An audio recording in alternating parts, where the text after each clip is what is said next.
because moving to 0-2 in this group stage puts you in an incredibly perilous position. I think both of the teams we have at the bottom of the there we go. kind of shocking losses. Hello, Flamin. Megan. More expected, he's given done that it. they weren't the strongest team. Done the rare one. But DFM coming out in that opening series, it really didn't look like they had a solid read on the meta. They're trying some wild stuff going on their setups, but never really playing it properly and using it to get solid. And I hope the YouTubes didn't actually hear that. I need to see really big bounce backs from both of those squads. Yeah, definitely. And the last match that we saw RQ and Zeta, and while RQ like ended up closing it out, it was extremely close. So that's good. 3 maps, so Zeta, a lot of improvements there. Now, as you guys know, we are Pacific, and we've got many broadcasts here because we got so many different countries. Many broadcasts. Involved. And, you know, leading up to our grand finals, or actually the whole finals, in Vietnam, in Ho Chi Minh, we want to talk to the guys. Let's get you giggle. It's good, yeah. Vietnam. It's good. Hello. We got Sin, and we got Long over there. Hello. Hi. Hello. That's cool. I always thought it was good when we did the crossovers. We're together. Yeah. Like they did in I want you guys please last year as well. yourselves In kickoff, right? to the global audience. As well, didn't we? Sin and Long. Please tell them who you are. Okay. Yeah, from memory. Yes. Thank you guys for having us. First of all, hello. My name is Trick Long. Actually, my name is Long, and my last name is Trick. So call me Long if you want. And I'm pretty new in Valorant. I only started commentating Valorant since 2024 December of. Alrighty, cool. Now we can chill. I think everything's sorted. We didn't test out the audio thing, Flamin, though. Like, if I change the scene, can you still hear it? And my Should we test that? 606. And I was cutting for like around since the I tested it with the recording. But I don't know if it's live because remember we wanted to see if the recording works. Great.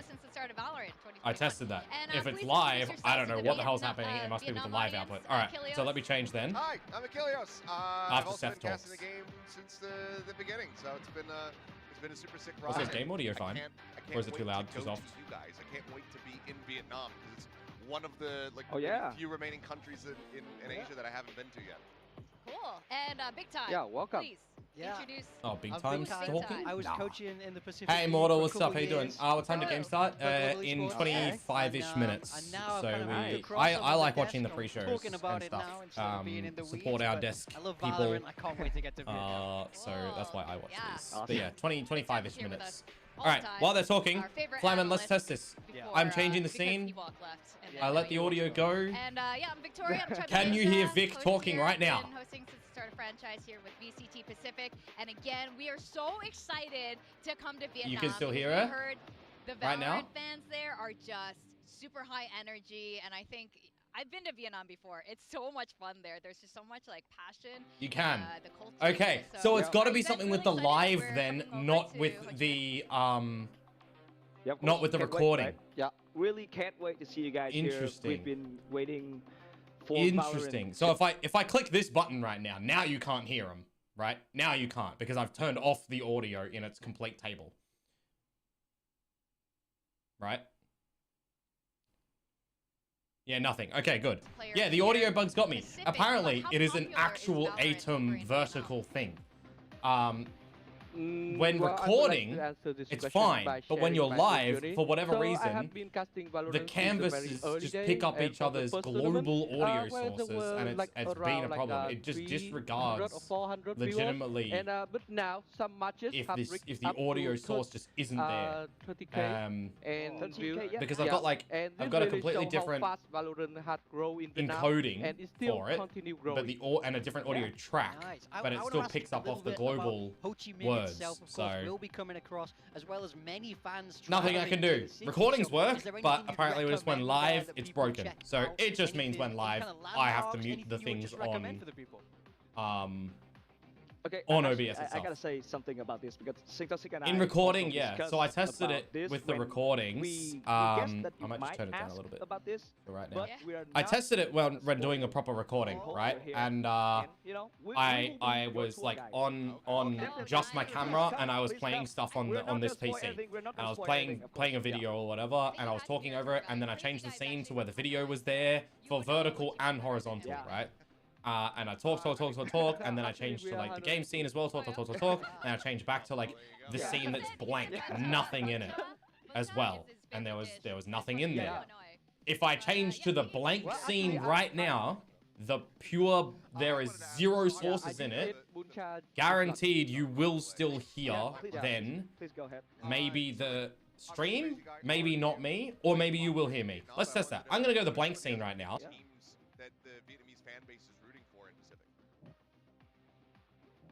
In Pacific, I think our Vietnamese audience supporting like RQ, Paper X, some Korean team like T1, Genji. But I'm gonna turn back onto me. Like, I don't know if you can hear the live, but not you. We have like yeah. Okay. So you could hear the live, but not me. I mean, mostly might be T1, you know. Why? Organization is really big. Why? Not just Valorant. Is it because there's a scene of Riot, you know? in the vertical atmosphere somewhere that is like the game? Yeah, so nice. Is that? We want to see RQ make it, and for those of you at what? home, you want to get tickets, and you're so you didn't hear me when I said. Be on sale. They're on sale. I said like say the number if you hear me. No. How can you hear the game but not me? It's a completely different PC. Have you been here? Have you been to the? It's a separate audio track. What the hell? But actually, about the ticket. Yeah, we have Elgato properties. Yeah, we have to Game capture 4K. Yeah, it capture audio like, only. One first yeah, hour, that's right? fine. Maybe 4 sections, right? 4 sections already sold out, and the ticket is. That's so weird, man. That's so weird. Like, I mean, so the vertical has a. There you have it. Oh wow. Oh man. Well, you can scan Does the vertical even have like the raw game? Maybe. I don't know. Kind of want to test if I find where the vertical is in like the game PC is in the vertical. If I turn that off and then I change, can you still hear it? Because if then you can't, what it means is the vertical when encoding live keeps its vertical sources on. That's what that would do then. But do I have? Where would I have that in the vertical? I mean, I had a chance to be a host window in the Valorant Challengers of 2025. Let's see. Well, we actually, unfortunately, we don't have a unique cheer. But as a host, I can do I have to turn it off everywhere? The audience to cheer for a specific team. It's not that. Like, it's S1 focus window. I know that. Jan G, and then the whole crowd's gonna follow is it my just the lead, source? It's gonna cheer for that team. We don't have a unique. Oh, it might just be the source. Per se. Oh, okay. Just lead them along. Filters. All right. Okay. How about this then? So we say hello. Let's do the same thing. I'm gonna. Oh, yeah. Do I have to turn it off in every existence of it? I'm gonna test that. Let's do this. I'm gonna go through the vertical scenes. I'm gonna turn off the like the Italian word, the game. Then I'll switch to the blank scene, and then tell me if you can still hear it. All right, that's what we'll do. In a more formal way, it's Xin Chao. Xin Chao is more. I'm going to go. Yeah, turn that off there. Yeah. For view. How about we were turn talking that about off there. Teams. Are there any I'm gonna have to like. Maybe Sorry for the even vertical, people. This is gonna be wacky right now. Duo cameras. Especially as you know the challengers is going on right now. Yeah, be talented up and comers. You can't just be crazy guy forever. There's gotta be other Vietnamese players that are, that are good. Yeah, for sure. Okay, now I'm gonna go to the blank scene. Can you still hear the game? Like now. Yeah. Physio and a lot of players are currently playing for the tier 2 in China. We can say like Layla or Suka. Yeah. You could still hear it, even though I've turned off the sources. Watch a bit more of Challengers that is going on right now, and I can't wait to join you guys in Ho Chi Minh. We're gonna hold you to that tour Please that you come. mentioned, Please the come. personal tour. Yeah. So thank you so much. You guys, Sin and Long, have a fantastic broadcast today, and yeah, we'll see you on the other side. Focus window. Thank you guys. Thank you a lot. Focus window. Focus window. Oh, I didn't ask how to say bye. Is it also ciao? Like no, it's not Italian? there. Like ciao? I'm just making sure I didn't forget it anywhere. Yeah. A lot of things we're gonna have to learn. It's gonna look weird for anyone watching back on the vertical, by the way. I'm like just scrolling through every scene. But it's gonna be really exciting. Southeast Asia events are always really, really fun. And you know what else really fun is? Build No, okay, that's gone everywhere now. Right now, and what I'm gonna be winning is a laptop. It's so weird. Ashaf, thanks for the follow. How you doing? Athena, what's up? How you doing? Welcome, welcome, welcome. That's so strange that it persists. I guess we just deal with it and we mute the game PC when we change off it. That's just what we're gonna have to do. Now I'm gonna go reinstate the window everywhere, I guess. But I just turned it off. That's so strange though, man. Like, rewatch some of the old VODs. That's actually crazy. That is the most vain thing I've ever it's heard. like that. I was VOD reviewing Build Diff yesterday. I don't even know why it like keeps it completely live. That's why. Yeah, where are you VOD reviewing? So strange. You're gonna find some seems to be a few fixes I can see. I'm assuming you've already tried a lot. So the weird thing is, Mortal, you're not putting in the work. In recording, it doesn't leak the audio. Okay, who would like to go first? But whilst live right now, it is. I think we can bring up and now. So I won 2 of the I'm not using any of the in my OBS. I don't use the global audio. I have like an audio scene with all my audio in it that is used everywhere. So I've got like per scene audio, right? In the vertical space, what I'm doing is I've got a thing called a focused window that I can change to my different monitors, right? So like if I just assume what you're watching there is it's a nested scene. So I've got like my left monitor, my right monitor, my bottom monitor, my game in that scene, and it changes between them all, right? So if I switch it like that, that's me turning it off and on for what it is, right? And it does that in the vertical as well because it grabs the scene from the main canvas and uses it there. Oh, that scares me. I wonder if it would be better to not grab the horizontal scene, but make that in the vertical. But then that means when I change the view, it won't work on the vertical because Stream Deck and everything can't currently see the vertical canvases to change the scenes and sources in. That's why you use the horizontal and clone it to the vertical to get around that with all the cool effects. Performance in their first outing, but I'm hoping that that's just a little bit of development, get Young, used to being on stage, be the big brother there, and now, if he's going to be a little bit more acclimated, Mako can focus on his own. Yeah, hopefully Young does do better, by the way. I also went with Izu. I think that this is just a no-brainer. Yeah. If anybody has not gone for Izu, and I haven't seen everybody in my they're stupid. And then I went with audio routing because I didn't want to have that potential. Here's a question. Penalty. I'm gonna open up the audio properties right now, right? Just so you know. Does it show for you in the audio mixer? No, that's the wild thing. It doesn't. Oh, you mean instead of I switched to the blank scene, by the way, which is literally a scene with no audio, no sources, no nothing, and it was still playing for you guys. So somehow, the audio engine is keeping the source alive. I decided to go with Buzz again. Buzz and has been the bad thing is, if I make it that the capture card turns off when it's not in focus, it completely keeps it off because of the nested scenes. It doesn't see it anymore. So I wonder if that's the reason. I did. Because, for example, if I think today's gonna be the moment. Deactivate it, now you guys can't hear it, right? Like you can't hear it right now because I've deactivated the source. It's deactivate when not showing. It doesn't actually show, right? It doesn't show because wait. But he predicted Nongshim, so wait. See what happens there. Deactivate when not showing. Turn on. Okay. DFM facing against T1, and then the second match we're gonna have Nongshim. It's still here. Last time it took. It's gonna be full. We got 3 Koreans and. Can you still hear the game?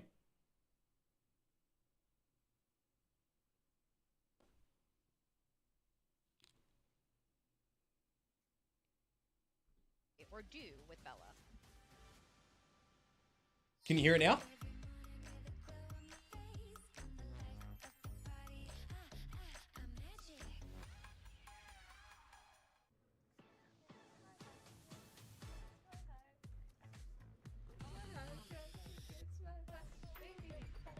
Did we fix it? And it was a single button that last time turned it off and kept it off. Okay, Akame, we are no shot. Take your first match. Are we kidding right now? I mean, it's still good to have the button on my stream deck so I can change the audio levels for you guys anyways. On one of your bucket lists, you want all of your teammates to do a walkout. I'll change to the blank scene. I will talk.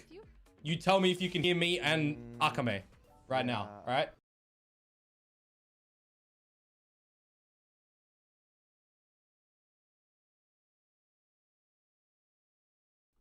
If you win your match against T1. We've fixed it. Oh my gosh. All right. Well, he yes. thought about it and said, no, yes. We're good. And I hope that we could see a walk live. Right, this is literally like a case right now, and you guys shouldn't be able to hear the game. This is like us developing in production environment right now. This is what we're doing right now. We're coding live. We're modifying the stream live. We're in production. We're editing in production. You never do it, but we're doing it. There's too much dancing on this broadcast. Yes! There's a lot of dancing-based discussion. We fixed it. All right, we're good. We're too white for this. That actually makes me super happy that that's fixed. You guys actually don't know how much like internal strife I was having with this issue. Right now. And last week it was only Akame. I think Kaide was kind of locked in here. We saw some role changes happen with DFM good. Last week. This is why I hated my tech call. So many problems spent hours trying to fix this. I know, right? But the wild thing is though, Mortal. Yeah, I mean, we have I clicked the button last stream when we were doing everything, and it turns the thing off. It turns the whole source off, right? When I pressed that, because it didn't see it in the scene view anymore. Like, we tested that. But you want to know what the other thing was? You want to know what the other thing was? I had an outdated version of one of the plugins I used. So in the process after last stream, I just went and grabbed all the plugins and I reinstalled them all again. And I saw the update log or the change log or whatever OBS forums say it. And it said that there was a fix towards something in OBS. I didn't dig too deep into it. I read on a Reddit forum with this audio issue that there was a case of, I think it was the OBS move tool, perhaps. That being outdated played with this audio problem somehow. So, I mean, it definitely seems strange. Maybe legitimately that was also somehow impacting this. Keep the source on and off. I don't know. I'm not going to touch anything now because it's sorted. You know, trying to help out in the mid-rounding more, gathering that information. We fixed it. Thank you very much for the testing. I appreciate it. We won. We're winning. A DFM winning though. That's the real question. That's high power, high fragging roles where things get done for you. I had a pretty good week at the new job too, to be fair. I think if they lots of learning, this, there'll be an adjustment. But there's so much more to learn. Definitely, and they need to figure it real fast. Another thing that had changed besides the sounds like me chasing the starter motor issues on the crown. Yeah. Flamin, did you see the turbo chat? I mean, I really want to buy that turbo kit off Marketplace. But that's silly. They like to pick it, but more often than not, it got banned. What have I got today? Because people didn't want to play them on I got T1. They were too solid on it. Now these map pool changes, it's looking shady. And I got Nongshim. Yeah, this is Flamin getting paid for help fixing when? Yeah, when he gets the headset. He's gonna come over here and grab the headset. Also looked very shaky. Yeah. So I think that there needs to be a bit of potentially reversion here for DFM. I think they need to go back to some of the things that... The reason, by the way, you can see my mouse and you don't see like the YouTube bar coming up because I'm watching it for the YouTube stream, right? This is actually...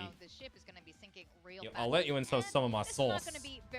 What you're actually watching is a full screen projection of OBS right now on my game PC. The stage 1 in a fantastic way, 2-0 against Barrel. Of course, and some of these players literally have my game PC controls the stream PC. No, other way around. My stream PC controls the game PC's OBS over the network through my Stream Deck integrations and through my bot integrations talking to each other. I can have both my PCs interact with both my PCs, and one can control the other and the other can control the one. It's actually really cool. Like, props to the team that developed this stuff and me custom coding a bunch of webhooks it was a disappointing Santiago, so they really want to get to London to have a chance to run it back internationally. I just saw, was it Stax just now? I already forgot, but someone was holding, I was looking at their little mascot. It comes in pink now. It was Stax holding the little mascot. America starts tomorrow morning. It's pink for the cherry blossoms. But anyway, this team did start off really well. Buzz, okay, I ain't waking up to watch that. A lot of players not really step up most of the time. I'll say that, because that's at what? It's 7 a.m. Yeah, because I used to, like, when I wake up and start my day at work, I'd throw up the second series from America's on. Komodo, why is it that you have some people like you with 1,000 different scenes and audio clips and changes when you're streaming and others press go live? The chamber was just really divine to look at. I mean, it's just. Yes. I think it's this is true. very, hello, Lisa. Hello, Cub. How are you? Hello, hello. Yo, G-Funk, what's up? I'm using my own channel. I use my own channel often. I play the game. I've been Radiant in Valorant. I do the shooties. I might start playing again soon. No, I will start playing again soon. I made some new go live. I love the approach from T1. If you didn't see, I'll show you a bit of the see, I changed the scene, right? Like, I don't change the scene, I change the thing. And now I'm realizing, because I've got the game going on and off, it's gonna have that little impact, but whatever. This is my watch party graphics now. This is the thumbnail for the YouTube. This is what I post when I go live, right? I have graphics now. I made these graphics with code. So I changed a JSON file to upgrade everything in this code because I've made it through JSX integration with Photoshop. It's I don't know who they ended up putting. Cool. Elisa, thank you for the follow. I appreciate that. I'm good. How are you, Mr. Casting? I know I miss casting. Wasn't it last week they kind of I miss casting, I think, didn't they? Yeah. Mrs. Farrell? Which and then they ended up losing, I believe. Yes. So they also on this, these were my old go live graphics, right? I have like my emojis that kind of go through them all, right? I have some new ones now that I got someone to make, which is like this. Yeah, I mean, I'd be curious if they... Because KO is my favorite agent, and is the agent that I get to Radiant on and everything. I have this thumbnail now, and it has all the different icons and stuff. Yeah! It's good. It's good. Either of them. So that's what I'm gaming. But also, he's on the board. He's getting Twitch, Guardian as well. Kick, can't use Kick for watch parties, FYI. YouTube Vertical. Don't have TikTok yet. Eventually, one day when I start making more things and maybe get the follow account, and then Twitch Vertical, when that goes live, I've already got the capability for.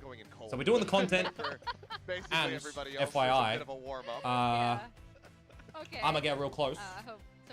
Let him know. YouTube content starts soon.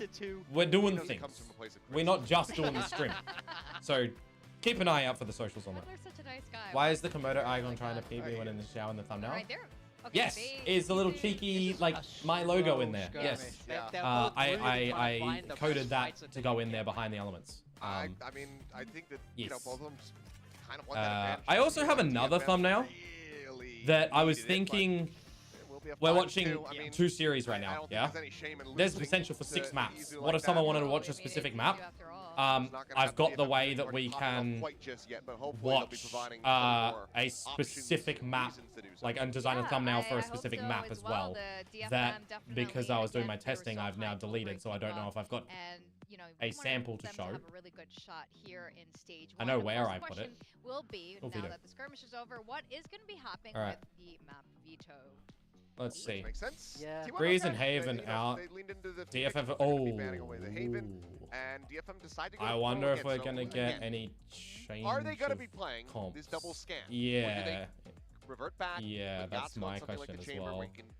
Have some, like, very solid I'm looking for I feel like the thumbnail showing something different. I don't think the Pearl even also, by the way, I'll say that watch party graphic was for Pacific. It's Pacific themed. I've got a China's and EMEAs and Americas and Masters and a Champions and a Game Changers and a Challenges version for all that change everything. So I've put in the due diligence and oh, maybe it's a recycle bin. T1 will be picking Lotus. Not seen that from either of these teams yet. So is that the return? Do they bring back the ISO? It's kind of been on the outside. It is in my recycle bin. Can I restore that? Neon, oh, bloody Windows 11. How do you? And because then you could just have easy how do you restore on that map? I want to see T1 restore. lean into this chamber everywhere. So I think ISO could be a really nice fit. And of course, ISO kind of is that counter to chamber, especially if you feel like your opponents are going to be. Okay, that didn't work. Oh, because it's not sorted by date deleted. That could be very interesting. I think their Lotus was really hit or miss last year with that, but this year I think the formula is a little bit better. The meta is a little bit more in their favor for this. I am looking for a little bit here, and here's a little bit of history of what we've seen so far this year between the two. Master Santiago, yeah, restore. Single map test, restore. VOD map 2, restore. Let's just see if it was any of those. Yeah, there, here we go. So like, if it was a Masters event, for example, here's the watch party thing for Masters, right? It just changes the whole thing. If it was the single map, here's the exact map, right? So you get the map name, you get the map, you got the teams. That would go for a single map as well on YouTube. I'd have to figure out how to cut it to the specific map an easy way, but that's a possibility. Have a lot of answers for you, but we'll have to wait and see. So that's the predictions. That's the plan. DFM. Okay, we'll see. So because 100%. I like getting involved in I think a couple of us ability for everybody to do things on my stream.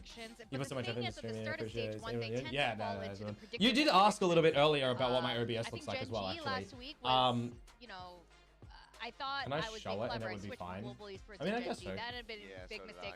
But I have a hierarchy system, so I've got nested scenes upon nested scenes, right? So there's master scenes, there's sub 1 scenes, there's sub 2 scenes, there's raw scenes, there's alpha scenes, and there's extra scenes.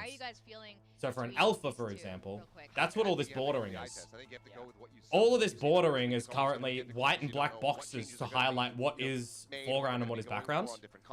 And the reason for that is so I can do things like this.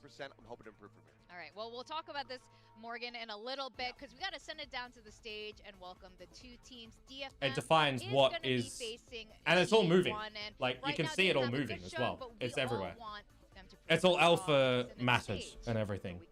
And like the whole bottom bar, for example, where it says welcome to Komodo stream right now, that moves to my alerts on this scene as well. And I custom wrote these alerts too. These are like full animated, not static things in code in HTML. These are in HTML, CSS, JavaScript, animations, and everything for that alerts down there, by the way. And then I've got like the match 1 and the match 2. That all changes. It's all interactable. And by the way, there's more. It's just currently turned off. So if I push a single button, like you guys can change, like do the camera effects. You can move my camera around the whole, like this, right? This scene here, like you're gonna get a surprise right now. Boo! My camera moves everywhere, like it goes places. This is the watch party position, small or big. Everything is, yeah, it's taken a while, and now we've got everything in the vertical OBS as well. Right, the vertical canvas. So like I've got this watch party thing for vertical, where we've just got this walkout. Yeah, we're watching walkout. Because we're watch partying, I've got my camera and then the game. But when I'm playing, I've got my camera and then I've got the game zoomed in and everything and movable and stuff. So yeah. I'm gonna mispronounce this name and I'm very sorry. Upper Pun.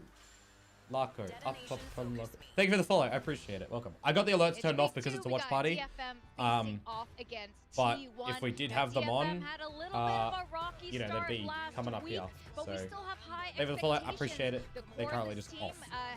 Kaide and Yatsuka joined from Riddle Order along with their coach, and we saw a lot. Do you work in the tech space? Or, no, so I started off as a games and graphics programmer. That's my uni degree. And then I went into software development, and then I went into like the engineering space, and then I went into the testing and business analysis space. And then I've gone into the data engineering space and the platforming space. So right now, I'm a data engineer is my technical title currently. But I've put on all the different hats and stuff. So yeah, there's been a lot. And there's like this stuff as well, right? So it's like I've got all the goals and the things that come in. That's normal. We got a bunch of stuff. Oh, if I go to this scene for everyone. It's like a Sentinel square. Yeah, so, that's what it looks like. You can kind of see the OBS here, just so you can see it. But this is view model. I'll switch over to it. Sorry for the inception. As you see over here on the far left, you've got like all the scenes, right? So introduction, primary rights, left, right. These are the master scenes.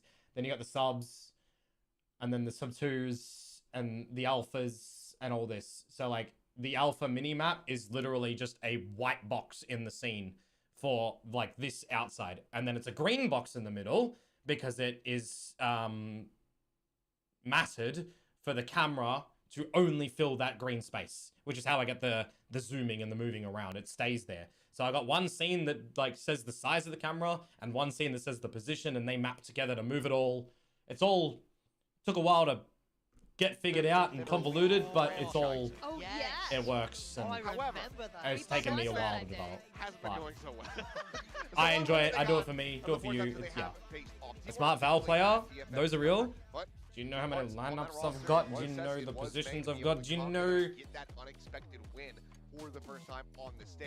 I helped a team in VCT and they got a win. I trained them on a specific agent to a degree. Yeah, Pearl Lotus and Split. I need to see the comp change away from the 2 scan on this one. I think that's big. I'm keen for Lotus. I missed T1 on Lotus. That's going to be fun. Because, what, they didn't play against Varel, right? Yeah, Haven and Pearl and Lotus. It was a decider. I was keen for it, and we didn't get it. They're not happy with that. They need to show up today against T1. Yapped at them for a while? Yeah. I just give them a full perspective because I wasn't just focused on the specific agent, right? It was about the whole composition too, and the interactive. It's like the strat, the anti-strat, the strengths, the weaknesses for the comp itself. In knowing that I've played this agent as my primary for years, and it's KO.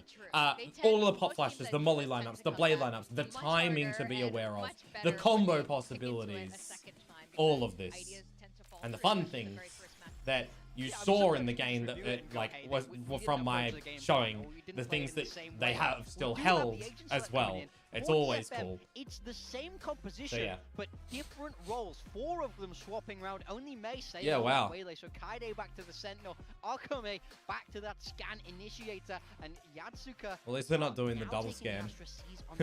So very, very different roles, but the same composition. Easier on the chamber. I mean, Buzz's Neon's been getting better. I'm inclined to like it. It just depends on how it all should have had a better way. Yeah, I mean, look. My biggest concern is that if you're playing KO, removing your opponent's abilities with the blade and the flashes and everything is good. Remember, Izu had a really shit start the other day. No, you gotta remember, he was so slow.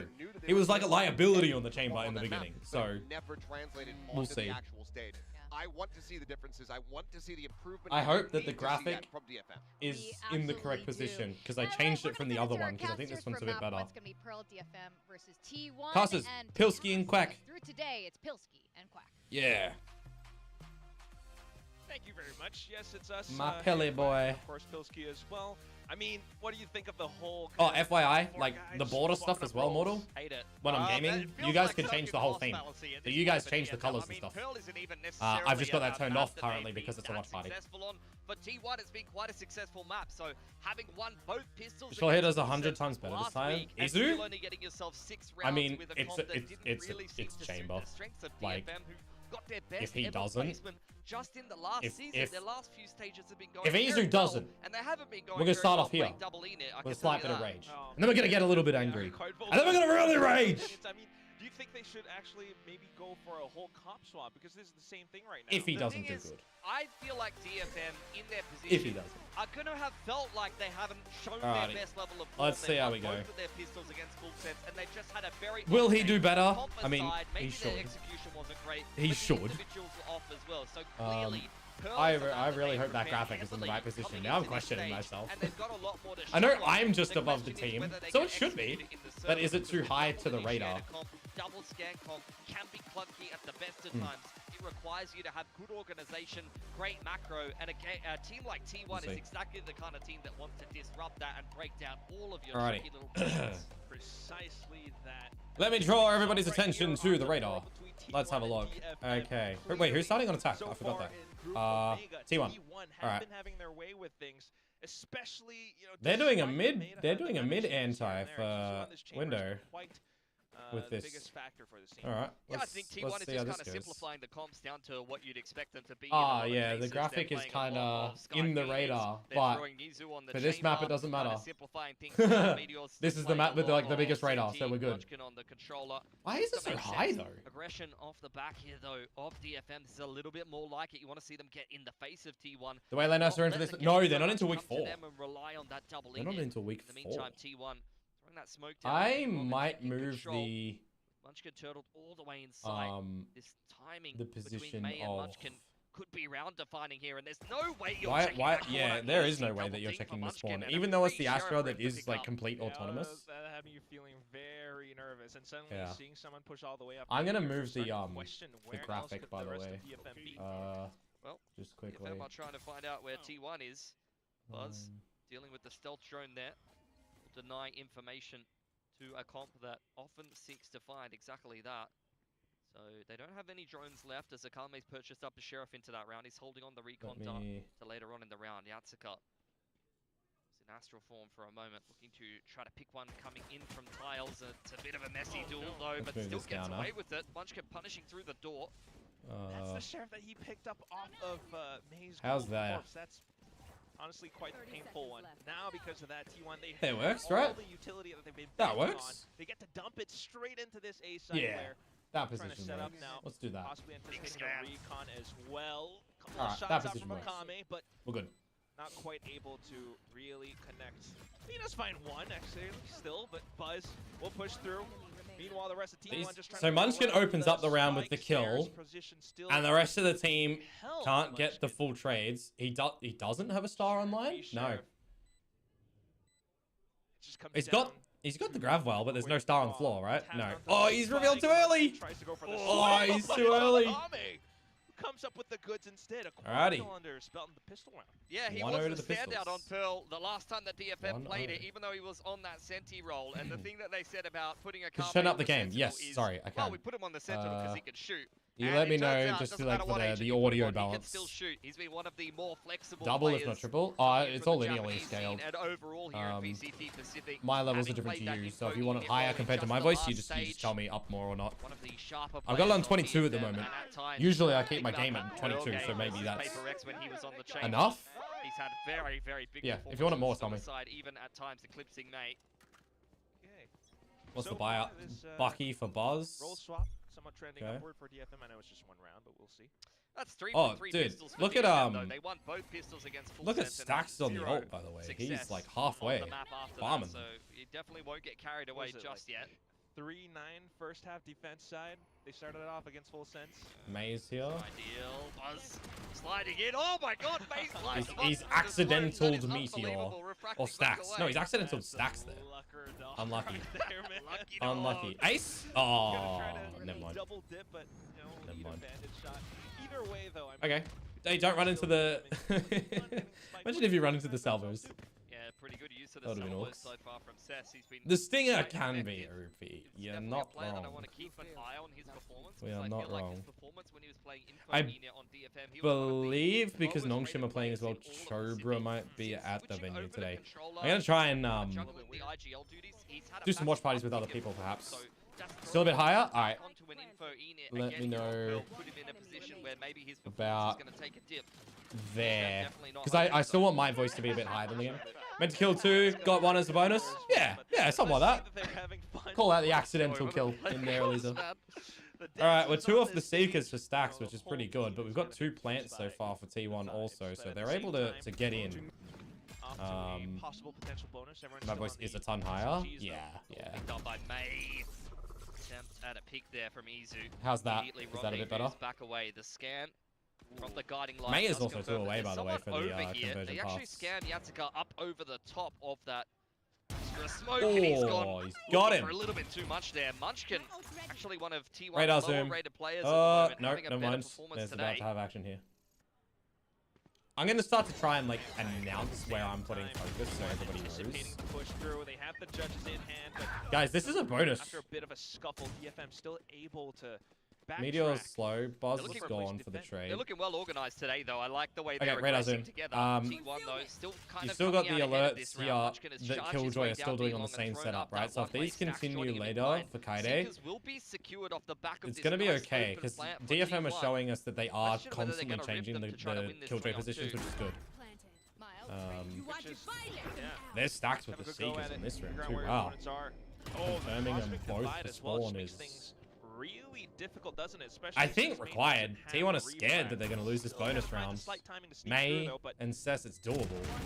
Never mind. Now it's not. Oh, wait, it is May. 1, 2, ult. Now more smokes. Imagine. Just blocking off May's vision. May would love one more kill here, and he'll get himself conversion pads coming into the first gun round, slipping through the smoke. Does nicely to actually take a gun that's away damage. from Like, look here, 1, 2, 3, all dead. That's actually pretty big for DFM. I think a T1 May got the convergent pass online for May as well. Dangerous looking outfit. This, like, you lose the bonus. You get the next round if you hold the pass still. In comparison to that full sense could be good. For reference on audio levels, I cannot hear people walking or running when we are on them. I only hear the gunshots and abilities. Even I can't really hear that walking and running stuff. It's like actual. But of course, this time we do have stacks on a Sky instead, so starting things off. I'll turn it up a little bit more slightly for you. Yeah, May on the line over there, secured by Cess. Have had the guarding line with the pullback at the start on B long multiple times so far for T1. This time it's a Trailblazer first. May with the op as well still. Ooh, shot whiffed. It's Buzz so in high gear. Yeah, I think the site's going to be given up by DFM here. They've cleaned out mid with the Sova drone, so they're going to be in good positions with some pretty good information to try to break down this push of T1. May has got the big thing for me in this round, May with the operator line, you confirm the info off the stealth drone, you get the kill, you're not even needing to ult. Yeah, not sure if you want to the cool thing with this comp is you've got the stall of the saturate from May, and you got the stealth, they felt like they've been read, and I think special when you delivery from play Cess to stun them up as well. And then you got like the grab well and the Nova Pulse. Can So well you've actually got some really good slow ability to halt your opponents, which for me, we look at T1 recently and how slow a lot of the rounds go to get the spike into the map, into the sites. They need to be aware of the time ability. But all the You've still got this at the front of the A site to cut off easy too. Though they're not budging. They are not budging. They're thinking this is a fake. T1 seemed kind of comfortable though, just flashing in. They're lucky it was a split through DFM. as well as May here. Inside of the smoke though. See if T1 can find like imagine if there was a gravity well available for Yatsika there to pull them off when they're starting to plant. Like imagine, right? If there was that foresight from DFM to have that ready on default, to suck them off. Could have won the round by default. Just right. Default. Could be huge. Gonna eat it. But he still has the shots, just the cosmetic he's too narrow stun, and then for the rest of the team to set Akame, off of contact. one off ult, double shockies. Onto the spike now. Right here.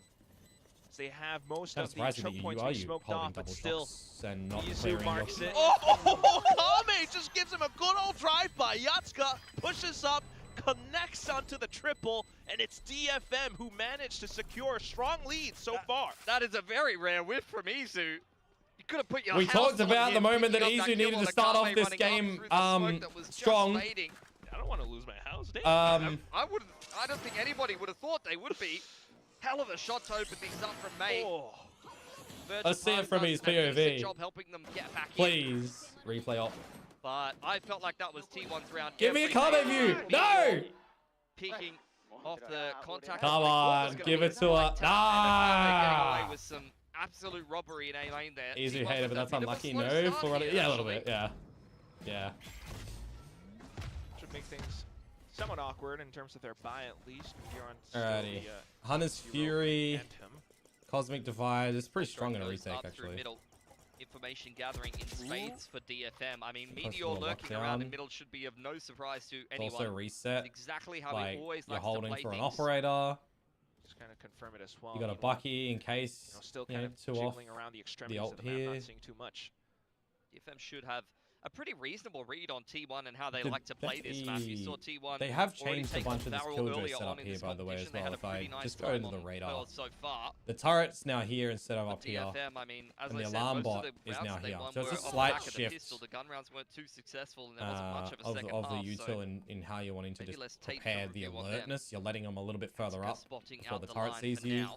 Not much brought up into this round, and for even someone like Izu, seems to be wonder what holding on to Izu a lot can of do cash here, from to be attacking fair. side operator later on.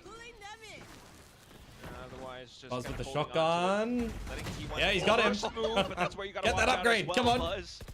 Now onto a Vandal. One more kill and it would be over. And now you give the Bucky to Stacks or Munchkin in the site, and they play back falls as well. Punishing them on the But you don't need to play distance on this. You can play close. You know heels you're against like an operator that you've seen, so playing close is not bad for that. And May can't really flood with anything. This is where the double Enid utility can come into play. Not to mention May with a full. Oh, he's missed it. Oh, into a wall though, so a little bit awkward, but still. The whole team pushing you up gotta refract alongside back. it. That's a deep refract back, Someone starts actually. to make a move, but Buzz tries to maintain stability. Oh, he does decide to ult. I reckon they need to remove the extra slide you get from Neon when you ult, by the way. I think that's a good nerf for Neon. Hauls and dives on top of the spike. There you go. Prevents it from getting deep. DFM should win this round, but there's scope for Meteor and Buzz to do. Yeah, well, Buzz T1. back on his BS. That's essentially a surf by the way. Another close-up, very unique. Thanks, Lizard. Yeah, I got a bunch of just custom looked like one of the better Neons in the competition. Yeah, make no I've noticed mistake, so we are many in teams Neon on Power meta. sitting and someone playing retake with info. Friday does a pretty good job trying to bring that one back It is for DFM, currently but the righter thing to do because of the meta and the nerf to the initiators and the double duelist style.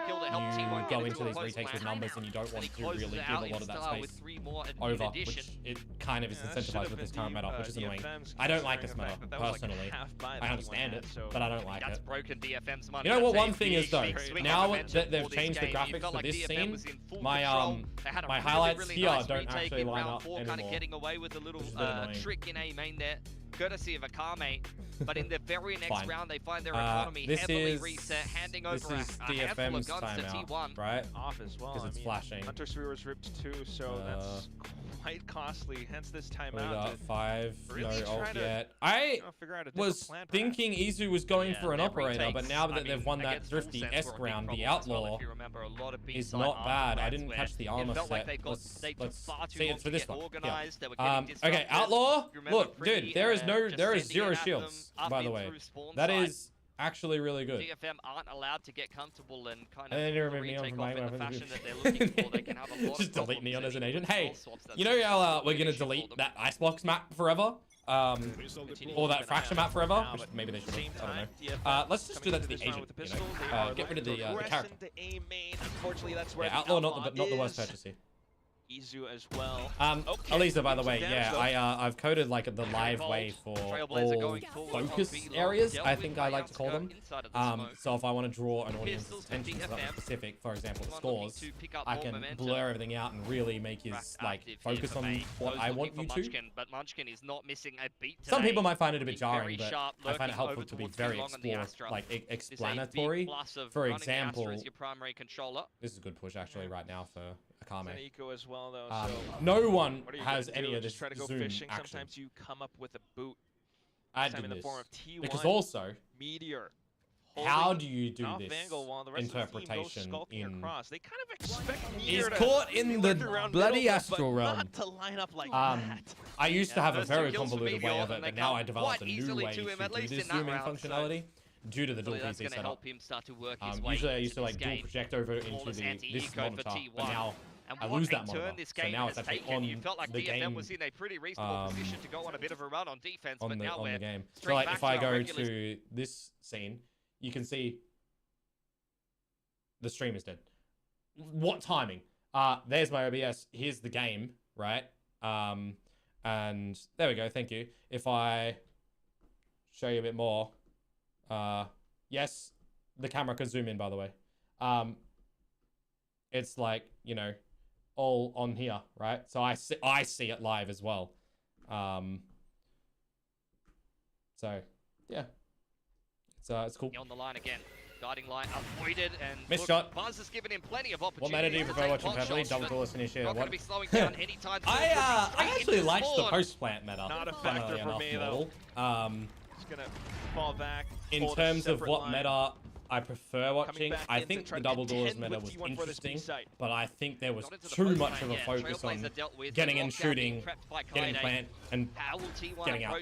You know, and the round's done. Everyone's saving. I like the double initiator meta probably the most, but I think the fact that it was majority breach Teo. Is all that matters right now. I still don't think. Yeah, they've really just disrespected these ults. You can't hold this as T1. It's done. Set up their own cosmic divide. Yeah, wow. They're trying to stick onto That's really well done from T1. Sorry, from DFM here actually. Great cosmic divide. Great denial of Meteor's lockdown. Success off your own. That's really good. That's really good. I still don't like the fact that we had Vice and Teo released before competitive season came back. Vice didn't get her own limelight before Teo came out.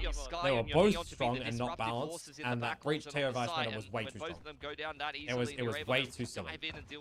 I am a big fan of pure structured Valorant though. I think getting in without your head, just running as duelists is not my forte. I like being the strat nerdy guy. Suss things out across the map. This time towards A site. Not seeing too much though. So that's my little 2 cents. So Izu's one off ult here, 2 from Munchkins. That's gonna have to be a bit of a good reset there. You're 3 off Maze ult, 3 off Cess.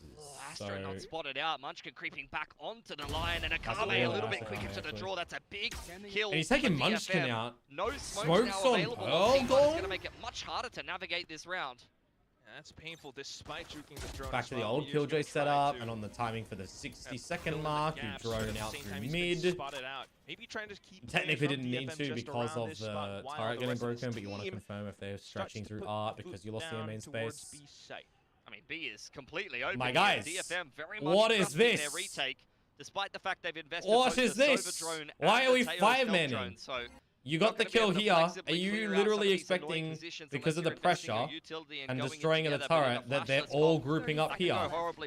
That is very, very interesting communication. But the benefit is they've got 5 for a retake. But it's a full approach through spawn here for DFM. And they bought time with the salvos. Just buying a little bit more time, get the rest of the team nearby. But that salvo's already spent. He's got 1 more. He's got 1 salvo, 1 special delivery, and of course it does some damage now with the changes. But look, you've got salvo, special delivery, saturate, light speed. Ooh. And suddenly DFM has a lot more initiative. They try to sneak through, but it's Meteor on the off angle. Yatska got betrayed by Akame there, to be honest with you. Now DFM starts to fan out, trying to clear out back holes, and it's Akame still providing that much more firepower for the team. The Japanese squad Akame go kill. Spades. And now DFM up to 5, a big improvement from last week's defense against Full Sense. Yeah, Kame's just going ballistic this map, deals with the lurker over on the A side of the map, then just busts open the B side on the retake. That difference is made not only losing your primary smokes in A main, this is a big impact kill from him, but also neither Buzz nor Stacks have any impact disrupting the retake. Izu, this is his shot on heaven. Everyone knows pronounces his name Akame. Coming back into the B site could have potentially lost 2 picks, but without either of those shots connecting, Buzz and Izun both not able to actually pick these players, completing the retake in through heaven side.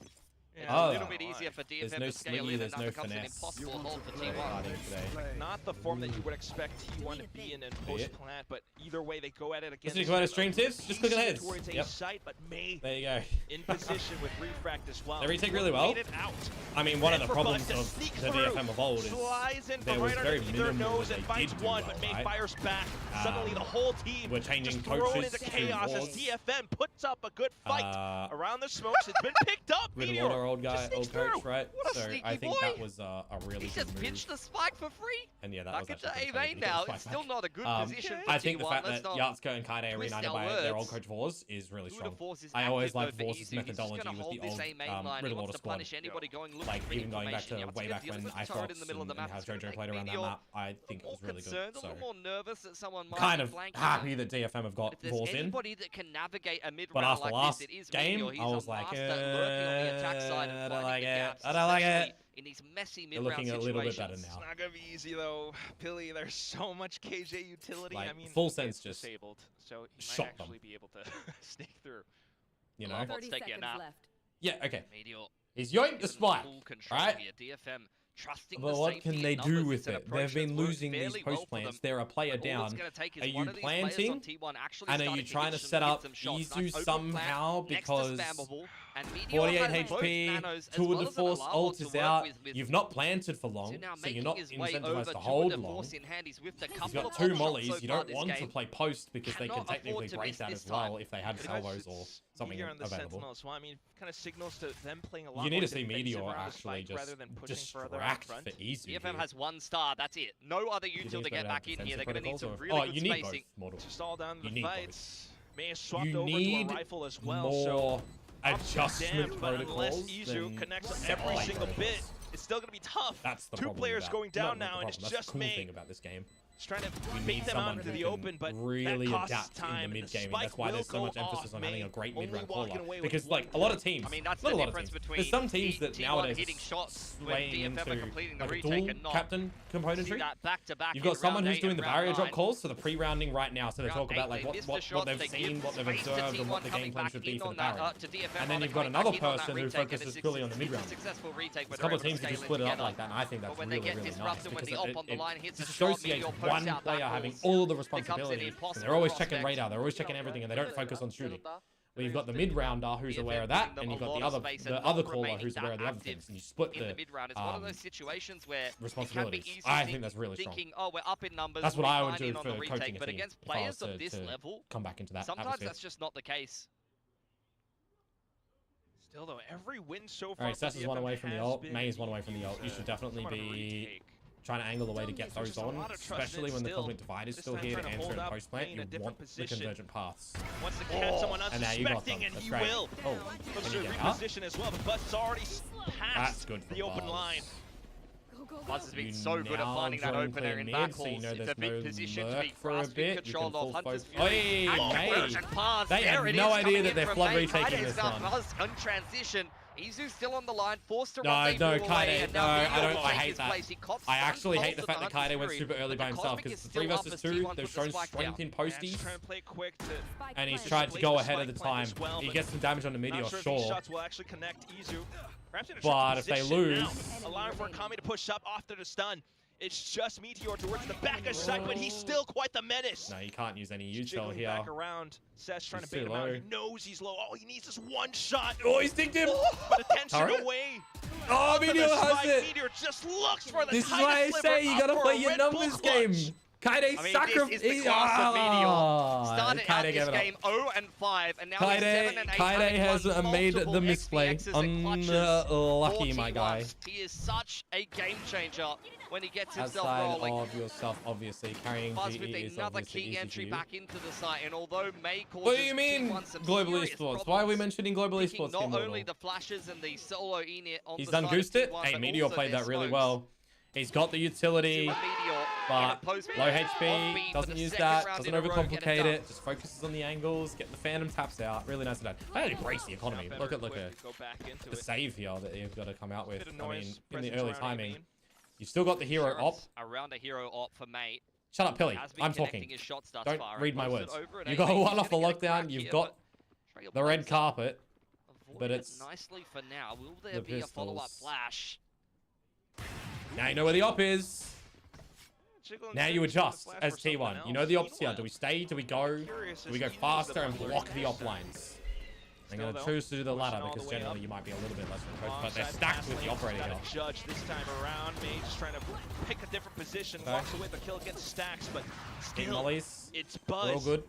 He's gone Shut up, Kelly. Infiltrated behind enemy line. Oh, no! Yes! Okay. Oh, what a sneaky position upstairs. As soon as the smoke dissipates, still past that fact. Simon, remember, you can add that as a quote.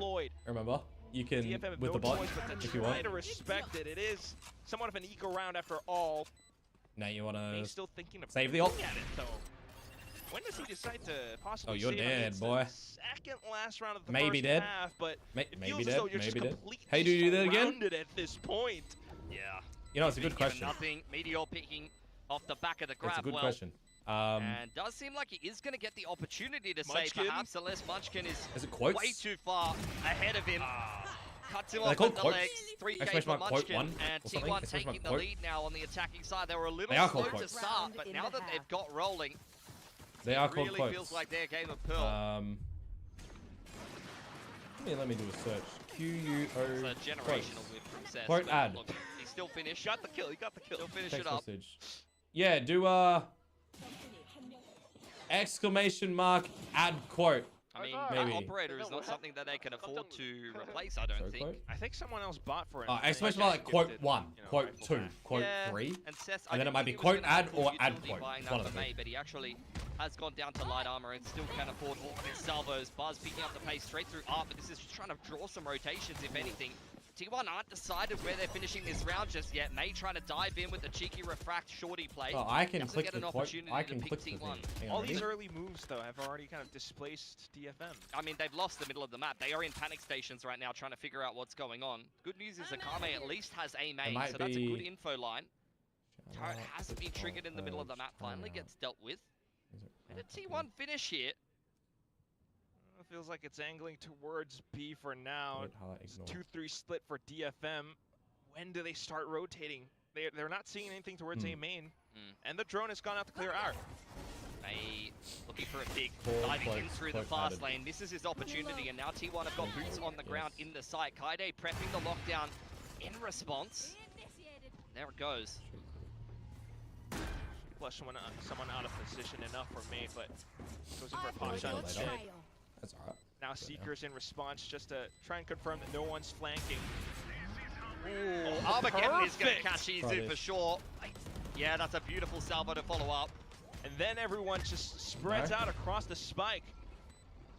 Potential body blocks as well. Kaideo's already gotten it to halfway, and I don't think T1 kind of has their drop on it anymore. Despite the kills at the end, the spike defuse confirms it. It's 6-6 at the end of the first half. Yeah, that's rough. Gravity Well doesn't manage to cancel the half. I wasn't actually across where the DFM were body blocking that one, but they finally pull off yet another successful B retake. Halftime. As we go into halftime here, it's dead even. I feel like that was a roller coaster of a half. It ended up dead even. You know, I felt like DFM, it was unlosable for them in the first 4 rounds. Then they lose to the Bucky of Buzz, and things get very messy from there. Still anyone's game at this point. For sure. I mean, I don't think we got to see too much of DFM's attack in the previous week, but apart from that, T1 feels like they still got quite a bit of depth. Looking quite comfortable here. T1 single-handedly want to run through this group and deny any opportunities for Japanese Valorant. They've already dealt with Varel. And I do believe Zeta's in this group as well, right? Oh, yeah. DFM, Zeta. You know what? That's actually the next thing. Yeah, might be a later thing. Apparently they've starting off the opening week, come out with the loss. Fine. They removed the old way the coach was done. You hope to at least find a map or 2. Hopefully you win the whole series because your next opponent's going to be Zeta. You want to be feeling good going into that one. Be that flag bearer of Japanese Valorant. I mean, they've front-loaded a lot of their tougher games. Full Sense looks like they're in good form. Then you're playing T1, who are just representing Pacific over on the international stage. They can be a little slow to start. As we saw versus Varel, that Haven game was not the prettiest game of Valorant. But that just shows the quality of T1, I think, at the end of the day. Even in a game where they don't look like they're switched on, where they lose pistols, where they're losing to sheriff rounds and things like that, T1 still finds a way to win. That's a potential discussion as well. T1's up against RRQ next, another team that can take a while to get going, but for now, we're back into the pistol with DFM. All right, so pistols 1-0 currently, by the way. Spotted out on B long there. Simon, try it now. Exclamation quote space 1. Yeah, I just imported it again. So. And a trademark. And once T1 rather loses the middle of the map here, how do they respond once that alarm bot is triggered? Just trying to hold it. Pushing in towards A main as well is pretty sneaky with stacks. Up around the smokes, will spot out Cess. Oh, having a tough time trying to finish off the kill. He gets it at the end and turns back around. Takes down 2. Cess managed to bring things back, but still, now you're back into a 3v3 with May on low HP. They would Where default are the stars? Does Munchkin even have any available to him? Because there isn't a fast lane, so this defuse is going to be a difficult prospect. Buzz not quite able to calibrate onto May, low HP. Yatsuka playing on the side. Just not too worried about it. Goes in to clear the corners. Has potential slide as well. Uses it to clear out Yatsuka instead, but May still fighting. He's got nothing so for this half Munchkin's just going to try to stick on to this fight all the way through. Full trust in Izu until he gets off at the last second. Saves the round. And now T1 walks away with the lead. I don't know what Stack's got away with inside of A main there. It was Cess he was looking for. DFM does a good job in the mid-round going and they're 1-on-1 on the pistols. A main trying to hunt down that Sky. And they lose 2 players to the Bandit. There we go. Let's have a little bit of a look at it. Bang! Those are the last 2 bullets in his clip. Oh, he actually had 3. But very, very sharp shots on the Bandit. I mean, that's how I feel about the Bandit in general. It's just like with City, and then sometimes when you hit a couple of headshots with it, you're like, oh, okay, yeah, this gun's good. When it hits, it hits. Yeah. When it hits, it really hits. Bad. T1 deny DFM. Wait, so does that mean I can do this? First pistol loss on Pearl this season, but 3-1 ain't bad for the map. No trigger. Where's full investment for this round, trying to carry him over onto the next. Turret dealt with. Big rotations over to B here for T1. Just trying to dive on through. T1 though, just playing around the corner. Munchkin goes down at the end still, but it's Buzz. Oh man, the judge is just free farm against pistols. Just like you're running around at a kid's birthday with a pool noodle, just whacking them. Okay. Hey, that works. Not speaking from experience. I'm extremely. I suppose maybe having the word flamming in there isn't. Oh, nice man. Alright, I removed the flamming word. There you go. That's cyberbullying at its finest. Fixed. Well, at least now you're aware that there's a judge in the next round. Yeah, not sure that really helps you when it's in the hands of a Neon in this meta, you know? It's just like, well, I'm in for pain, potentially. And in A-Lane is exactly where that pain will be inflicted. Big melee bolt straight on the face of DFM. Yeah, it gets a random one. Fixed. We're good. Space over at A-Main. Smoke's a little off there. Alright, so the pistols are 1-on-1. And they got the second round, so we're in the bonus. Is not Sorry, now he must when I get fixated on something, I really get fixated on something. AFK over in this part of the map, though, and a little bit of a messy duel against Meteor gets him on the fadeaway. That's a big pick for DFM. The Outlaw here, FYI, his return to the keyboard and the mouse. And Yatsuka. May be able to walk away with another unless Munchkin goes down. It's a stinger after all, but the rest of T1 just trying to pick up the pieces now, trying to fill in the gaps that have been left open across the map. Ripping into Art now. Drone goes through A main, guarding light will confirm presence in middle, so this is quite readable for T1. Izu looking to stick around. May low on HP is easy. There's the Outlaw. And it's just gonna reload, reposition, re-engage. More kills going down as DFM trying to a bit problematic. DFM, oh no. But still, T1 make it tough. Shots from Izu taking down players, this one's, and it's just Cess left. Like, there's a flank coming as well. He's sweating bullets. Munchkin is already on the flank. He hasn't put the spike down yet. Getting a little bit sweaty. Stinger. He's not even thinking about it. Angle, but when your opponent's not looking at you, that should be free. Make sure. Couple of bursts. It was anything but clean, but it was good enough for Munchkin to get it done. 9 up for T1, and they're going to win a That's the bonus.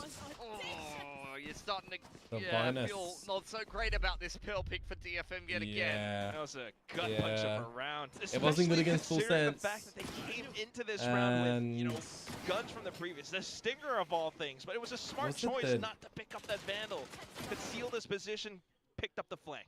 I mean, this is just perfection. It was 3 defense rounds and it was 3 attack rounds. DFM got both pistols, both seconds, and that was it. To play in over on Churchside to his teammate and then coming in on the flank. He's had a great game so far. Same thing again. This judge. May is 1 away from convergent. Quite dodged by Izu. Force his way back onto this B long line. We're going to have DFM to pick up a new map. I mean, if they want to continue this map, they have to change what they're now doing. That Yoru's gone, you are the don't care guy. Like, no free jet dash. last time they had Akame on the Killjoy. Kaede was on the Teo. Cess was on the Astra, now Yatsuka is. Yatsuka was on the Sova. So they have like 4 different role changes. This is the current roles here are better for the team. But when you have a look at Buzz on the judge, stacks I think it's going to be a quick flood back into 8. Changing Yatsuka to Cess might have been a bit of a better idea, perhaps. Or especially around the stairs position as well. Cess on smokes and Yatsuka on doors for the double doors with May. That probably even would have been a bit better in my mind. The shot doesn't quite connect. But again, that's premised on a Yoru, and they don't really play the Yoru anymore, right? So, Yoru got deleted.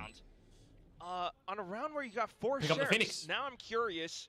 It's viable. Trying to hang out towards the back end of spawn as well. What do you think is the most underrated weapon in the game? Guardian. Guardian is okay, first shot goes wide. It's going to be Cess that connects. And then for the rest of he's gonna death by 1,000 cuts onto him with the bucket. Spike being tapped now, or maybe connected all the way through. Blocked it. They body blocked it. They body blocked it. And he swindled the defuse. Still, defuse they can get the guns. Not quite. But the body block is king. That serves up the thrifty. That is a hell of a flick right at the end of the round. I don't know how close that defuse was. Oh no, DFM won. DFM, the cosmic investment. I thought they got the defuse. Pinch around from T1. They had no business winning. Shot from Cess on the Sheriff over here in spawn side. Akame how close was it? Up May nicely. Then just down to they must have just shot him through the wall. Beautiful. He got a glimpse on him. He was vulnerable as well. So the headshot's overkill. But hey, big smart. Big smart. A second before, but now they go at it again. Full clash inside of A main. Buzz in a deep position, cannot get out. Main has already gone past the opening line and sets up conversion did he get caught? Straight through it to exactly where T1 are hiding. Cosmetic's done though. Instead, that landed on the roof. Tries to hold. It's Izu instead that it's not my internet, by the way. That's the actual stream. Down to a 3-on-2. Definitely favoring DFM I got like 2,000 down, 1,000 up. We ain't lagging here. Nano's invested onto the spike. Steltron clears out all of Art, but here's 0.1 away is close as hell. Hey. Yeah, you got the stars now on the floor. Just trying to jiggle around it. Just to try and confirm, it doesn't matter now. Like, how does he get away with 2 there, by the way, Meteor? That's crazy. Yatsuka, do they hear him? He's finally made it here, but he gets pulled in because he doesn't know if they're on the defuse. Is Grabwell? I feel like it was. I feel like that was definitely. Yeah, that was his Grabwell. He tried to play on the slide for when they aren't expecting it. Is that line up for hitting the roof but hitting the corner? I mean, I don't know. So I don't know. Know about that one. All there is covered, right? On the radar. Close attention. Of course, now I can't even Worth show mentioning it. Though, all there is covered by the roof. So he's trying to get it just to the open space, so it lands and covers into it. But he missed. You're not really sure if he's fully comfortable. That was his Grabwell. Yeah, it's his Grabwell to take them off the spike, but inadvertently as well, he can propel himself, but he'll get vulnerable. Yeah, so you need to throw it like it's like here on this side of it. Into A main confirms that there wasn't anybody super deep on through there. 2 to force on an off angle in the middle of the map. By the way, Cess is still holding this Armageddon. But after a little bit of A main pressure, DFM are going to make their way back towards B. Is he just taking a stacks approach? As the round goes a little bit deeper. Armageddon in the post plant. Steltron will go forward. In the meantime, Trailblazer clearing out all of A main. So T1, they're reading this round quite well. You're already seeing the rotation back across. from Buzz, and with an overdrive in the back stealth pocket, drone that clears close left and everywhere blood, but they're already here on the is side. really important for this comp. Hey, there we go. Let's speak about the Armageddon. Nice. Good position to clear out all the poles. Good salvos to T1 just sidestepping. Now trying to hold different positions. T1 Watch out for the incoming angle. Stacks pushes up, and the peaks go huge. It's Buzz onto overdrive now. He's clearing out backside. Beams down one. Oh, you hear the stinger? You know and Meteor provides assistance. It's Buzz. Quad kill to completion. And T1 not slowing down. I mean, Buzz is just a beast on the B site right Broken now. economy. On attack, on defense, really just dominates backhauls. Big problem for DFM to deal with. DFM have to win this next round, you otherwise can see it's done. Off the back of the Trailblazer into A main, having the Neon be able to get into the B site in time is such a big difference maker. Yeah, that's really when nice he has the overdrive. I really do think that Buzz has been getting better at the Neon. He gets a multi-frag to give him another slide but to easily pick up that last player. Late. 19 and 14. Buzz is looking T1 like one of be the running best it for a Neons while, in right? Pacific this season. For sure, not someone that we can forget about. Tough times for DFM in the upcoming round. Still trying to fish around the A side though, but unfortunately it's Izu that bites. My eco fragger in Izu. Nice opening pick on the Outlaw. Tick, tick. Already done and knocked off. He can get all of them because there's no full shield. Drones, he's just still such a problem. It's free farm for him with how many light armors there are. Buzz continuing to shoot the bodies. Why are we playing a double scan comp, right? I'm taking you all away from this round. We're playing darts and drones, right? And we're dry walking into corners when we've got no shields on a half hodgepodge buy with vandals and a force, right? It's a force. You're forced in. You got no cash. We're not clearing corners with our droning utility, our reveal utility, against a chamber that can have an op or an outlaw. Yeah, Stax is reading the game on the solo unit very, very well.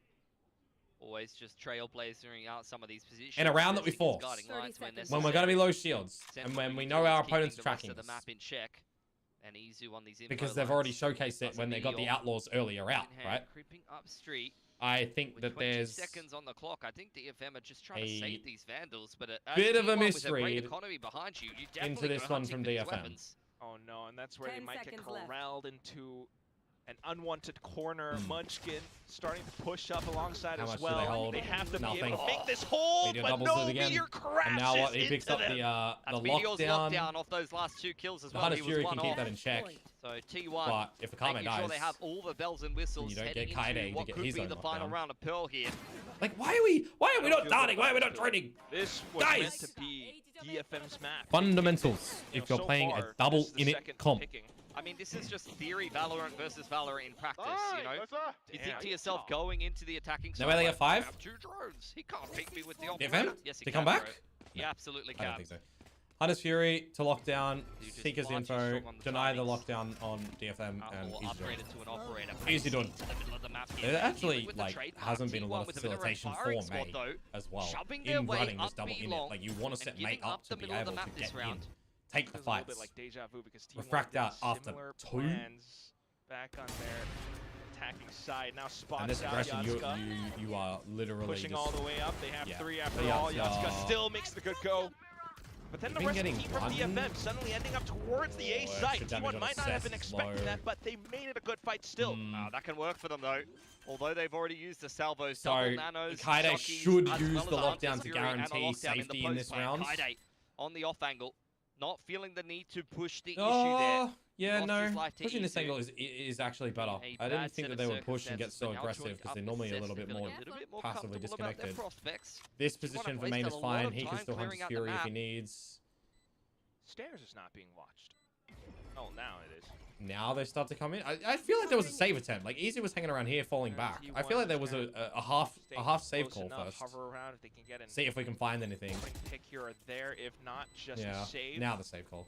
Okay. See if we can find any damage. Play with their economy. It's just really that's a lifeline for DFM. There was 5. Now there's 4. And they hold the ults. Big shove they get close to the maze. They've got the Cosmic. Like, they really need these bailout strategies right now. you know, 3 or 4 on 2 on the other side of the map, maybe even a 4 This on is 1. interesting though, right? That's a situation where 2 attack rounds for DFM, and you look conversely at T1 on every single round that DFM got, it was post plants. It was defuses. T1 can get into these sites, but they weren't able to hold the post. I think that's where you could have probably had DFM cannot get into the sites. T1. You know, you want your chamber. There's been what? 2 defuses. You know, if you're shoving your one way, exploit. They've got in 3 times. It was the chamber. I think this one they got the plant. Yeah. Maybe fair enough, but either way, now they're back to the same old plan. Just full spam into the smoke though, and they will catch Buzz this time. Hunter's Fury into the stun as well. We're aiming into the sky. It's T1 We're ulting as a Sova into the sky because the map drops down. Please, Akame, please. We're ulting someone like on top of this box. On top of the box, on top of the wall. To try to secure things here for TFM. Alright, they use lockdown, and Meteor doesn't need to use his in a 5 versus 3. Towards Pit and Flowers. Should be able to get onto the site here. T1 though, trying to pick the right Understand timings, the risk. Nice try. Not quite coming to fruition just Maze. yet. 6 HP. Onto the spike as well. Munchkin looking for a spam. Yeah, you kind of deserve that if you're going for spam. This is perfection from DFM in this round. He's at least able to take one with him, but I don't think he's getting much more than that. Trying to save the operator. Maze in hot pursuit, but spotted out by the trademark. As the chamber. Can't say that. I mean, there really wasn't much that DFM could have done better. They got a pretty fortunate spam kill in A main. Traded that second player out, and then locked down to create enough space. His first half I was more impressed by. No, his second half, rather. I mean, Izu wasn't watching the right lines. It creeped through suicide. He started so slow, right? That's what it was. The anti-flood from DFM was beautiful there, though. It was that Izu was missing all the op shots onto Flowers, onto Pit. Try to get themselves a safer plant. Got them a free kill onto Meteor. Very, very nice.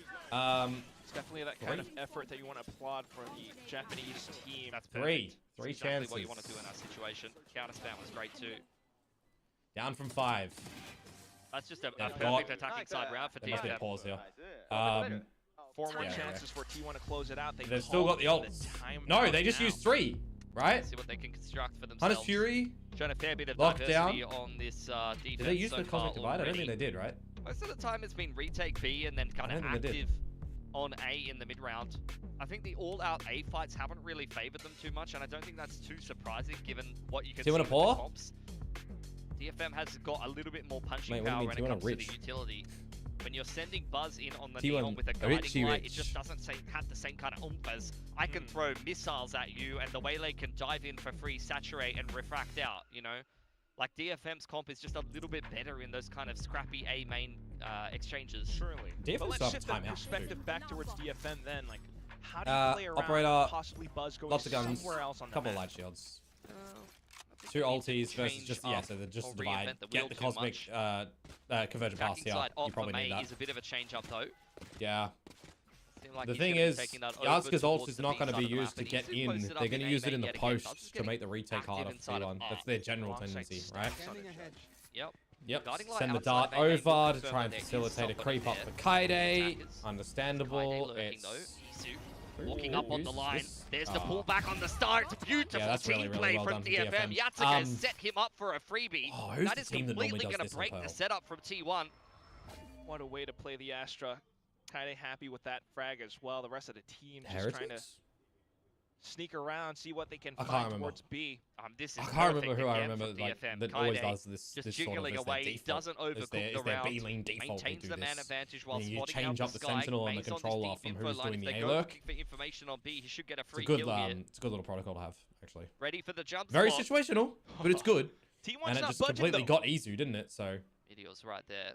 All right, no drone, no dart. So you got to use our drone when you get close, which is what Akame is going to be waiting for on the timing. You can drone and then you can dart to layer and send in main. Set up a big wall. So this is gonna they are gonna divide to get in. Plant in their own. So but at the same time, Buzz trying to sneak all the way back. Oh no! He turns away the worst possible second. DFM now seizing control over whatever space they have. Unlucky. At the same time, Kaide still May gets the convergent pass. Cess is close to the T1. Armageddon. Another beautiful round from DFM though, has to be said. On a comp with no flashes, you have to get very creative. That's a good round to win for DFM. Angles, so pulling on the back of the Cosmic Divide. The consume giving a freebie to That's Kaide. really nice. Able to break that op line. And the hunt here is... Angle from Stacks here. I mean, your money's fine. Kaide gets a kill. The hunt's kind of okay, to be honest. They've already got their ults. I mean, you remove the guns anyway. here. Not the worst thing in the world, you know, buyback. It's not bad. Main thing. Like, I'd like to see Cess go for it, to be honest. Which he Definitely is. Doable for DFM. The last few rounds have looked pretty nice for them. Yeah, Meteor can communicate to Stacks that he's coming. They're getting the worst end of the timings. You look at what happened to Izu with the consume. You look at Buzz inside of that smoke. And, okay, they saw each other, but they didn't get the kill. How many times have you seen a judge in a position like that just fight the enemy team? He's just not quite able to get the timing right. 2. These things happen. But DFM, make no mistake. I mean, yeah, that's actually a really nice round. Yeah, Travis, how you doing? Welcome. Oh, my camera affects us. There you go. The very, very strong plus of the Waylay. Oh, it's just the move stuff I turned off, wasn't it? To kind of cut the flood off at the legs before you even get into the site here. More. Last cannon operator for Izu. A main once again, but T1 trying to peek outside Alright, to confirm presence. You don't have to use the drone. You're droning. Alright, we'll take that information line back. Teo drone. Yeah. Be long, not you got all this space now that you can take. And again, these guys aren't using any wide range ultimate characters. So I was gonna say, if you're using the conversion pass here in this round for this territory and you're on a drone, god damn, man. Slinking back that would have not been a good thing. Defenses. So right now, you've droned B, you've droned up A. You're making them question what space they've got. As the Seeker's going to be great retake full and there's nothing from Kaide to be spotted through art. That's crazy. That is crazy that T1 give full art control to DFM here. He's already cleared out most of the site. It's going to be a quick flood from T1 just to try to fend this off, but so far so good. The kills start out great for DFM. Yeah, this is the problem. They've stopped the plant from going down. You've got like 20 seconds to get a plant. Still coming up in spades for the Japanese. You stay here if you're T1. Good flash. To pick their fights, pick their angles.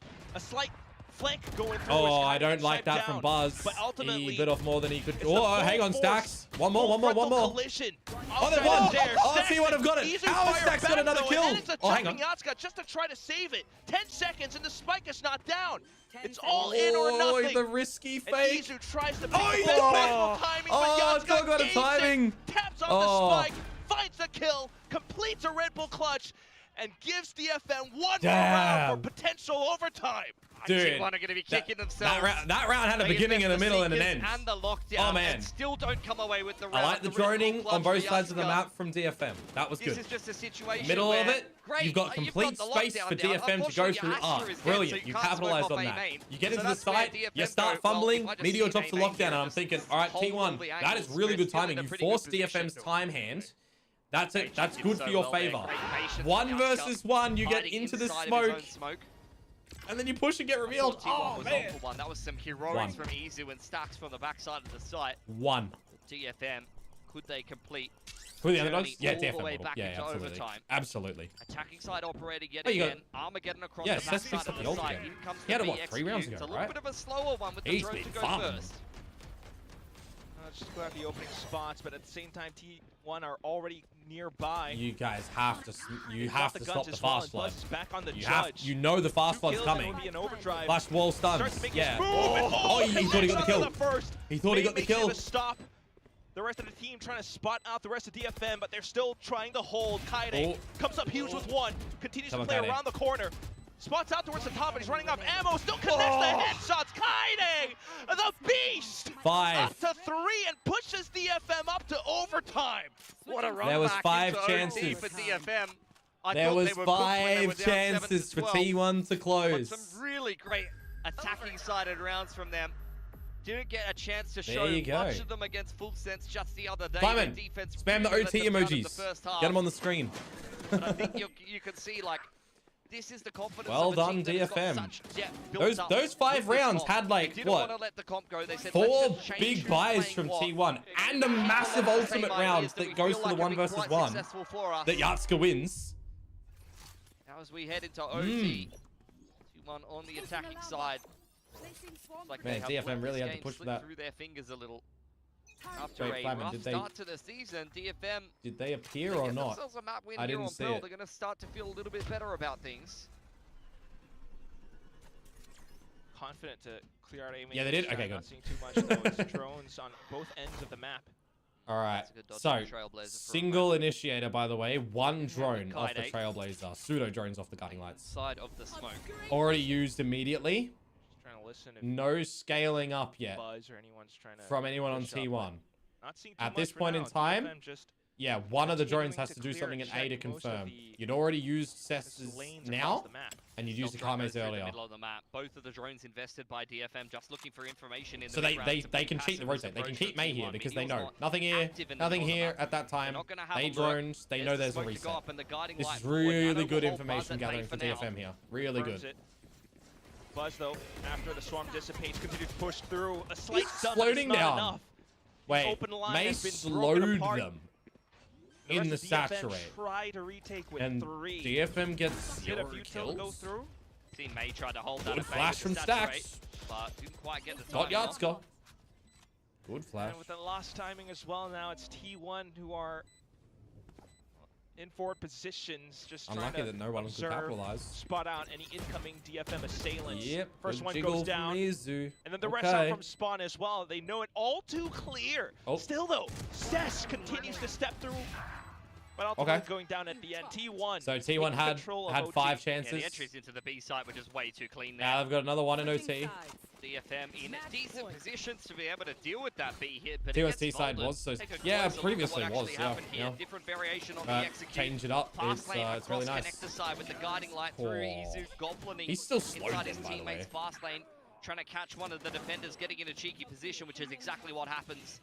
Phantom Gaming, my guys. Changing up their approach to the site, having a couple of different ways that they can hit the B site, and this time DFM doesn't play around it well enough.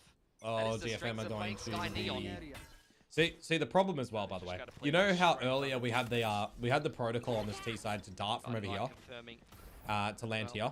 When you see that dart immediately land, you know they're closer, and you know there's a different rendition. Double drone into the A execute. Quite clear as day, but at the same time, you're flushing your opponents out from the dugout. DFM can go fast into a site as well. What have we got for the pre-clear? So far, so good. Guiding light, a star. Yeah, do have salvos in the back. Pull your other ones back, guys. Pull your stars back, fellas. Come on. Pull them back. There we go. Thank you, DFM. Munchkin, pull your star back, mate. Full post plant. Yeah, playing all the way from port side. Meanwhile, that one's good. On the aft. They've cleared out most of it. Could potentially try to sit on the spike. Get they're body blocking him. T1. Yeah, the salvos though. Continuing to block it's half defused. And defend. They have it to have. It's half. It's half. Alright, Stacks is not Neo from the Matrix, and he's got the red carpet again. Dude, Cess has really been getting these ults like crazy this game. DFM go again. Strike back. We go again. A little too cleanly. T1 giving them a lot of space to work with, and with the comp that you're running on DFM, those post plants are pretty free if you don't make a mistake. Any timeout users? 24? Very yes, hands-off. we do. Well aware that the Neon Sky comp wants to dive back into Art there and punishing in kind. Right? The first time the Buzz tried to go up the stairs into Art, he gets stunned by the Teo. The second time, you can tell they're just turtled up, playing the post plant accordingly. Credit to T1, a nice body block to get them to half on the spike, but it still wasn't good enough. Timeout. For a second, timeout now being called by the DFM coaching staff. Fair. See what they come up with. So now is the question of who can get the first defensive round. I mean, there's been so many. Hey, this is a nice little upgrade actually. Who got the round? I like that. Surely that's okay. Yeah, because usually we had the. I wouldn't mind honestly towards this. Usually we had the split, right? So we had the teams and then you know it went there and there and there and there. Potential. It's a bit more I think it's the kind streamlined. Of thing where you definitely get your scans against this comp as well if you time it right. We've seen cases where it's like both of these attack, right? Goes up, guiding light over the top, and then both of these will go defense. The site hit is coming in. The Neon's going to be inside. We've seen that a lot. You can't always as reliably dodge the scan. The rest of the boys are going to be following up behind that off the back of the guiding light. So honestly, Recon Bolt with see now this is the graphic is the other one. Of these A hits. Timeouters there. T1 could technically call the timeout if they win or lose this round too, by the way, to maximize their chances to close. It's going to be over towards B. Well, Does seem like T1 is going to fake the B control with a little bit of Sky utility early on. Give him a chance. KRX goes into middle. May has the op. The B-long smoke in combination with the consumed trailblazer. May different look to the killjoy used for DFM so as well. Current normal on top of the box. That's being attempted there deeper. by the You got May Sky on is the read long fairly line. well by DFM. I mean, they can see there's no one towards B, and the stealth drone confirms someone's in My the eyes are going to be on Izu here for how late he exactly activates. what's up here. Big rotation back and farming forth to orb. the A side of the map, but it's... We're farming orb on Munchkin. We want a cosmic divide here. They've deposited Izu in the middle of the map, and now they're going to meet back up with Stacks. If you're ending at B... Problem is, though, May has been a menace with his operator in that first half against players like Buzz. Are we doing this one? Same thing. Of course, it's a slight risk because he doesn't have Guiding light confirmed. Oh, mate. Shot goes wide. He gets out. The flash to support as well. And Buzz now trying to set foot into B side. He's wait, gotten back wait. balls. Munchkin's grabbing the orb, not getting the other orb here. Okay, now is going for the plan. There's Izu on the activation. I talked about that. Surprised they don't get that B orb, by the way. Really surprised. He's going to have to get a kill now. Oh, that is a bad... Dude, Meteor swung as Munchkin smokes. And his Ravens now clearing. Surely there's communication on that timing, no? Drone goes forward. Still that favors the defenders spraying all day. Post plant with a man advantage. What is the timing, T1? You just need somebody to bloody shoot them now. Go through now. T1 oh, I can't. I don't like this, my friend. Best possible crosshair placement. Oh, hopping around. What? Yeah. Buzz, everyone's just jumped out on the trampoline. Odin or not, it doesn't matter. Why are we having two people jump across and no one's shooting though? Like no one's shooting, mate. I've seen that. You fail the exam. That's what we just witnessed. You fail. Roadkill. Yeah. Bunch of kangaroos jumping around. Their way back into the site with a massive crossfire from T1. Doesn't go too favorably for DFM, and this is kind of what I was talking about. Why are we both jumping across and no one's shooting? This is the closest. My guys, outside of order please. To Australian Valorant Pacific. I mean, another man disadvantage post plant won by DFM, run by T1 on that B site. Some sort of roadkill. Exchange of utility over towards A main early on. Buzz. Wow, look at this T1 B setup, by the way. It's a very centralized play reactively off this off the killjoy utility. Put your focus on the mid. Have your op line held over towards A. His purpose in life. I like it. Drone re-clearing A main. Drone and Sova Drone cannot be the tells. Passive hold, expecting T1 to make the usually from DFM. Find other options. A bit of a drone towards A main. You got to see May behind it. May's the tell, right? T1 away, but ultimately DFM looking to end up on B. Turret dealt with. There's a lot of utility in this choke. See if the shocks are good. Dude, look how low Yatska is. Players on B for T1. And now you've got 4 members here for T. This raps, right? This is raps. Taken quite a bit of damage. They can even refresh the smoke. Outside of the smoke Molly's. as well. And you got nanostorms and everything. May going for a tower wrap, okay. On towards the top of heaven doesn't now too much, though, but May jumps out to get information because they don't have a drone ability anymore. On towards the other side of the smoke. Raps. Off a recon tap, and it's on towards Munch. Get the finish. T1 has so many chances to close this map. You got to give credit to DFM that they were able to come back at least. Pearl away from DFM. They gave this one a good fight. And you don't even get a dub as DFM. That's going to be quite disappointing. Just clarity, this is not a vapor or anything. To be able to bring it back into overtime, and undeniably a better game that they had on to clarify last game. But unfortunately, still not good enough. And yet again, we look at T1 and we say, what was that? Their B game, their C game, I have some faith in them winning the next map, even though it's T1s. Even when things are scrappy, even when they're not playing their best possible game, T1 still wins maps. Just keep going at it. They haven't played Lotus. I mean, the Odin and everything was brought out, pushed all the way to overtime. You saw the effort that was brought out. It just sucks that this is the outcome of it, and then you got to think towards the upcoming map like Lotus. That's one where I don't know how well DFM's going to do as well. Meanwhile, this Izu chamber can continue to be that prevalent across multiple maps. Akame, Raze, May, Yoru, Jinbum, Fade, Jian, Viper, Assess, Omen. I might have even casted that. I mean, exactly what Achilles was saying on the desk back that's not the comp now. In the double duelist meta. When they did win their Bangkok trophy, that was a map where they have had a couple of reps. They've had some pretty outrageous games on Lotus in the past. The, Mortal, by the way, you were talking about all Cody stuff a little bit earlier on. That one. Yeah, a map that we've seen too much in Pacific. Only between Noctim and KRX, I think, have we seen Lotus thus far. What did I just a little bit of playings, but have you seen this before? DFM anyway. We do applaud their effort, but for now we're going to send it back over in the community or in the rank, like the game. I don't follow a lot of them. Thank you, lovely casters. Yep, that one. You want to see my nerd document? So right now we're on. I don't show people this, but I'm not casting anymore, so I don't actually mind it. T1 DFM, and we were just on what? Pearl. So this is what they ran last time. I pulled. I haven't done it for this season yet. I probably should. In pro play, who are the best aimers? I'll do this for Lotus. Lotus. Let's go back to here. They weren't good at closing it out. I just feel like something is still missing for this DFM team to become the world beaters that they can be.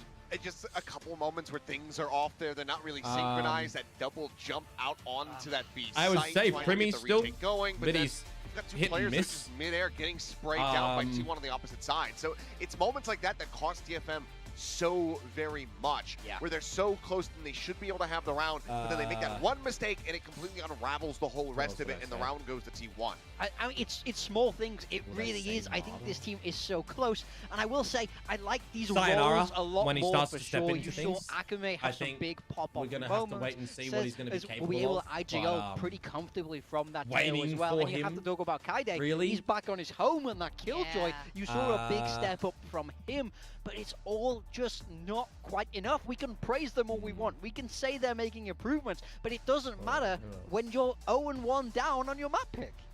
That's right. I mean, that's really all it comes down to, and it really sucks. It doesn't matter how close games can get or how much someone can frag, but, you know, win is what you ultimately need at the end of the day here. So DFM's going to need to find a way to kind of reset themselves for Lotus, and we will get into this later, but we haven't seen these two teams play Lotus against each other, and in fact, it's been a while since we've seen these two teams play against each other in general. So we were talking a bit about improvement, comp swaps, back onto the roles that they're a little bit more comfortable on, and we saw some like good improvements in rounds from them. Yeah, I mean, for me, I like that they didn't change away from this composition, because I think it has a lot of great uses. This is round 12. You see they have quite a clear plan here for the double ult retake. The lockdown forcing them away into that Armageddon. They end up missiling that Kobe as well. I think this is a really nice, well thought out, scripted round. This to me shows the experience of the coaching staff, the prep work that they've been doing to get this comp to be comfortable. And then if we take a look at this next round coming up as well, this is an attacker round. But you can't say Dirk or Chronicle is when you run it with this double initiator, you want to control these extremities. They're the most important part. You see how they send the recon across. Kaide's able to take like I would have loved to have said, very unsuspecting. You know, they're working like Martin, the map. They're doing everything right, but they're not winning. He just said, they're not winning. Pilsky was talking about it, T1. It's a kind of scraping by with these wins, and it feels like DFM at times I can robbed here. I mean, T1 was making plenty of mistakes as well in that first half while the run back was coming. Who would I... Clip, getting caught by Hero is consistent, Luke? So it's moments like that need to be very much shored up. I think he might have actually gotten Let me have a look. in this map. Yeah, he did.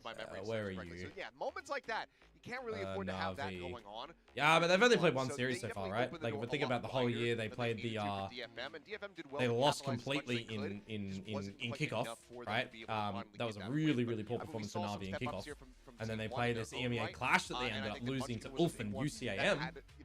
So can you really even call them consistent to a degree? But this was a lot more of the munchkin I don't really think you can. Come to know and love, especially from his days on Gen G. Yo, Bliss, what's up, bro? How are you? That's exactly it for me. If T1 wants to return to their former glory, no, not intro. I'm an idiot. He's the man to do that. We know how lethal he is, how fantastic he is as a frag in IGL. So nice to see him sort of returning to form, moving. Why is it not switching scenes? Hello? Be like, well, but his KDA was did I break something? Why is this better? Well, Switch to primary left. There we go.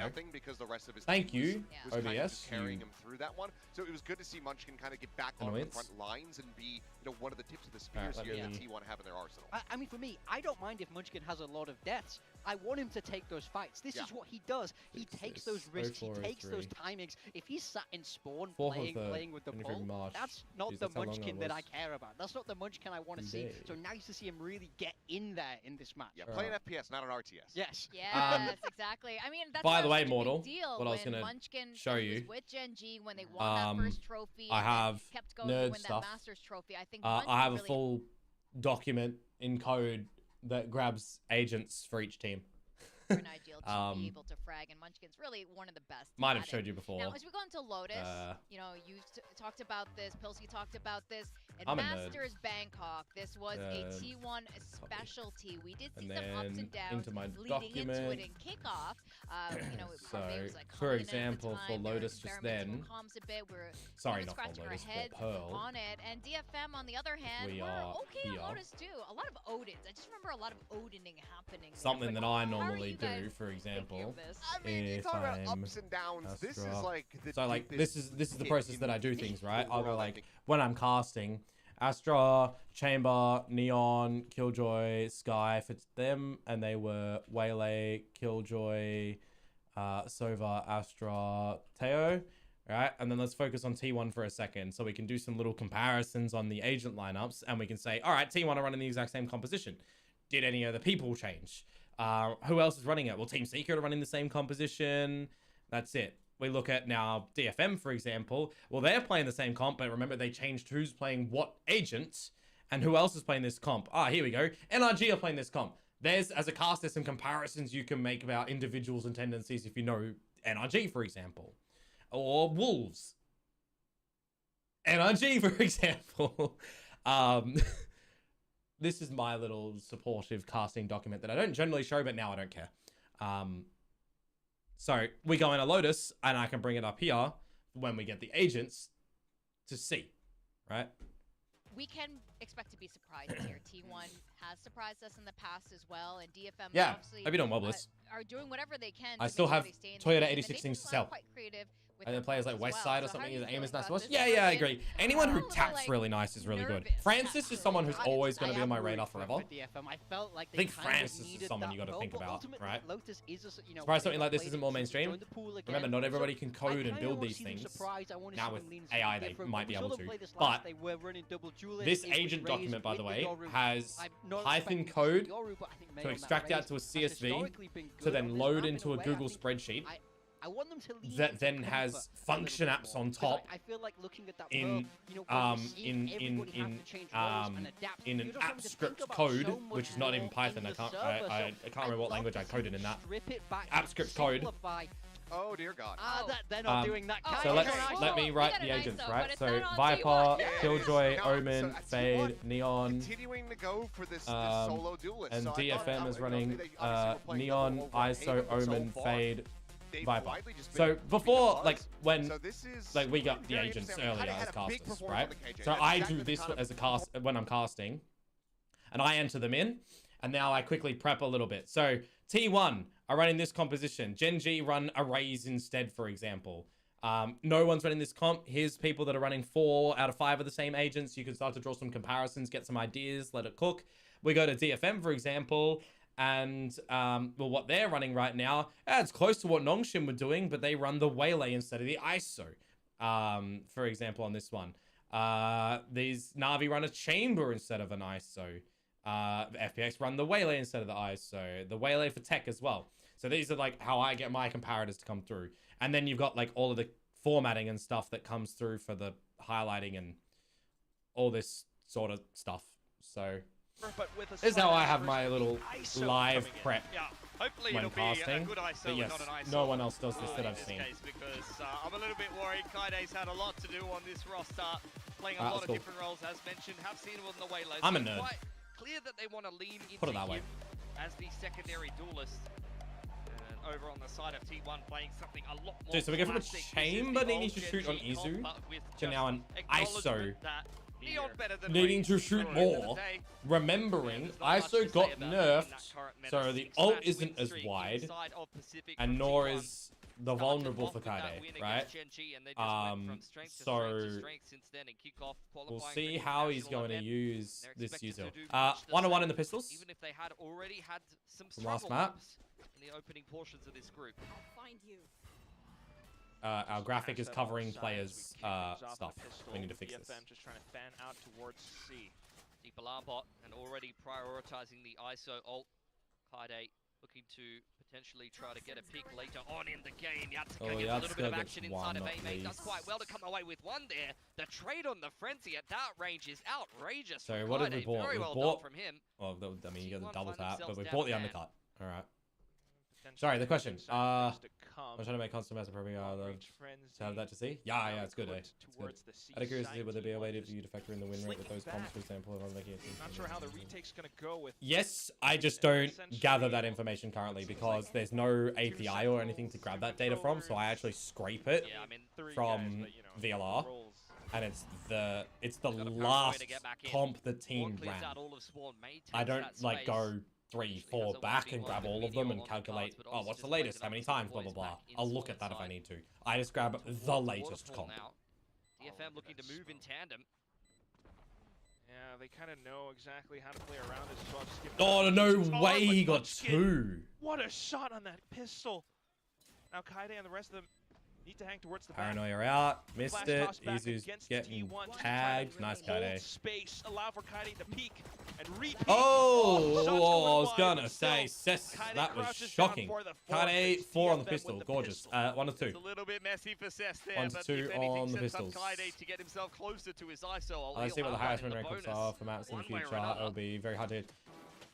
So, for that, you'd need to grab like every single comp and calculate if it won or lost, but then yours, so like it's skewed because you don't know which team is playing it, if it's a top team or not a top team, what comp it's playing against. It's all skewed data, right? It's more valuable versus non-valuable data. A lot of noise towards the early front foot of Rubble as well. It's kind of the questions. Yeah, Rubble control taken by T1. Meteor's feeling confident. It's a Sheriff with armor behind it, but you see the Prowler is just way too easy for me to punish him in an open position like that. I mean, you got to back the man when he's feeling confident. He's been a world champion for a reason, but like, that's a situation for May is right now he's playing Waylay and Neon. He's a Jet Raze guy still, right? Like, really, Neon more than Waylay, but Jet Raze.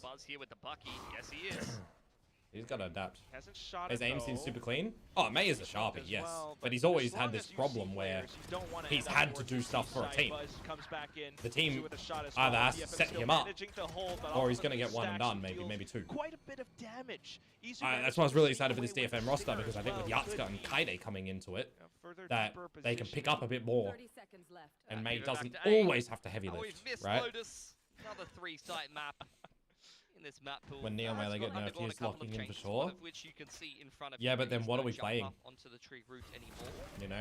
Like, are we just going back to a Raze and Jet? Are we still playing the Waylay? Because when like, we don't really care too much about the saturate anymore. We can still get in and get out where we need to. We just have to line up the saturates with the equip instead of the instant. Are we getting more ISOs? Well, maybe not. Maybe on this map specifically, but maybe it's niche. Phoenixes, for example, Pearl and Haven might still see that. I think I want Valorant to be in a state where 90% of agents that we have are playable, right? But I don't know if we're ever going to get that. It's super hard to do agent balances, and that's why meta's always going to have chopping and changes, and it plays with the current live maps. And sorry, I'll turn the game back up. Plays with what currently the maps are, and for the upcoming round, so we can definitely already see how that is. T1 just have the potential to fight for a lot of space. I don't see it all anymore. Looking to do the same thing towards C mount as well. Yeah, that is right now. Yeah. Exchange of positions here for both of these teams. It's a quick one straight out A main for DFM, diving their way forward with the Omen and the Neon. In the meantime, T1 have taken that C-long info line, as you mentioned, but this is what we were talking about. 4K on the pistol for Kaide. But I really want like 90% of agents to be really playing. He's going to throw it down, but there's no one in position to get caught by that. Yeah, that's crazy that you use the ISO ult and you haven't actually confirmed anything with Prowlers. Really still have to watch out for T1 how they're able to potentially flood back in. The flash goes huge and then it's Buzz, but he gets chopped down. Vandal versus Bucky, and a significant one comes up anyway. Still towards the back, a drop though, and it's we are not contracting kills here as DFM. Yatska pick their targets with the vision that they have, but Yatska trying to make it competitive with the Sheriff goes down at the very end still. I mean, it's still gonna be like what, 15 seconds? It doesn't Sort of coming together the way that he was taking that shot with the Sheriff. Not quite enough. Would have needed something very heroic from Yatska with how clean that retake was looking for T1, flooding in together quite nicely. Unfortunately, the ISO ult does not find its target in a round like that. T1 playing around it quite nicely because they're the ones who used to play it. They know how this game does tend to go. That's beautiful from Meteor. Finding his perfect time. He got a couple of sharpie shots in there, Mortal. Don't get me wrong.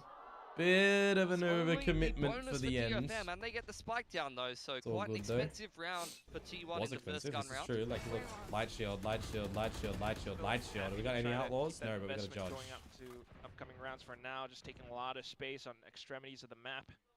Yeah, quick A main control. Easy has got the C-long info line. Up goes the wall for Meteor, looking to try to block any comfort. B main push. This is what I was talking about last match as well, right? Cess was on the Teo. Now back to the smokes. This one down. This is Yatska T1 being very active. So it feels like they're changing to be well, even with the Raze version of this comp. Main smokes. Just reactively take when you're talking normal voice volume, it's a little low, like almost like it's too far away. Probably because I'm a little bit sick currently. I'm still recovering a bit, which I think more talking is just going to destroy the voice, but it's whatever. That's classic from T1. Dropping the defense wall.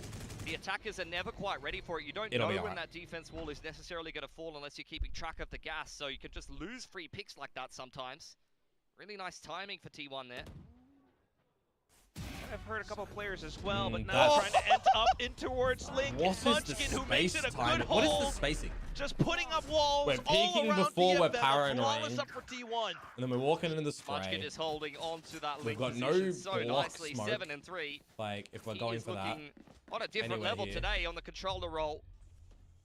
He has been one of the more quiet players for T1 in some of these games. Do you like the Lotus changes? He is on one.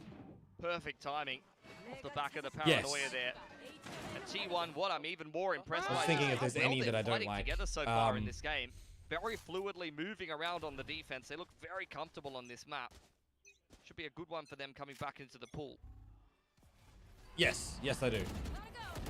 Trying to keep that streak going though at the same time. Do you like smokes and suddenly it's Kaide who finds himself headless. Izu went away. Busting their way straight through that smoke, but over on the other side of the map, Yatska's found a pick onto Munchkin. Dude, he's had a good game Yatska so far, feeling a little overeager. Shooting with these sheriffs, T1 have shoved their way straight up the guts. Looking to get in the face FYI, the lurk pistols. Currently. Just again, straight up getting DFM contained within containment zones. Not quite easily able to slip back towards B now. But Cess makes a good try. Cess? Sudden sheriff shots, but he's not my sheriff shooter generally. Aggress back. Oh, if he gets this kill, he could have ulted over with the spike. Unlucky. There's not much you can do against that. Wasn't they been trying to get into the spawn spins? Yeah, I agree. Pit. I mean, I definitely agree. Control of the spike. Dude, they're not even looking for this. Dark cover face. Oh no! Undoubtedly had an opportunity there, but I think he was just more or less surprised that there were even two players on his screen in the middle of nowhere. Cannot blame the man for not being ready to calibrate the aim in time. NT. Dude, Yatska with these sheriff shots, man. Cess and Yatska making things much more competitive than they probably should have been. Whoa. We need some training material for Japanese name pronunciations for Western audiences. Quite formidable. Continuing to push out, make DFM uncomfortable. But now you've got 4 ults to bank on. Just looking to collapse in towards Mount. Old classic, bait and switch, paranoia, get the kills. At the same time, it's Munchkin. Delayed horn. Yeah, get out of there. The disengaged DFM. Dude, there's 4 ults by the way for DFM right now. All picked up once again, being prioritized. So you have to lock, you have to Nightfall in. Ready for lunch. Remember way back when you'd have the Nightfall Raze rocket combo. Doesn't feel as strong on this map anymore than now that it's Neon more dominant. The overdrive could still zip in, but it always feels like it was way more powerful with the Raze. To use it. Or if it's a B ending, I mean, DFM are kind of angling towards B. Meteor's very close, could just deploy this pit if necessary. I don't like this mid-round adjustment from Either way, still, DFM just trying to keep T1 invested in other portions of the map for now. I think it's just going to rip the pit off the back. They're trying to sell an A fake. Dory is being tickled. They're trying to now draw they prowl and a rotation for T1, but straight into B. Meteor doesn't have time to put the pit down. He's playing inside of the fast lane, and that backfires for him. Just full Valoranted, but Buzz, he's making it tough. Still just buzzing all around this B side alongside the Prowler as well. 20 seconds left to go for DFM. The spike, mate. Pick up the spike and then still back into the pit. Buzz stacks as a Prowler, a Seize, Buzz has a star on a slide, you've got Omenal. Paranoia goes in. Doesn't catch either of the attackers. Not May quite. overdrive. Overdrive rip for May. He's looking to explode. Just pushing on through while Yatska provides assistance towards the he ran out of ammo. Pushes in. Did he? Clears the pit. He's got a Seize. Was there a comm? Tries to bait out the peak and uses elevation to toss across our placement off stacks. What a monster! Yeah, big clutch if there. If the Yatska didn't run out of ammo then? Giving the TFM throws on that in the pit might have been the a different overdrive, result. but Stax is so experienced and so good in these clutch situations. Red Bull clutch. Another Red Bull clutch there for T1. They've been getting the better end of the clutches. Yeah, I didn't really like the mid-round call from DFM in this one. Don't like that stack for Cess as well. The stick rather for Cess. Lovely opening of the door and pressure over on that A side for DFM in a round like that. Actually gave them a much better chance to win it than I thought they would have. Yeah, I agree. They sped up into 4 in a row for T1. You need to stop the snowballing now. Kaide with the kill contract available again. Another ISO ult for Kaide. 5 ults. Oh, really another dude. How many doubles did he get away with his killjoy on the last map, bro? And he's still just getting more doubles. Crazy. Absolutely crazy. Yeah, Izu is being so bold on this C mount position, especially on a so killjoy. podcast like, mode. He doesn't Round's have movement done. to be able to get out of trouble on that side of the map. But he's so confident that he's going to be able to take that space. Dude, look at the further proactivity here. You've had this big fight out in front of B. The dust settles.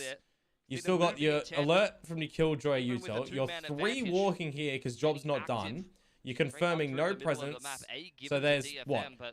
This is dirty. Post plant like this, I don't know if they're going to be able to convert. You've got the overdrive, you've got the nightfall there. And this is dirty. Pretty much because you got the turret. Everything you want and more. And the only thing that DFM can I do love this idea that if there is a rotate, they can cut them off. But it's 4 opponents on the other side. Now the plant. Open plant for Heaven's side. And now they realize very deep. Nothing there. On the flank here, and but they just attack. attack. The full flank because the turret is actually taken away there. See what Sesson Akame can do. Back through B if he wants to. Lockdown, Nightfall, you've got a lot of great retail we have tools here all of Akame's util, FYI. Absolutely all of it. You try to trickle down T1 as they make their assault back Good. in, but okay, Cess going down. Hitting the ground like a brick. The overdrive pop. It feels as though the round is done with overdrive, especially being ripped by Buzz alongside Munchkin to provide some additional cover. But not planted for you, Akame. He's trying to go kill. Okay, the sortie be hopping across. That is crazy, by the way, down here that he had all of his util. Yeah, it's perfect util from Stacks there. For Akame. That's kind of crazy as a fade. You've got all that. But everybody you die in the first 5 seconds. The defense away nicely. Crunch in the middle of the map for T1. Like I said, they're being so active. There is that as well. Shoving their way front that's really multiple nice times, pushing down C mount. Yeah, I mean, I gotta say, that's kind of crazy that Akame does have that full util. That you 3 players die front B and you got a fade with no util usage. They've got the confidence off the first map. DFM really need to find some footing here. I think with Lotus coming back in, T1 will be welcoming it with open arms. It's a map that they played for quite a long time, and as mentioned over on the desk, DFM have not looked fantastic on this map in the past. It's one that they've played a fair bit, even with various iterations of this particular roster. But not a great record on it overall. I will say though, the players' performance thus far, not the worst thing. I mean, they've made it incredibly close rounds. It's bought, once or twice now, a couple of clutches out from T1. But apart from that, the macro game, they just don't seem to have much control over the map on the attacking side. DFM seem out of sorts. I mean, again, we're in a game where T1 kind of need to recover in this stage. They want not much to look at. Go international again, find that stability, thinking this is a god team now. Roster moves they made. I mean, I don't know if they're going to get the second half pistol here. Lost their first pistol today. But when it comes to the gun rounds, it's not seeing too much there. I'll eventually get me some stuff again, Flamin, but settle at the job. Do the house stuff. Trying to go for the reverse crunch through the door. Didn't figure out my Tekken car. Paranoia, having taken B main off the back of T1. Theater. At least forcing T1 kind of back through the halfway point on the map. What a shot from Yatsuka on the jump spot. DFM needed an advantage, and they can also pluck someone with the kill contract still. The efforts thus far, but again, T1 and if you're going C, Paranoia play. They wait for the timing, and then they reaggress off the flash. Akami managed to hold shielding up to front. scare them. That is numbers now for DFM. It's going to expire. It's new ISO. It's gone. Oh, I don't like that because now it's gone into your own ult. Throw down his ISO ult in a round like this. Yatsuka's getting more space up A, but he goes down for free to stacks. I think off the back of that, DFM will just speed up into C. Too greedy. Yeah, fair. What are you going to do when you come here, at least now, by the way? Are you gonna try and bring anything with you? Respect because they. Are you gonna get something here? Lockdown now coming in. Oh, okay. All right, kidnap Izu. Kill contract off of it just to try to play around the positioning, but May just sneaks through and gets gunned down by Munchkin. Izu taking down Kaide as well in an instant. Every single one of these peaks for T1. They've won because it's a 1v1. Does he have the headshots necessary? No, just the one. Wow. T1. Just absolutely DFM just gave up so many 1v1s. Come up with 6 rounds so far. They placed down the lockdown, and it's just the biggest bait on a hook you've seen in your life. Just waiting for DFM to react off the back of that. Izu crushes Kaide inside of his ult. Every fight a particularly in this round, bar this one, game on the ultimates is a 1v1. Thus far. That's a 1v1. The ult's a 1v1. This is why I talk about the double touch shit, by the way, as well. Okay, this one's not a 1v1. Wait, do I get to see the others in the lockdown break? Now, what's the economy look like? Yeah. Dude, there was so many 1v1s in that, though. You can't be doing that, DFM. Now they buy out with light shields across the board. Op comes out for Buzz now. He's on that C long line. It's been a big point of contention so far this game for T1. Where's our DFM timeout, by the way? Space over on A main for now. We need to talk. Deep alarm bot was placed. Might have been heard by the attackers. You can't let a 10-2. 9-3, 8-4 happen. They know the alarm bot was placed down over here. You got to get the 7-5, DFM. I mean, this is maximum safety for DFM. Maximum safety. 0 risk speed taken. 0 liberties. So much respect given to a team like T1 when you see 3 pieces of utility. We're still holding on to this Nightfall with Kame as well. Gotta consider using this, perhaps. We're pulling back because of door pressure at A. Another all picked up for Kaide. You've got no vision past here. Game plan You've not poked and prodded. Not been too successful for DFM. You've got all this space that you give up, and you give T1 the time to figure out it's a rotate back to a more equipped site. Munchkin still has the the mid-rounding DFM. Oh, the mid-rounding, please. I'm not clearing the tree. Everything but that one corner. And Stacks walks okay, let's get in the trades, Kai. Oh, okay. At least the kills are here. 10 seconds to get the spike down, and DFM will do it. Still, though, Izu catches them on a timing, turns things back into a 2v2. I want to track car as well, Flamin. I want to drift car. You know this. Trying to make things tough. Where could DFM look? Yeah. There's so much noise, so much to look and clear. Suddenly, he slicks forward, and it's Izu to continue to find that contact off of it. T1 do not stop. On a big streak there. Time out. Time out. Call it. Time out. He's having a whale of a time. The mid-rounding at the moment from DFM is atrocious. Would have put your money on Meteor being on this agent. It's historically one of his best agents, one that he's very famous for. I think a lot of respect being given to Yuzu in this regard to let him play that Sentinel role, although you have seen more and more Viper from Meteor as time has gone on. And in the last iteration of T1, you did see him a lot on the Viper on this map. Not clearing the tree. Something that he picked up. Bad mid-round call for a rotate after you had way more space. You could have nightfalled and cleared better than trying a 20-second scrap to A. Gone through their iterations, but this seems like a winning You need to be getting early picks. These DFM. retakes are too strong DFM, from T1. They'll give it another good old college try once again. Yatska. It's like 4-1. Been pretty good on this A-lurk, but he might just walk into the op here for free. Buzz posted up. That's about as easy as it gets. A-lurker lost. Akame is by himself with Prowlers and all. My heart's starting to sink. I mean, alarm bot on front seat. Another warning sign. Orb goes up. You've got the snake bite. Got a nano swarm in position. No way. Not going to be easy to break this planned from DFM. Over here with the paranoia. There's so many wrong reads on what T1 are like trying to do. Is that just coming down to the fact that we've not seen Lotus? Like is that just where we're at? We've not seen Lotus. T1 are just perfectly set up, perched up top, waiting for them to peek through. It might be set up as well, continuing to oppose against DFM. It's a pit now invested. DFM trying to slip past it though. A little bit of spacing up towards stairs, but Izu has the corner. So dirty. Full spam into the connection. Tries to hop back in with a shorty as well. You've already got a 5v2 at that point.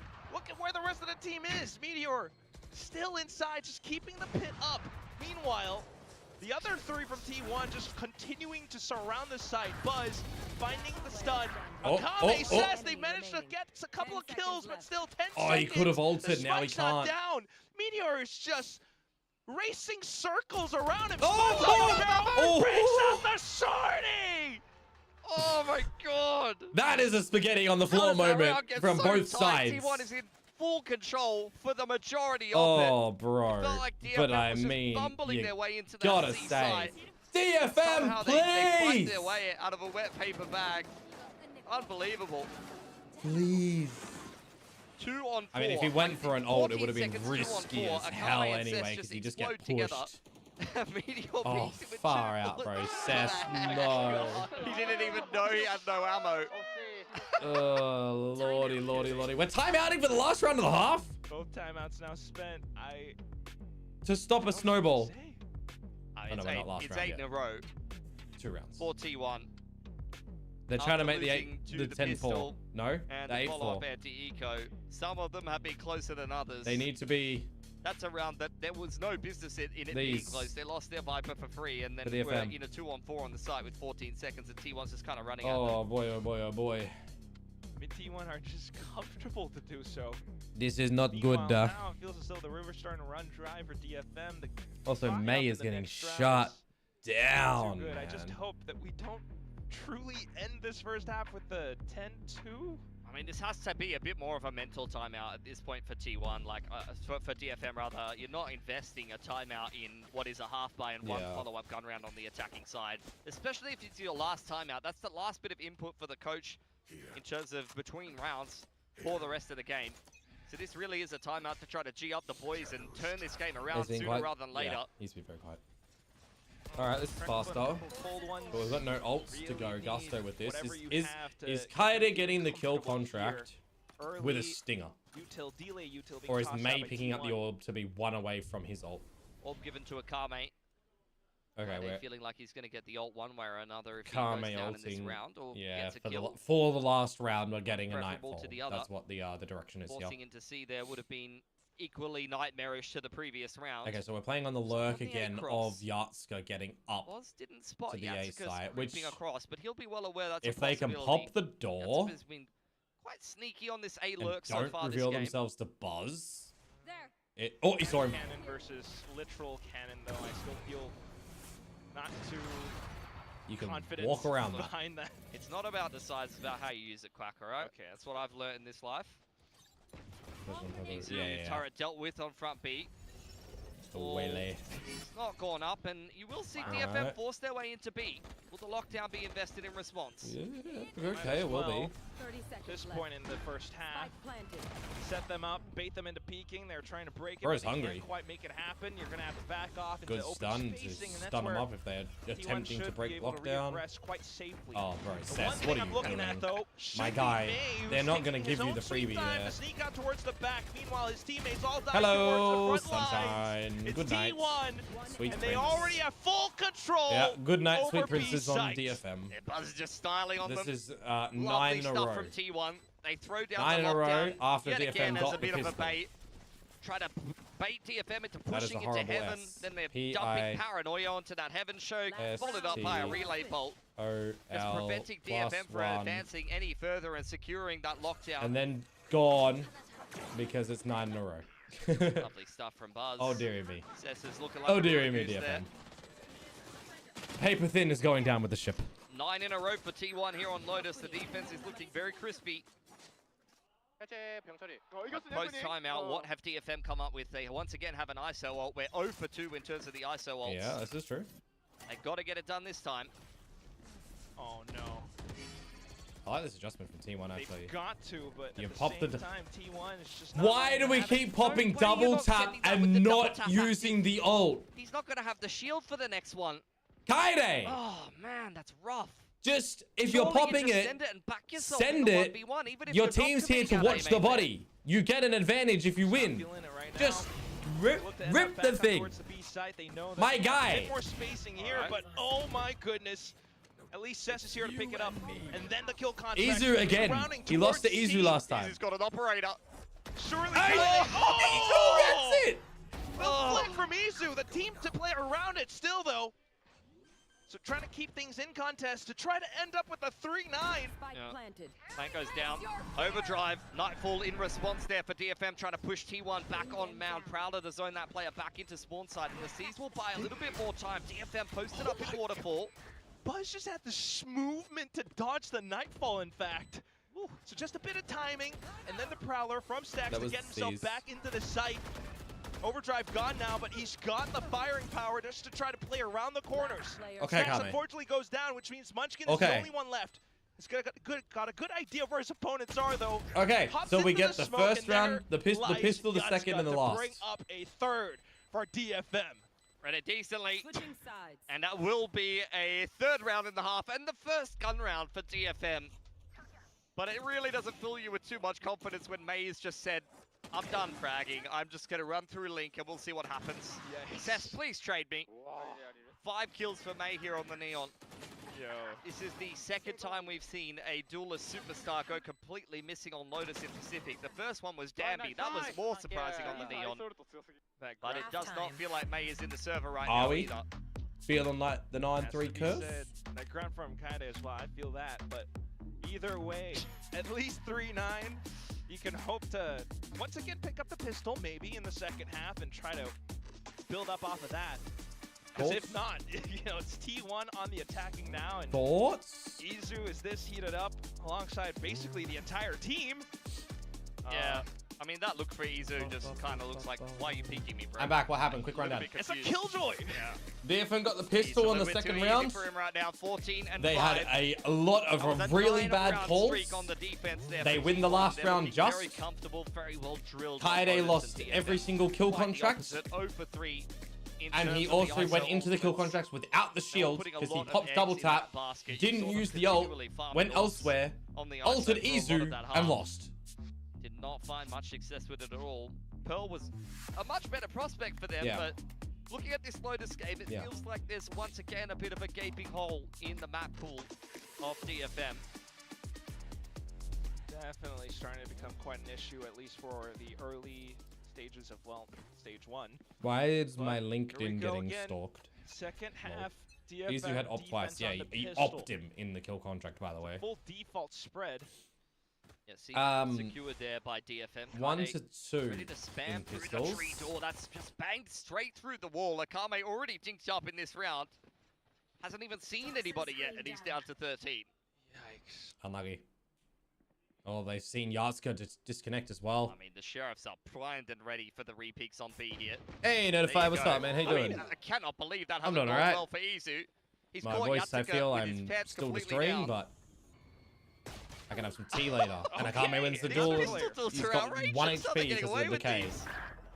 Something about the sudden peaks and taps that DFM just Cess, get away yeah, with. you remember winning that way. Meteor, what did you miss? down Cess's pants as well.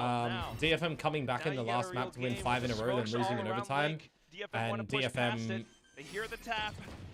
Trying to float in a boat that has holes in the hull everywhere. Take the fight to T1. We're not out of this map yet. Do not count us off. High-low, though, and it's Munchkin to play sneaky. 30 seconds left. DFM They're do playing not on the right side of the smoke now. 30 seconds. It's your play, Munchkin. What do you got? So he's here the Sheriff. Tries to triangulate onto them. He takes down the first. 15 HP. Kaide has to reload. Sneaks back in. 3 bullets. Munchkin down to 2 bullets. 10 seconds. Kaide wants none of this smoke. But he's got to come back in. There's still a chance for Munchkin to actually get the spike down. He can't win. He can't win. Munchkin, what are you doing? He's trying to bank. You can't do that. Run out of time. DFM sneak away with a round, but still going down to kills at the end. Hi, I'm T1. We're winning 9 rounds in a row. Let's just give one to DFM. Oh my god. It feels tense though, not gonna lie. Yeah. That was a very cringe pistol. I think that's how the kids say these days. But even when you lose 2 picks as T1, like they still find a way to get back into this pistol. Munchkin almost brings a 1v3 together. Very messy exchange. Missed the plant. Just plant the bloody thing. By a B stick, which is not, not by a lot. Pros don't plant, apparently. Well, pros don't fake. Pros don't plant. Yeah, 1 to 3. 1 to 3 in pistols. Need to be able to go the entire mile up against T1. You start things off with a defensive hold, but Buzz again. Quick movement back into the bucket kill. Suddenly you got control over B site. So T1 went DFM 50. might have you surrounded, but do they actually have the shots? Kaide with the double tap, trying to keep himself alive. Yep, get that fast reload in, get that in, and we're just not watching his stacks. And he still wins the duel! Find one more kill. The rest of the team gonna get absolutely connected. And now Meteor has wrapped. But then it's Meteor's turn. We're sticking. Continuing to peek bit by bit. Cess onto the spike, trying to stick it through. A bit of support coming out from Yatska. And it's once again Munchkin in a clutch situation. Does he have it? DFM trying to play it safe as ever. But ultimately the weapons come out on top. How dead? Patience, but similar to the pistol, the anti-eco is very strugglesome for DFM. 2 rounds in a row now on this defense. Another pistol. Another anti-eco. Skeeny broke the camera. Guaranteed. Skeeny broke the camera. The series is going to be done, Ski. For T1, that's gone about. That's actually crazy because the fan is on the camera as well. Guns taken away, armor broken, and with the spike going down, we're lucky that we have a backup camera. Move through the rest of this half. We have backup camera. It is very warm in this room, so I might open the door. How's drifting, Skeens? Just trying to farm up onto the first one, possibly around C. Hello. Backup camera for days. Sharp on them so far today, and it's going to have to be quite the same story. Crash through the middle of the map. Oh yes. Izu between the legs. A lot of damage there to Akame. Here's the speed up onto A. T1 are just getting such a good read off the map at the same time. Oh, did he spot his noggin? I don't think so. Might be close by, but you're not gonna be able to fan off a judge. And we're not expecting someone to be in drop. Meanwhile, Kaide comes back in. We are just throwing bodies for DFM on this agent game. Where he could possibly isolate a lot of these duels bit by bit. And it's only the bonus. Even if he doesn't come away with the 1v3 no double tap to reveal position. Kill or 2 would go a long way into securing his ult for the first gun round. He's and revealed he's himself. Gonna let the timer run lower and lower. Double tap active now. Throws up the wall to get Did you do the slow wall? Just 1 kill at the very least, perhaps. Oh, bro. You're not surviving through those mollies, that's for sure. Yo, Notified! Thank you for the sub. I appreciate that. Your name's Leon. Nice to meet you. Nice to see you again, by the way. We've got no alerts on because of Watch Party, but I will, do the normal thing. Thank you very much for the... I'm looking at the other camera. Thank you for the sub. I really appreciate that. I hope you enjoy the emotes. Normally the stuff would go on and you'd get some really cool alerts and everything. So there's that. Would you consider streaming on YouTube? I am streaming on YouTube right now. I am multi-streaming right now, actually. We've got YouTube horizontal and vertical running, so yeah. Usually I'm live on Kick as well if I'm gaming, but this is Watch Party, so no Kick allowed. It's time to delay on C. All 5 of the players here for T1. No lurk from Meteor, all being picked up now. Camera overheated. Looking to speed up into C here. 1 away from the kill contract for Kaide. Maybe he's going to win it. Stacks 1 away from the Nightfall. Snakebite or not. Can combo that with Buzz's overdrive soon, which is going to be pretty good. B as well. Find the right just timing around the doors. B with the Prowlers, but you've already got the C hit coming, so you were just looking for a bit of a lurker. Good stalling trying to delay as much as possible, but Munchkin has snuck How have they allowed Munchkin to get in, not even ulting, just normal TP waltzes? In an instant, it's a 4v2. T1 are quick. How has Munchkin gotten away with the wall there compared to over the hill? Outrageous. Oh, are they doing, wait, Skinny, are they doing, into the back of the site. the other track? Or are they doing the main one? Untenable position.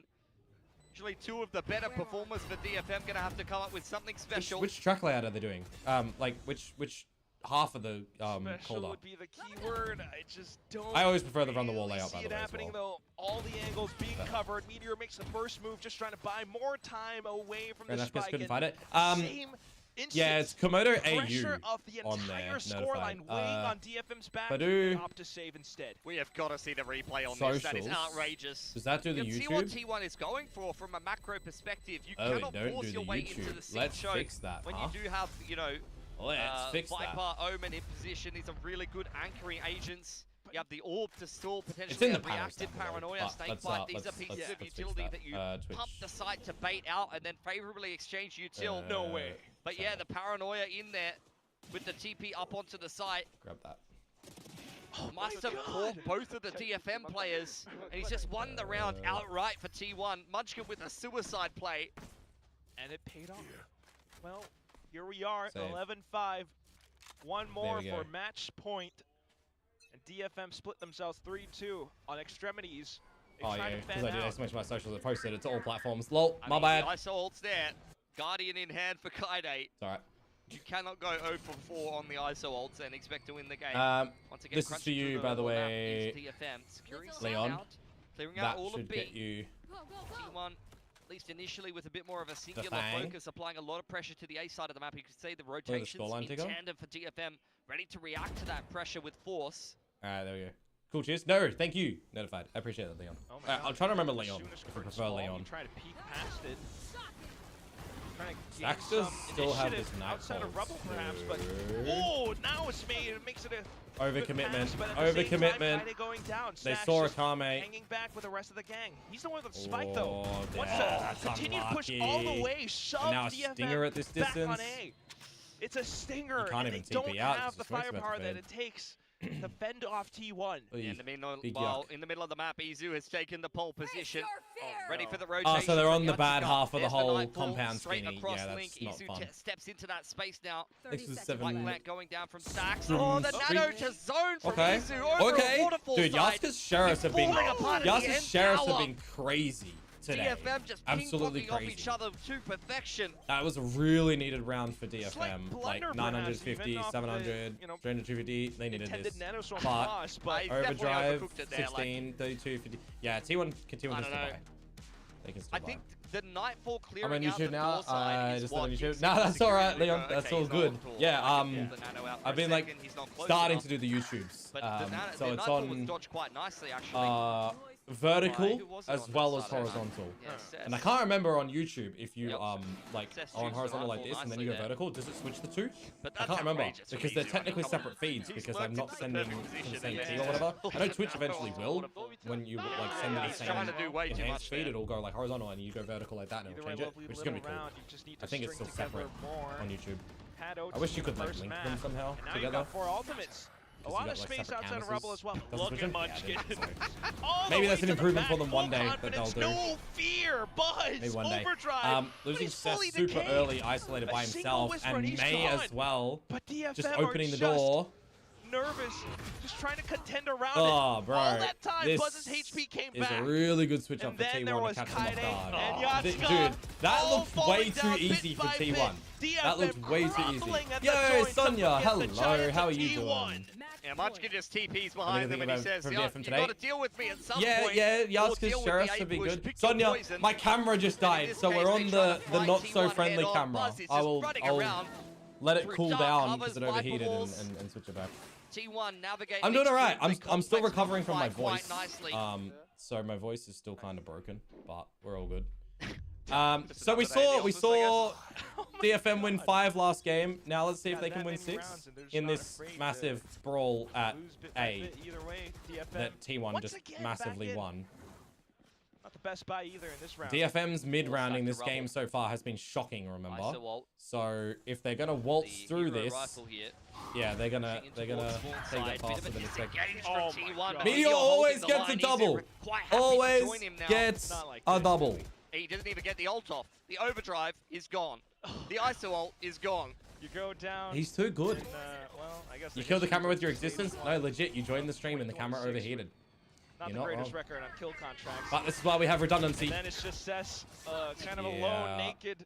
Yatsuka has the sheriff. Yatsuka. There's a chance. Ill-equipped. The pit not a the virus bit makes it a lesser chance, but there's a chance. That's about it. Sneak around the you're never expecting Izu to also be lurking, right? I wonder. Akame at some point would have to turn around, but he's got to face 2, either a rock or a hard place. He's choosing the rock. And he's taking down a big chunk off of it. But then Izu out from behind. DFM. And there it is. Unfortunately, the flagpole. Sonya, thank you for the follow. I got all the alerts turned off as you might expect. expect. Team hopefully, well, defeated, generally but everything hopefully does not dejected. Cool things. And meanwhile, it's T1 that streams forward with that's win no after emotes? win Wait, what? here. Yeah, follow struggled emotes. some maps for T1, but they recovered nicely. I've got like 7 TV ones this series. 13-11 versus Barrel on Haven. Overtime required. Yeah, usually like with all the subs and the follows and all of that, they have like very confident effects. Even after some like this all goes to the rainbow, and my custom alert like come up and stuff.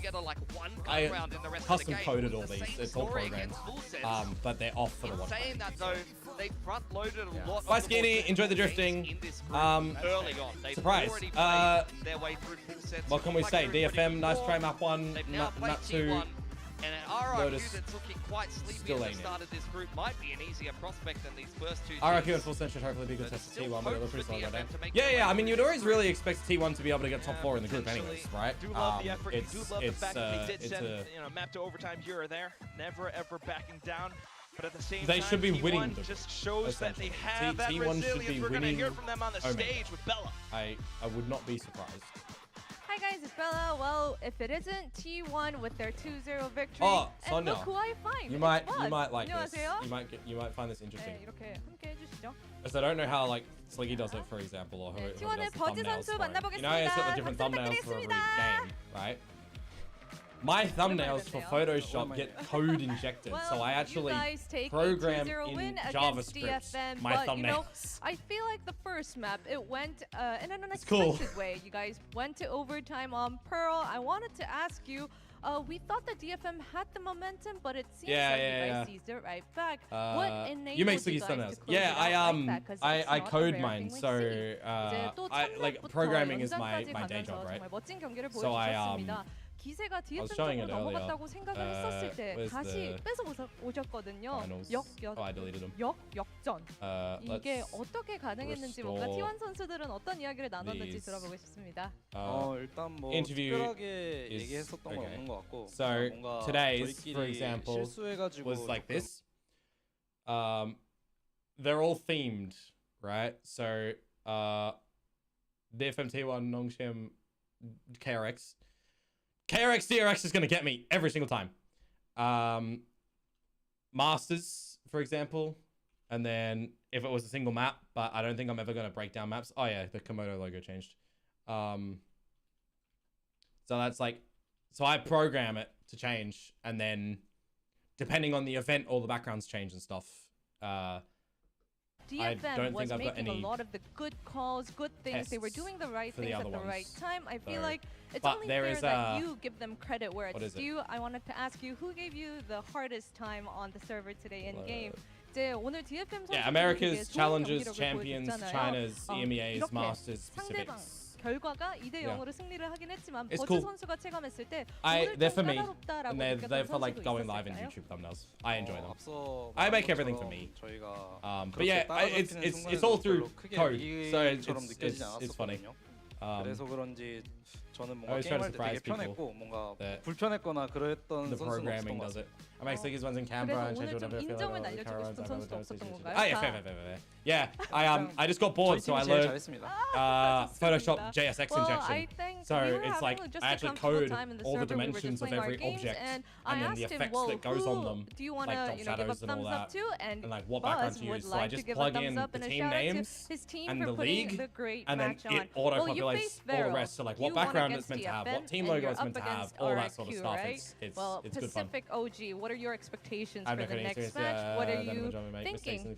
Are you just gonna take a 2-0 win again? That's fair. 발을도 만났고, DFM도 만났고, even things like on this OBS, right? 어떤 경기를 예상하시나요? 이번에도 like 좀 camera 2대0 can 승리 자신 move 있다. and rescale and all the sort of stuff. 일단 자신은 있지만 오늘처럼 저희가 방심을 하면은 RIQ라는 팀은 그 방심한 틈에 확실히 그 기회를 가져가는 팀이라고 생각하기 때문에 like as I was saying before with the whole alerts, 그거에 방심하지 않고 잘 보완해서 오면은 이길 수 있을 것 같습니다. I mean, we are confident, but RQ is a team that would be able to exploit us making a little mistakes. So we're going to try our best to lock in and play our game so that we could bring the same results for our next match. All right, that was T1's Buzz for the interview.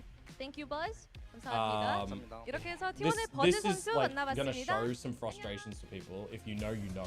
The alerts here are not just Twitch. They are platform universal. All right, so T1 Twitch, Kick, continue YouTube, on and all their win streak quite comfortably. Like the follow, if it's Twitch, it's purple. If it's YouTube, and it's red. If it's Kick, the win it's streak green. continues, And it is going to be a rematch against RQ per platform next or whatever, week, which should be pretty exciting. I'm pretty sure RQ has a bone to pick all with them. Coded, so it's not delayed on any sort of external platform. It's all I don't know. I think RQ got handled on my client side. So we'll see what happens when we get into that series. But this I like to get a very really promising dirty showing. with I mean, a bit of a rough start. That's the wrong scene. I clicked the wrong button. The way of DFM on this map, but as the caster is pointing out, and then like the alerts are at the bottom as well. Unfortunately, didn't translate to much else for DFM. Yeah, I mean, programming I feel like DFM rules the world. Didn't really look comfortable. They couldn't get themselves settled into this game. They let the first half just slip out of their hands. T1 looked very comfortable, though. I feel like this is a map that they've played many times. They know what's up on this. They know how to mid-round. They know how to control the map. And we saw it all here today. I mean, I feel like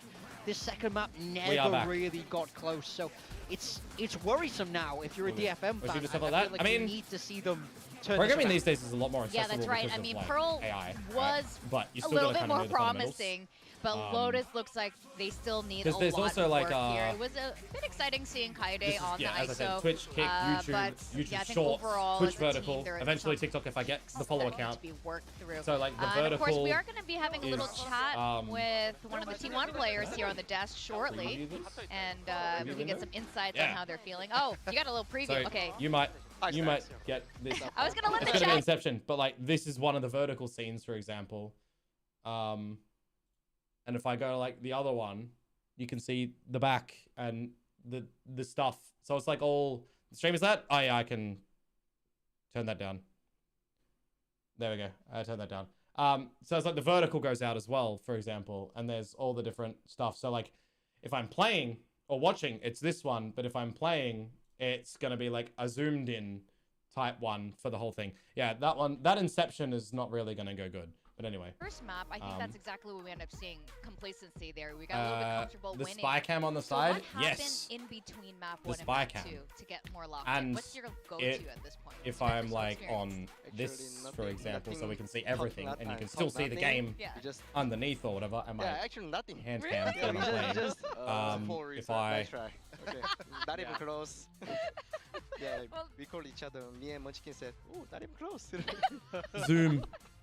Well, I think it's because you guys are so experienced. You kind of know, like, that was a little oopsie. So like you can like. And you know, we know that we have more. Get in there. But Wait. I mean, going into Lotus. I've had to stream before like this because the capture card broke, and I put the camera on the monitor like this. It's pretty funny. It was pretty funny. Spy on my OBS. I mean, if you like. That's why Lotus is so good. Also, Want the stuff. It's like. Coming with new map pool, and then also. There you go. Good luck. Yeah, I have a dual PC set up, Leon. Yeah. Just to find you some. Yeah. New meta. So that's this mouse, by the way. Just testing something, so I think this is not our best. I play fingertip grip, so I have a 23-gram mouse. I've got carbon fiber variants as well and stuff. Wants to play the ISO. It's all good fun. Happy to see that. I think know ISO so well. That's so yesterday. I think DFM picked ISO because of the. I think the T1 gonna use the chamber on the Lotus. It's fun and interesting how people set up. Oh yeah. You tricked them. Nested scenes within nested scenes in OBS is great. So like this border, for reference, is I think that's interesting. So not like hard done. This is all dynamic. So you can see like how it's kind of all moving. This is all based on like alpha maps. Yeah, I mean, how do you feel so a scene set up with white and black boxes and alpha map projections, and that's how it all stays consistent, going all around it, right? Do you feel like you guys have some stuff up your sleeve that you can pull out versus RQ to catch thought planning, I guess you'd say. I think, in my opinion, Munchkin loves production-y type stuff. Nerd, thank you very much. I take it. I take it. Micro team. And their team play are really so good. So Munchkin really love their reading their mind, like. Yeah, Munchkin has some pretty good looks. He doesn't like the PRX style. Direction. So chaos. So I think it's gonna be pretty good match next against series. RQ. Yeah, I'm looking for it. Do you ever see Munchkin like work? Big one, Nongshim, KRX. If he likes breaking down what RQ does he talk to you about it with you guys, or he goes to his own? I'm a geography nerd. I could not save my life with geography. Like you tell me like where a country is in relation to some sort of things. Just grab the rope, you know, like throw me overboard. It's mindset is really not gonna work for me at all. It's winner's mindset. It's not gonna work. It's a winner mindset. Well, that's why he wins a lot. That's great. I really love that. Is that his pep talk? Wait, because I said KRX. How does he react when he does lose? Just unlucky. Nice try. we have next time, so fighting. Man. Wait till you see my other stuff that I've got. To Masters. I have ADHD in the system. Hey, me too. Would you? Hyperfixation. Yeah. No, I do too. That's why like the coding stuff always gets me here and there. Getting in the rabbit hole to go deep. And figure it all out. And it's not just like code and everything as well, right? It's like strategy or something like micro stuff. I do 3D printing, I do car stuff, so it's like being pedantic and making sure all the modeling is really good, and like the car bits and pieces are all properly done. At least two. Yeah. Okay. Love to see me play Geo. Guess Leon, I was suck at that. Last one on a global stage. Yeah. I have recurring rabbit holes in it. Yeah. 2022. You should see how like my 3D printing problems come out, and I just triggering. But the 3D printing is really fun. I've like 3D printed a whole bunch of stuff in my car, and then like prepped it and painted it and stuff. So that's always good fun. So we're seeing these really Capital Cities is fun. From you guys. Do you guys feel like you have a lot of improvement left? Everyone has different hobbies. I'm not gonna shut any of those down. It's good. Actually, I couldn't understand what you're saying. What is percent this? of your firepower are you showing right now? Oh, that's work at 8 a.m. No way. Your team. Our team? Yeah. So we're pretty doing well. I think Munchkin stepping up. Or really? Yeah. I guess. I'll give anyone some secret sauce. If All right, I'll show you. 100%, So where do you think you know the whole zooming things. Like I can do the zoom 70, and everything. 70, yeah. Everyone's thinking like You? how? Me? Yourself? How you do that? Today 30. Dual PC setup. Because I got a headache a bit. Oh. This is a projection of OBS. This isn't actually like a live game. That's why I like clicking and doesn't show the YouTube link or anything. It's Who do you think's gonna win? It's a projection. And score. So that's We also screened every team in Pacific a bit. Yeah. that's controlled by my stream PC over network. Say it. That's come on, just I've say got a it. stream deck in my stream PC that controls my think game PC over network. Okay. And 2-0 or it 2-1? does 2-1. 2-1. the zooming stuff. Yeah, go Nongshim. Yes, sir. Yes. Popping up right now. It also controls my even with his change. Yeah, my change pen. Agent, I guess. Yeah. Maybe change. My stream PC controls my game PC's pen. Interesting. Okay. Well, figure that one out, folks, for an application that doesn't have any network controls. Are you usually right in your prediction? Yeah. Oh, damn. That one was fun. I'm screwed. That one was fun. All right. I have a button on my stream that opens everything and even what I can do. Yeah, I mean, you have a, you know, stream decks are great. So far. Stream decks are great. I mean, if I talk about it, I've got, what have I got? I got the Stream Deck XL, I've got the Stream Deck Plus with the knobs on it and stuff, and the USB dock in the back of it. I've got 2 normal Stream Decks that I've retired and don't use anymore, but one of them, or both of them, or one of them. One of them will go to my sim rig eventually, and the other will go into the garage for when I do car stuff, and I can control everything from inside the garage. And I'll connect that up to an NDI network to reroute to my PC in here. And then I've got 2 Stream Deck pedals on the floor. So I never need to click the button on my keyboard to talk. I press my foot.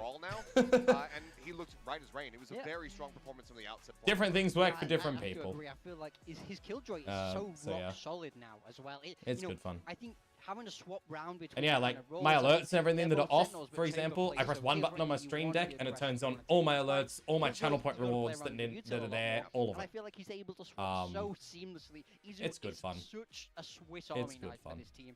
I really feel like you can put him on anything. Nongshim DRX, how are we feeling for this? I think Nongshim have this one. I don't know if it's going to be 2-0 or 2-1 though. That's the thing for me.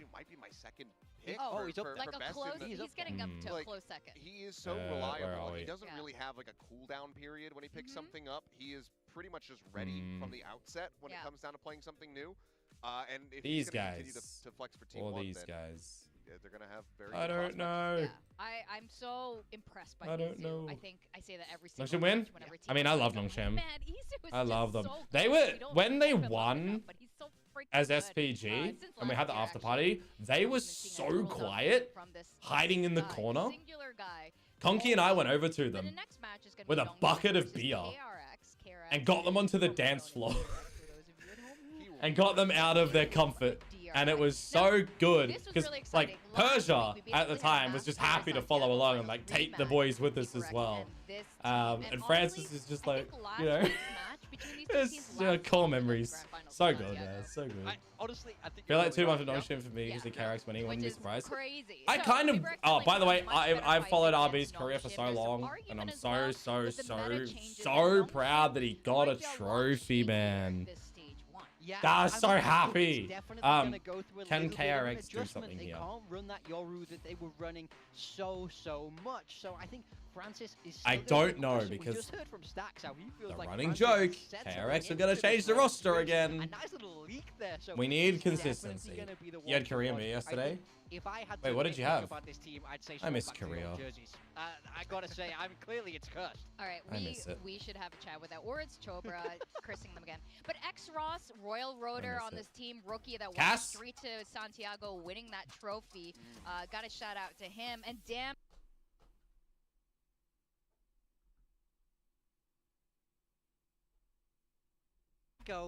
Last week, definitely not so much. I think it was a performance that left a little bit disappointed. Of there, especially in that last map of did you mix it with Soju though? No, he really did. I mean, one of the big things that Dambi did so well at doing was opening up space for the rest of the squad at Santiago, but a key part of that was I didn't.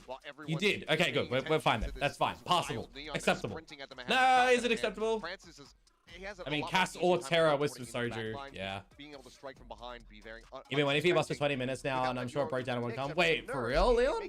Oh man. For them to come away with those kinds of set strategies. Wait, what time is it where you are, Leon? You know, Nongshim is one of those teams that we're going to see a level up. Because if it's like my time, it's dark outside, bro. He does have a rougher showing. He takes it to heart, and he makes. I hope it comes soon. Do you have any other mode of transport to get home? This since Ascension, the very first time that they won Ascension, that Francis has. Just stop work emailing me, please. It's after hours on a Friday. Well with Dambi, and I think you're absolutely right with that Euro. There's a little bit of adjustment. That was a clear. No, Ninja for the first time. Yeah, that's fair. That's fair. Yes. So for reference, when I was in Korea, you can walk to like a 7-Eleven or or any convenience store, get a bottle of soju for $2 Australian dollars. 1.4, 1.5 US. What's the exchange rate now? USD to AUD. Yeah, 1.4. 1.4 USD gets you a soju bottle. Yeah, I feel it's like $20 in Australia to get a soju bottle, generally. Style that they know how to do if he's on the waylay. So for the same price for one bottle in Melbourne, I can get 10 bottles in Korea. The different performance, well, his waylay gets better, or do they play Watch Strong now? That's the big. You can walk over, it's like 30 minutes. Ah, right. But at noon, okay. There's 8 hours difference to me. I mean, that's still not ideal. Walking home is still not an. Who's the question marks? And I guess it was me. Think at all about our builds and how me. it might affect things. I bet they do. So just so expensive here, it's like 10 euros. Yeah. I mean, alcohol is just. It depends what you get, I guess. I have a mini bar at home, and I got a lot of my whiskeys and rums. I like whiskey and rum, so I got a lot in there. It's an adjustment again. Are you German or Austrian? Flamen? Oh, Flamen's Kiwi. Flamen's Kiwi, and he's going to be bringing me some beer when he comes here. I'm sure. But in the game, it felt a little bit more. I saw my bus chilling and around about. I was like, that's odd, and now I think it's. Oh wait, it was just sitting there. Oh no. That was the wrong button. I'm watching this fraction. I'm like, what in the hell is going on? And now I forget which button it is. Wait, why are some of these clear? Oh, because I don't have them anymore. I forget what buttons are what. Go XLR things. Stream Deck is better for audio. Flamen's username? The other upside down land. Yeah, the fake one. Am I allowed to? Hey Flamen, look, we can see each other properly now. Right? We can see each other properly. 20 years ago, yeah. Really got Australia and New Zealand. Well, Sonia, let's pray to Leo Faria that the new roadmap for 2027 and beyond brings something to Melbourne or Sydney. And then let's also pray that me and Conky can potentially do some of it as the duo that never happened on a global stage. For the stage one. Now, freeing, this was a guy you were so all about last year on the Teo. I love me some freeing on the Teo. Teo abuser. So I still love his cypher. No, he really does. And this I still like his cypher. Caught me by surprise when I was watching from home because freeing is. Yeah, look, Australia is very far, Sonia. You're not wrong. It took me like 20-something hours to get to Korea, and then home each time. 20? 26-ish. 26-ish hours to get to and fro. What I think is funny is that they're clearly styling. Like sometimes it took Morgan from the UK quicker to get to Korea than it did for me, because there's no direct flights for me to get to Seoul. I have to route either through Singapore first to there, or up to Brisbane, or to Sydney first, and then it was always bleh. If I ever got it, oh yeah, if you ever go, you need to go for weeks. You can't be a short thing due to the travel time. Luke moved from EU to Australia a few months ago, and now master in London. Yeah, I know, right? You know, that's one thing that I wish I was able to achieve, I guess, in my short tenure at Pacific, that I could have done a master's or something. I also really wish that like Conky was able to do the event with me, because I think the world being able to witness Komodo at Pacific would have been fantastic. I really think like we would have showcased what we're able to, you know, to do at Ascensions and that. Looking good. Setup here. Oh yeah. Also, Sonia, Americans don't know anything. Australia, New Zealand, like they have no idea. They don't realize how big Australia is. They think it's like compared to America, they think it's this tiny, like they think America's no, Australia nearly like covers all of it. We are big. Australia's most of the sun. This is no kangaroo. Okay. Yeah. Marcus is laughing at that. Anytime you get this guy a cheeky weapon. This guy, man, he's unbelievable. I think I'm gonna put in a formal request to Jake Shin. Oh wait, we're trolling? Well, 5-2. So there you go, Marco wins. It's okay. Drive City to Perth in a day, right? I think 4 days, bro. Come on. Oh, you're awful. I mean, it was Mako who won, so I'm Haven Fracture Lotus. But with that skirmish result, we have our map draft here. Pearl and Bind. KRX is still going for Fracture. Yeah, so it must be feeling like they've shored up the gaps that they had on that map versus Team Secret, but this is potentially a risky one for them. Yeah, I worry. I Haven Fracture Lotus. Do we get Lotus? So, you know, that'll be spicy. I think it's sort of taking it in an anti-strat kind of way. If I drive for a day across, yeah, I know. People don't realize like how big Australia is. Hey, oh yeah, amazing map pool. It's gonna be cool. All right, nerd time. Boom. So, what did we see last time? Nongshim ran Killjoy, Neon, Omen, Sova, Yoru, and DRX ran the Breach, Cypher, Omen, Teo, Waylay. I like this comp. For DRX right now, though, for KRX right now, if I am going to say the names correctly for Haven, what am I more liking? So this one was run against PaperX last, and that was very close. And then this was against the Gentlemates at Masters that was 1. So we're not going to see this because of the Yoru nerfs, I would say, right? I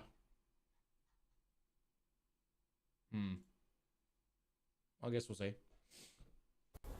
Also, that's another nerd document, by the way, Sonia. This is what I used for my casting. Whenever anyone was curious in Sliggy's stream for like, how does Komodo know this team ran this composition? It's this document. I plug in what the current teams are playing and it tells me a list of every other composition that was played. Yeah. No shitbox. Okay. No icebox, great. I like Corrode and I like Abyss. I like those maps.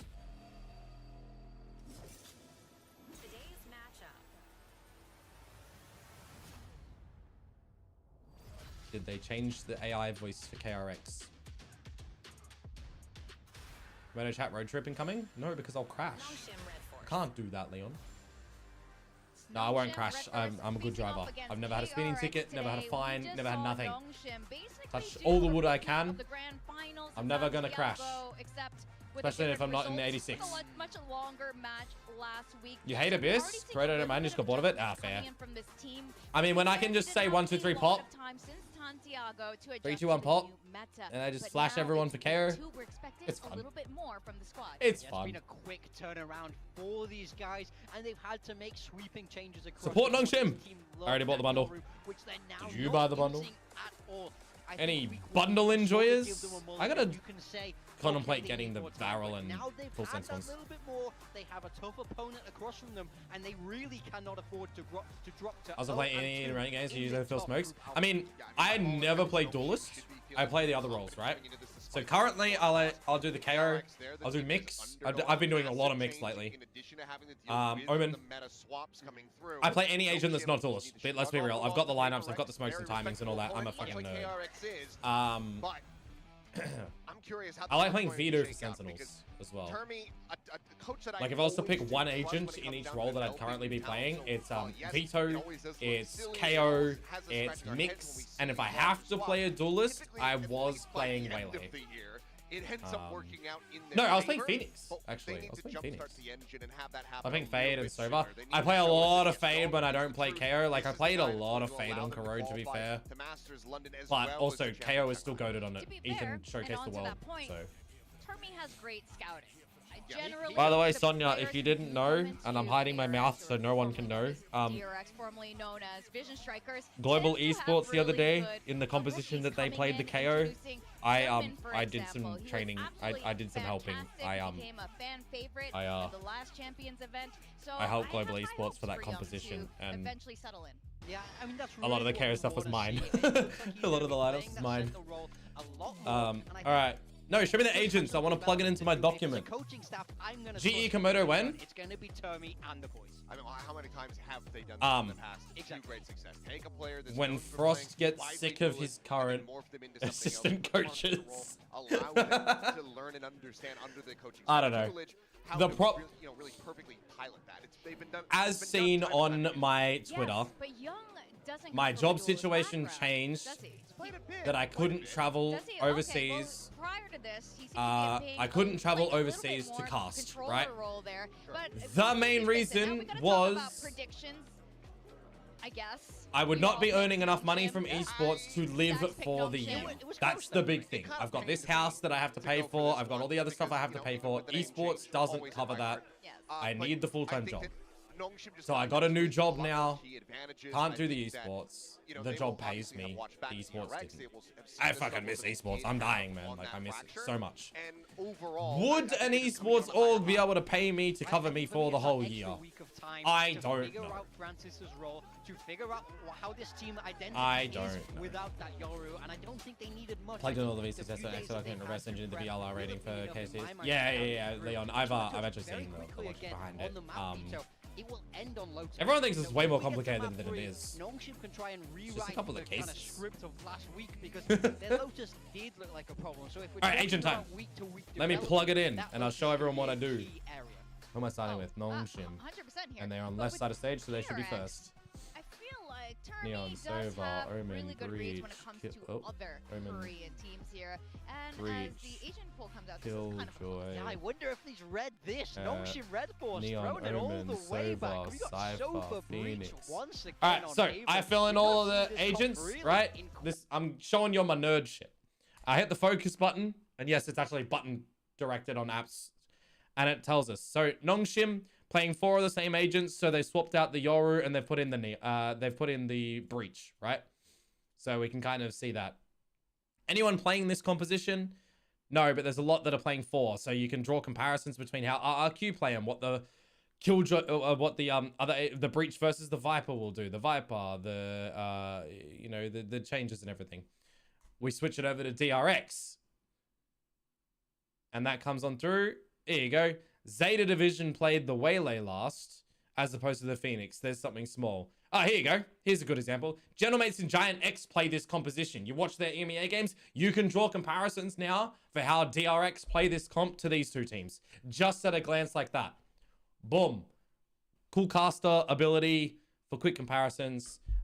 And now they come to the casters, and I say, hi audience, if this looks familiar, it's because GX plays this comp. You might see the comparisons there. This player for DRX, yeah, they played like Martin. There you go. Like, that's why it looks similar. Now they're like swapped all around. You got the Freon back in. That's my thing. The Freon. That's how that goes. And that is for every map as well. The thing that you keep seeing from Nongshim that is for every map. Data comes from VLR. I scrape it from VLR. To a lot more classic comps. They've gone back to Breach, over there on. So I got a Python program that reads it all, and then it like spits it to here in a flat form, and then it does its logic to copy to every map for every team. So it just goes across for everything. So if anyone ever wants to copy a sort of document, good luck. It took me a while. It's just like a little handy thing. It's a supporting document is the way to call it. All right, kind of change into here. So without much further ado, let's get things started here on this map pick of Haven by Nongshim. What were the predictions again? It was so heavily skewed to Nongshim, wasn't it? Young means dragon in Korean. We already have a dragon from Australia, and he was the player that should have made Pacific. Pilly coached him as well, funnily enough. KRX, which makes it very interesting. One lighter shield. Ghost Sheriff. Also, the new KRX logo. Don't know what it says underneath it, but it's the same DRX, so we're good. Yeah. I mean, as you kind of mentioned, 82% on Shim. There you go. There you go. Should I ever do something data-wise? I know who to ask. So they're going to know how to I got you. play around it now, shoving their I got you. through the middle of the map. Smokes into the links. Flash goes out. Turret spotted out. Straight into. Yeah, the thing about not playing these maps for a while as well, straight dry in towards a new comp, is going to be your pistol protocol on the defensive side is diddly squat. You just got to be good reactive. Oh, the bandit. Oh, Damby, please. Please. Getting absolutely tagged up. Okay. Still backing into the fight, though. Dude, I miss Francis' breach. His Yoru is impeccable. Trying to hold out from B, and he will put up the strongest. Wait, Damby dodged that. As Young out from the backside, able to complete the fight. KRX 0-1 in the pistols. Yeah, Hyunmin really is the center of the team on this Phoenix. I love playing breach, but in ranked it's... Oh, no, it's horrible. In ranked it's absolutely horrible. Let's have a duelist. Yeah, like if I ever want to play a duo, I really want a duelist that I can pocket as Smoke Senti or in it, legit. Like as long as they're a duelist, we're good. I can support you in some way, shape, or form. Reach to top tier? Hell yeah, yo. What would you do to buff him right now? What would you do? You're not giving him 3 flashes. You're not giving him another pulse on the aftershock. Oh, Damby, you got caught out again. Stop buying the bandit, please, as well. It's doo-doo. I do really like that from Nongshim early on, though. Yeah, Breach is in a weird state. Because you can't increase the flash time because everything's uniform. You can't increase or decrease the cooldown time on the fault line because everything's uniform. That's what you want to see from the aftershock 2 pulses if you make it 3, well, the timing on any sort of molly device is also the same. Breach is in a weird state that he is technically aligned with the other initiators right now. He's just weaker. Give Breach a faster stun that lasted, but you can't make it last a little bit longer because it's now uniform with the rest of the stuns. That's the problem. So it's like, which direction are Riot going on? You want everything to be uniform, or do you want them to all be different timings? Can't have you make a cake and eat it. Make the flash pop faster. It is still relatively fast. Have a second thought or be a bit more tentative about that farming. Give him a third one again. Going for some of these C defaults where they look for a pickup onto the site. It's a weird one. It's a weird one. Maybe he needs like a big rework, you know? I think if you're ulted, you shouldn't be able to one-tap someone. Maybe that's just me. Off your feet. Nah, one-tap. I mean, it's... The game of Valorant has good pros and good cons, and good strengths and bad weaknesses. Also, what world we're in where Freeing is on Neon and Hyunmin is on Phoenix? 5v5 retake too. In the meantime, Nongshim taking garage control. Dude, you need to jump this trap as Damby, but you're taking so long now. Oh, good. Wait, they paranoid him and he didn't die. He is still alive somehow. He is still alive. Okay, Hyunmin is gonna get an ult in the same round that he just used one. Dude, Hyunmin wins. He's tagged X-Force 23. A final wall bank to complete it. KRX. He just ulted and he's about to get another one. He can have back-to-back ults. Is putting on a clinic. Really just someone asked you once if the breach stun should also have a recon. And Sleepy has had an aneurysm. Nobody else is going to save KRX. Yeah, look. I'm going to stun you and... Big multi-frag on the pistol. And it's going to reveal you as well. Gets done sometimes, though. You've seen him kill no, that's really bad. That is really bad. But the problem is, what do you do to buff Breach? Or is he just simply an agent that right now has zero focus on him? He still gets picked, rarely. Because, like, you look at a Clove or a Reyna, they'll never be picked in comp, but they're picked in ranked. Okay, there's going to be agents like that. Now we've got agents that are, like, not picked in anything, like a Breach. So what do you do to fix him?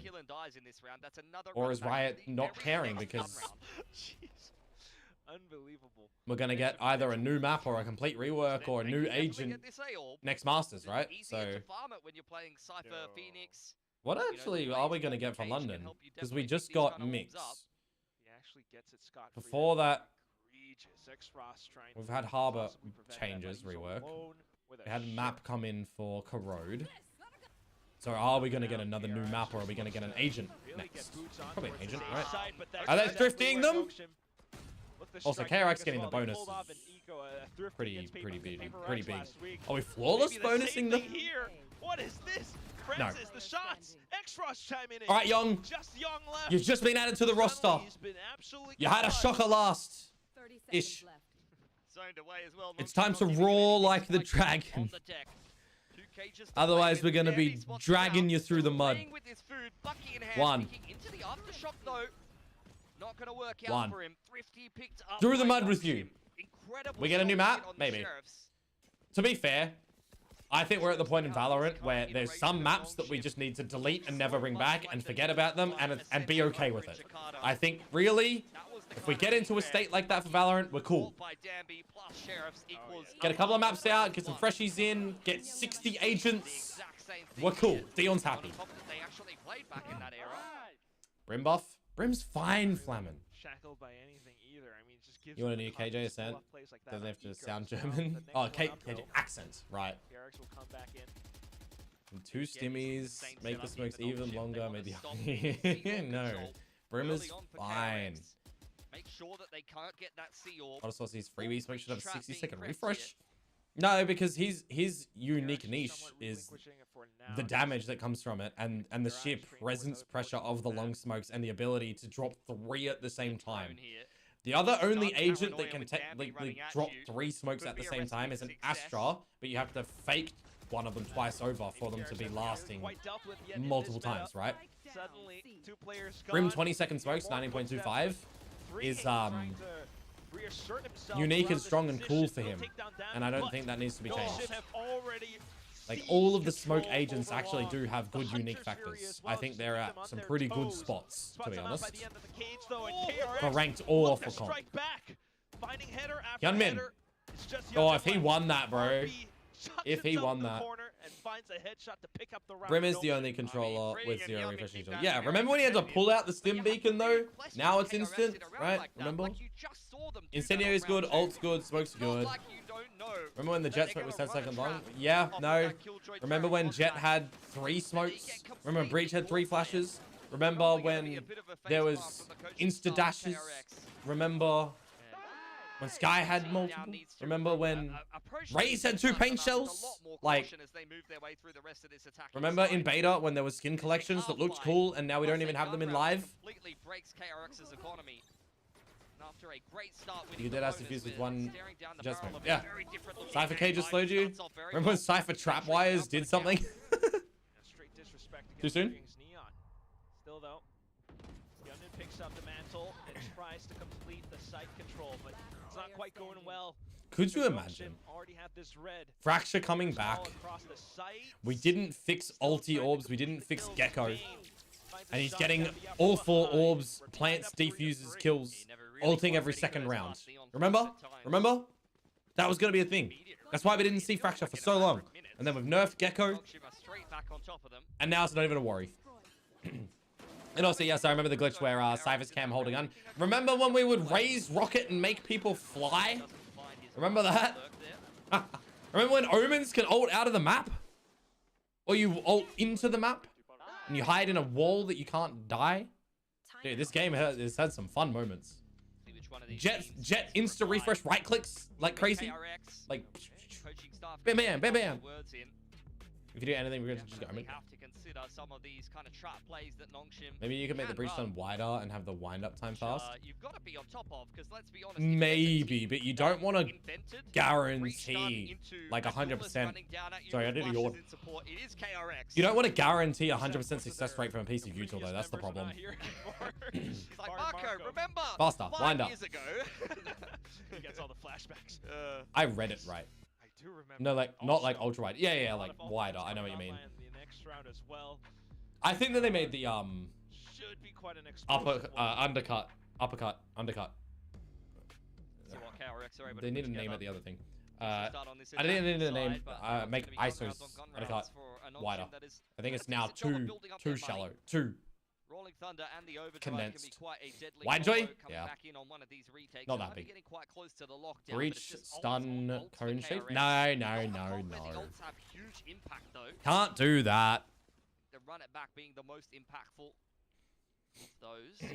Yeah, Hyunmin has had the chance to use this ult and maybe like find 6 of them in a map, and now he can't. 5 ults for KRX here.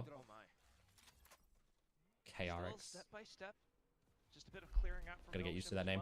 Francis does have breach ult, and Tambi does have overdrive. Dart and send. Surely not. Yep, dart and send. Good counter stun. Oh god, we're dumping ults. Oh, Francis, because he's just ulted. He was stuck in the animation. Where are we ulting, Blood? Into their spawn. And Freeing went into the spawn to check that. Wow. Freeing literally went to check that as the ult came in. Just have to hold the post plant positions. Dambi still in the fight. He's gonna jump to his death afterwards. Back Gong. Hyunmin has burnt X-Ross. Continues to block off the chokes.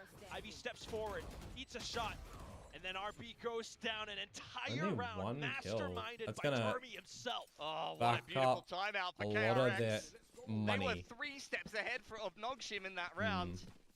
Just running circles around them. Does a good job hanging on from the backside of the site. Rolling Thunder Hunter's Fury though. Yeah, I mean that was a You ever just have like a massive coughing fit that you feel was coming, and then it does? Closer to another one. It's around Oh lordy, that was have painful. another buy here. Lockdown. We good. It's been hurt by Ivy. We are live. Line, trying to wrestle control of Dodger! I missed Dodger. My mum wants to get new dog. Bit of an insert. Mum wants a new dog. I'll get a dog this year potentially. I think I'll get a doggy. Yeah, quite a centralized setup. You know, Smudge is now like into a speed up towards really KRX, but it's the drone back through A. Different. Clears out all of this space. Full retake setup. Ivy just trusting the lockdown. Yeah, he's big sad. Job playing around you have Malamute? Oh yeah. I had three Cavi King Charles Spaniels, and unfortunately I lost 2 of them last year. One of which when I was in Korea, actually, my girl. So smoked off around C as well. So just a free A site for now. Gotta think about getting a dog now that I'm back in Melbourne kind of permanently. I can get one for my house. Runs into Dambi. That's the cipher dealt with. Welcome back, Mortal. In response. You can't break this lockdown. Oh wait, Bane shockies to break him. Yes, he's got the double shocks and the wall to injure it. Nice. Oh, they broke it with the shocks. Shocks plus the little curve wall of the blaze. Yep, because double shock darts do not break it on their own. You need the extra damage to come through. You need 15 utility damage from the blaze, I think. And that does it enough. Smoked off despite that. And X-Rush. Hey, that's really good though to balance things. Like you use the lockdown, but you were like a little bit low there. Disregard the overdrive. The fact that you answer back is good. You cannot lose your cipher this early on in the round. Yeah, Yong's timing. I wonder. By the way, with this DRX roster change, right? Because you've got Yong coming into it,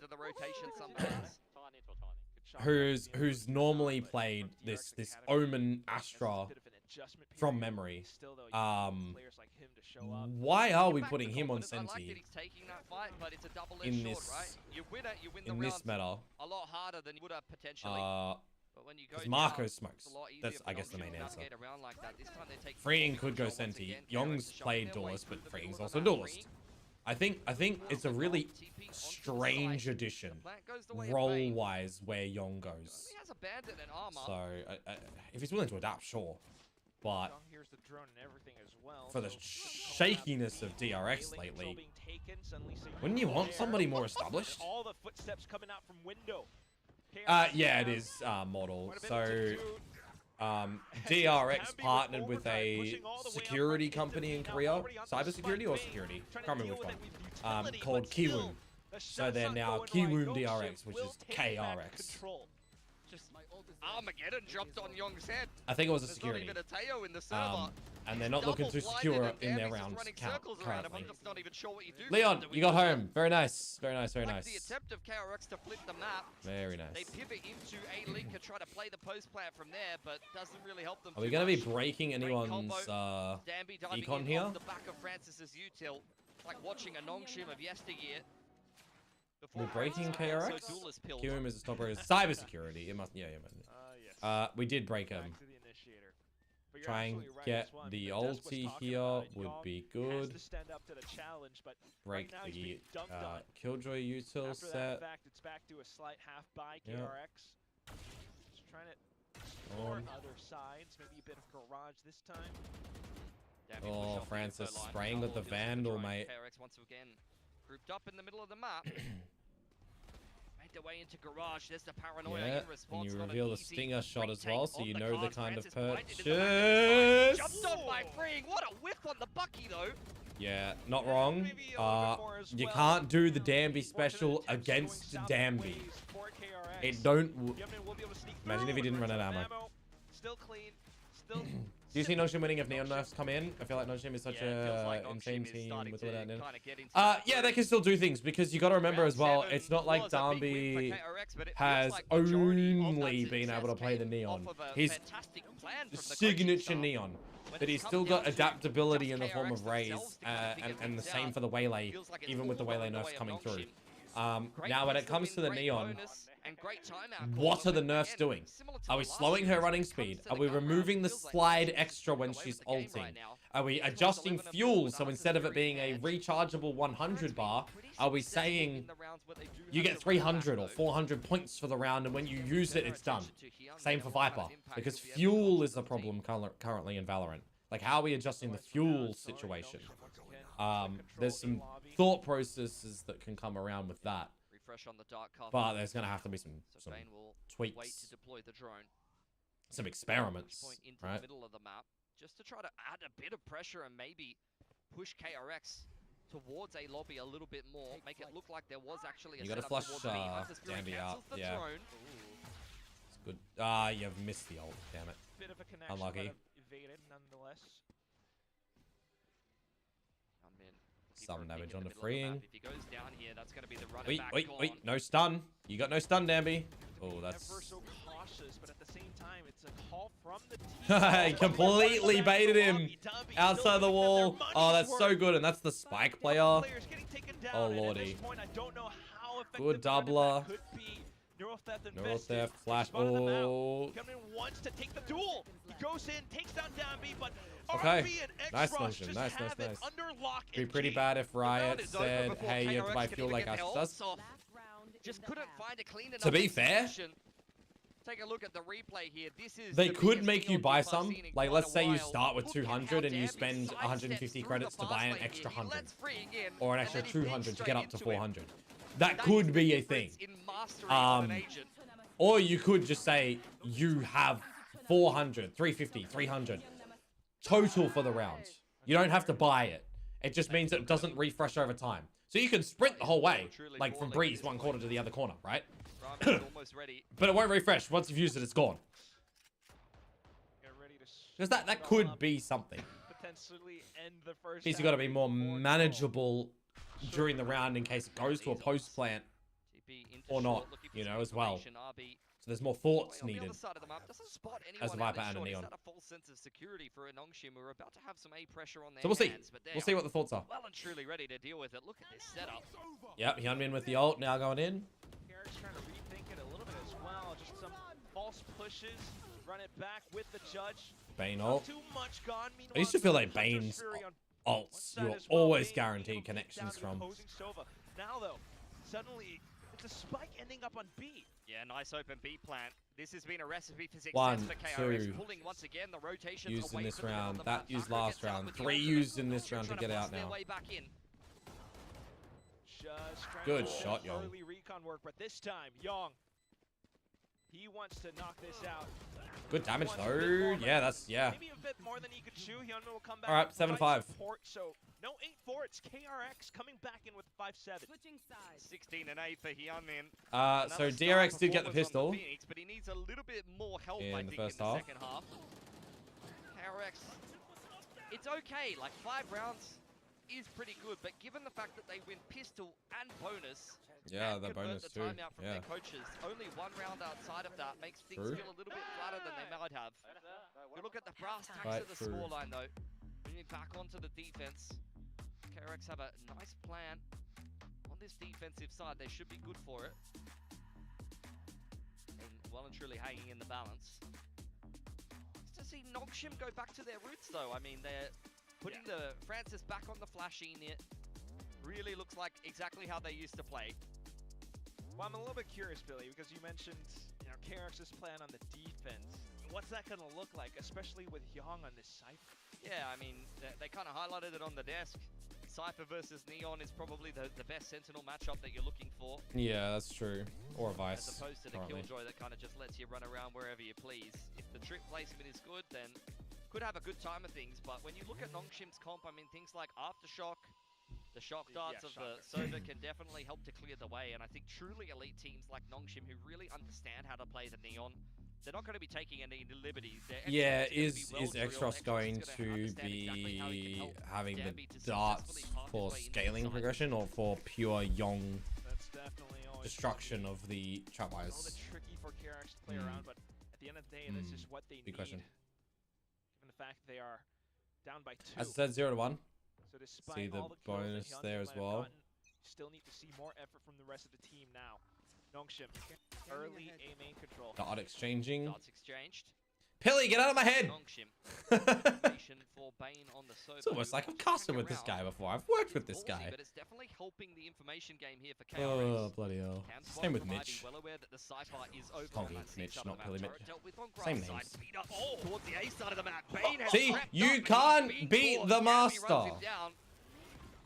He still has this bandit, which I don't like. As well. That's an ankle breaker if I've ever seen one. Francis. Freeing has other things to say nice Marco.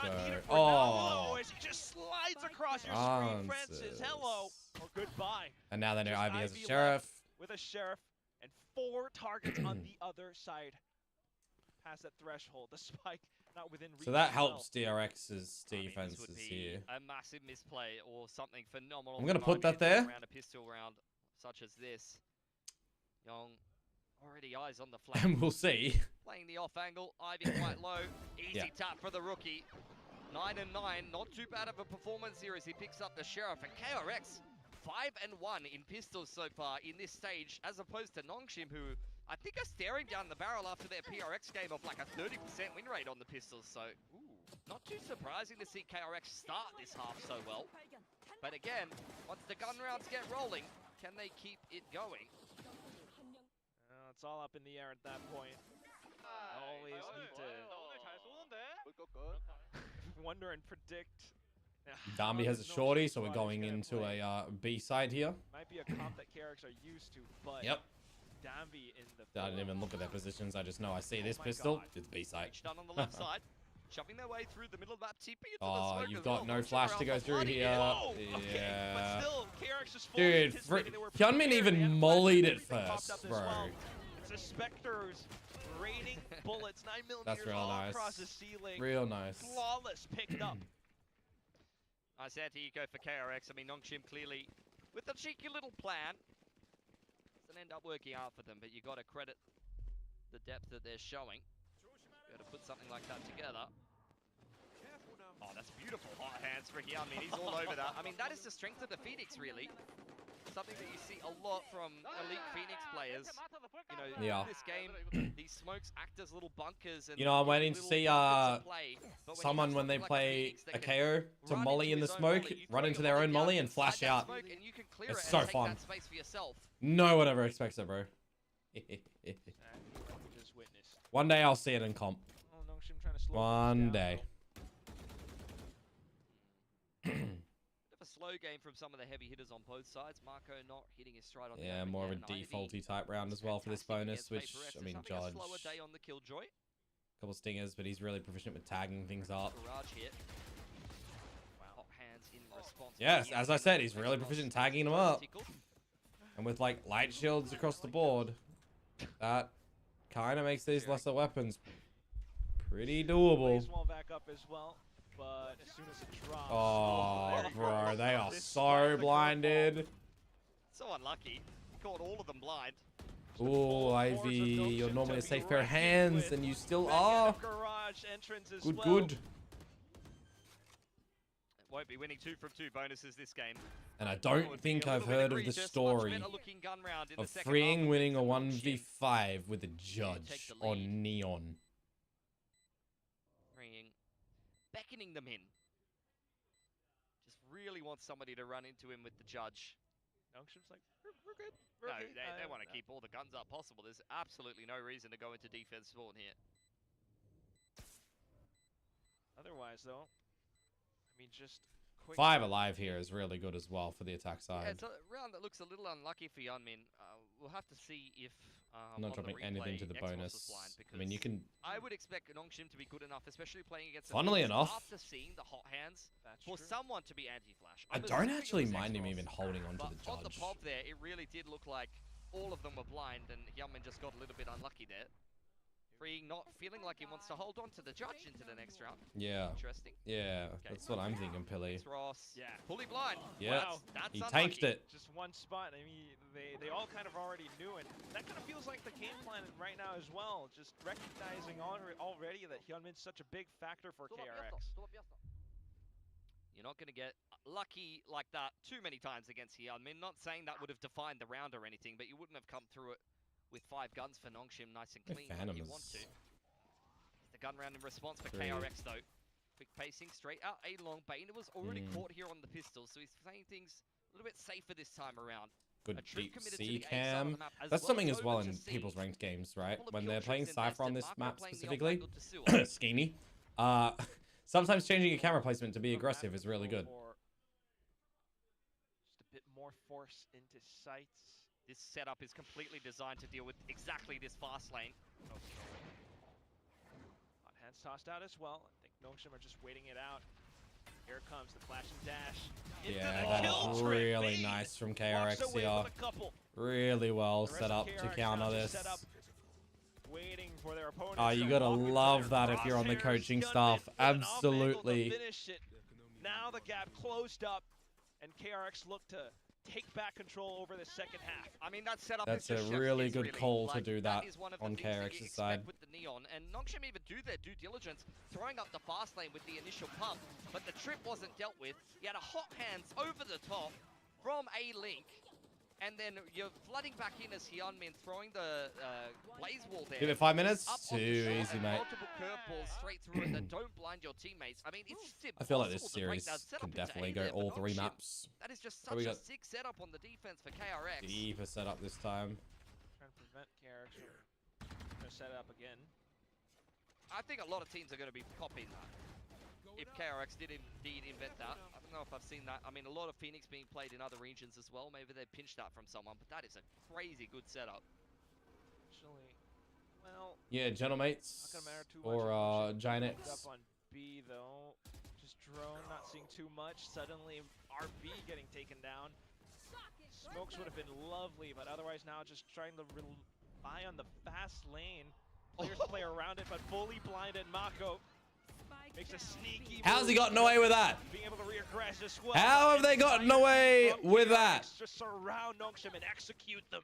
This is very high-level defense from KRX. You love to see that. Even having a bit of a rough game, Marco's looking to take some cheeky timings off the back of the paranoia. Bane deals with the lurk. You get the paranoia, TP in, curveball follow-up from yeah, no idea. Freeing is just testing, jiggling over on garage door, and he crunches with the rest of the team. Noxium just completely caught in the middle of the map. Yeonmin and Freeing currently is pretty scary. But on the defense, KRX are kind of outplaying them right now. These are some very nicely designed setups. I mean, something that stands out to me over here, Ivy. I think the question on this team was, how does this look like when there's no Yoru? what do they do? Do they go double duelist? Do they change it back to a very old style? And I think the answer is That's cute. You need to maybe go back to a duelist type thing. Not love RB. Noah's no, RB's neon. Bring the trophy today. Remember? I don't think so. Yeah, I don't think I'd be bringing the trophy. Will you offer YouTube memberships? Ever considered it? Oh, is that not a thing that's on by default? They kind of let him touch it yes. after they bring it back. Do you need a certain amount of YouTube subs to have that though? Because I've only got like 100 YouTube subs, 111 or 12 or something. If you need like 1,000, I'd have to hit that first. Or maybe there's some sort of like you need a certain amount of video viewers and stream viewers or something like that. I don't exactly know how it is figured out on YouTube. Like what the metrics are that you need to hit.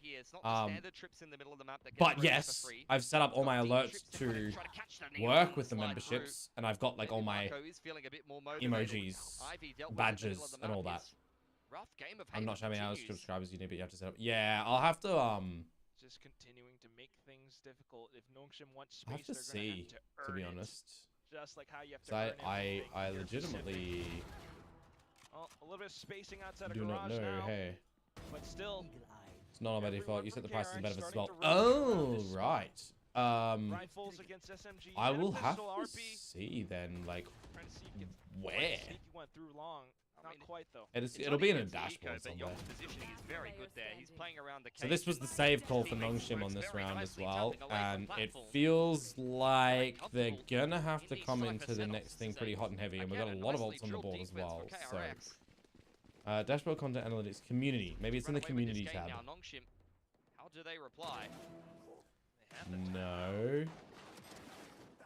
But otherwise, yeah, just viewer posts, mentions, like subtitles, content detection. I mean, earn? Not able to find the best next milestone. Start your earning journey. It might be in here. Memberships. I found it.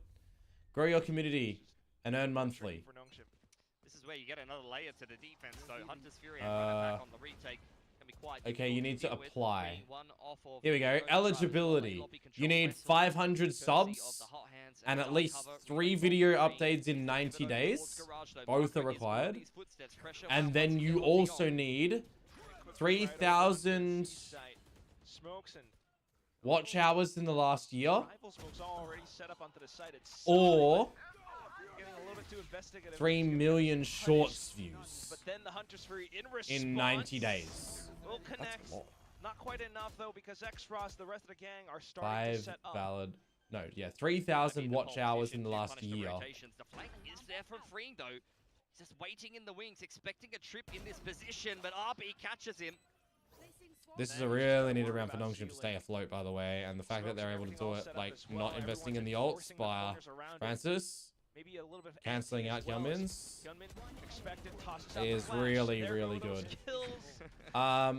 Yeah, Leon, so it looks like 500 subs and then more, like 3,000 total watch hours in a year. So you need to stream 3,000 hours, or really, that's a lot. 3,000 hours, or lots of YouTube videos to cover that. Actually feels like a lot. So nicely. Shove their way into garage and then just wait patiently for KRX to overcook things.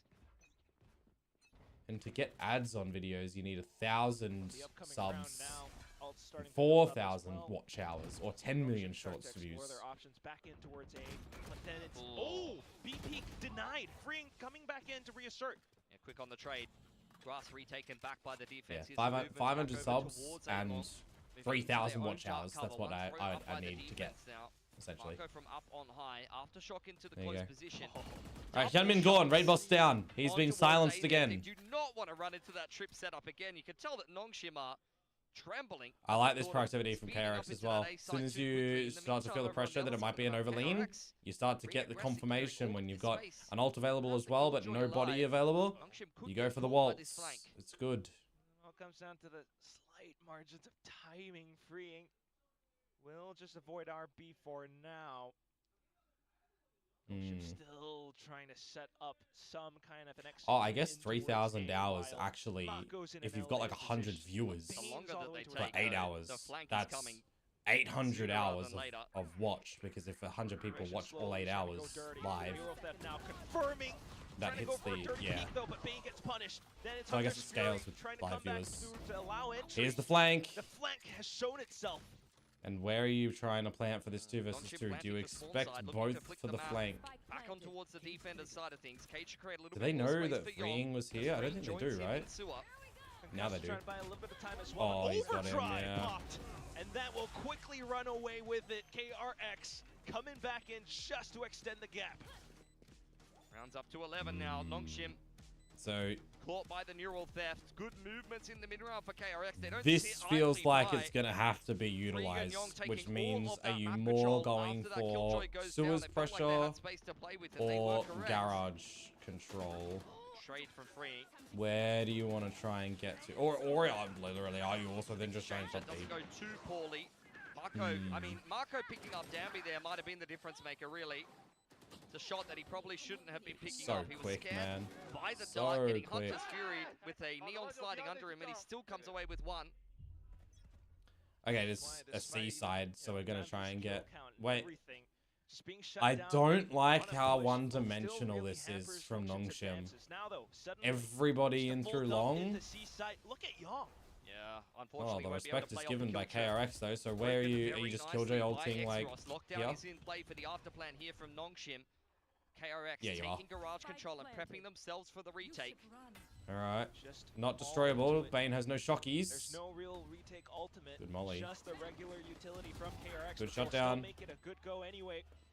For now though, after they're gonna get hit. Just being able to block it off. Got him. And that's the lockdown fully to completion. Tried to flood during the lockdown, couldn't break the lockdown. That's the counter. C-site for free. Get the plant, throw down the lockdown, and just dump every piece of utility into the chokes. Yeah, they needed to. Paranoia, relay bolt, aftershock. Don't know if they threw the fault line in there, but I really wouldn't be surprised. Just watch KRX trying to come back into this site. I'm running into an armor bot. There's an aftershock. Here's a relay bolt. Good luck getting back in, boys. I'm surprised they even got that many kills coming back in there. Tried to flood onto the site and break the lockdown. It was a ballsy play, but it doesn't work this time. Yeah, that's true. This is where now you true. wonder about how the economy begins to look for KRX. Francis is RB takes a little bit of damage trying to break the cam there. Rolling Thunder. Long once again. Oh yeah, hold the dart because they can be scaled and close. And now you've got the dart for team assistance. Oh, they... Okay, they just broke it. TP into hell there from RB. He's joined the rest of the team on the site. Paranoia in hand. You still have the fault line and the rolling thunder. It's going to be quite a difficult retake for KRX here. Okay, Francis dodged the extra one. Played a long game instead. Francis. Oi, Ivy. Oh, no, what are you doing? Oh. With his teammate, guns at the ready to gun down KRX as Marco just ulted down as well. Instant kills, but ultimately still being surrounded. Did Marco literally ult to here? Yeah, KRX really good flood timing. That's what it sounded like. You saw all of the utilities that Nongshim had ready for the post plant, but then we're just exactly like you said, never in good enough positions to actually get those pieces of util off. Match point. Fault line, the rolling thunder, the paranoia all die in the hands of players that are just forced to take aim duels. Oh no, he ulted hell. So much pressure applied by the drone, hot hands. And then he walked here. Yeah, for Marco to bait them into a peak. That's perfection on the Omen. Bit of a slow start for him, but he's starting to get warmed up on the defense. No way. I can't believe it, but... 2 chances for KRX. There's a chance that Vic might be right. 2 chances. How'd that go so thin? Other Korean teams. I mean, she predicted Zeta as well. Let's not get carried away. That's a good point. That's a good point. Well, we are here either way with a timeout now being called out by Nongshim. They're not gonna have, you know, the full kit and caboodle for what could be the final round. See what they come up with. Danby on a Bucky here. Not too many ults to play with outside of the Rolling Thunder that they couldn't get off cleanly enough in the last round. This has just been a great defense from KRX. Right, from start to finish on their opponent's map pick. Haven's looking good for them. It's the reason a lot of teams are playing, you know, Neon Sky, Neon Phoenix in this meta.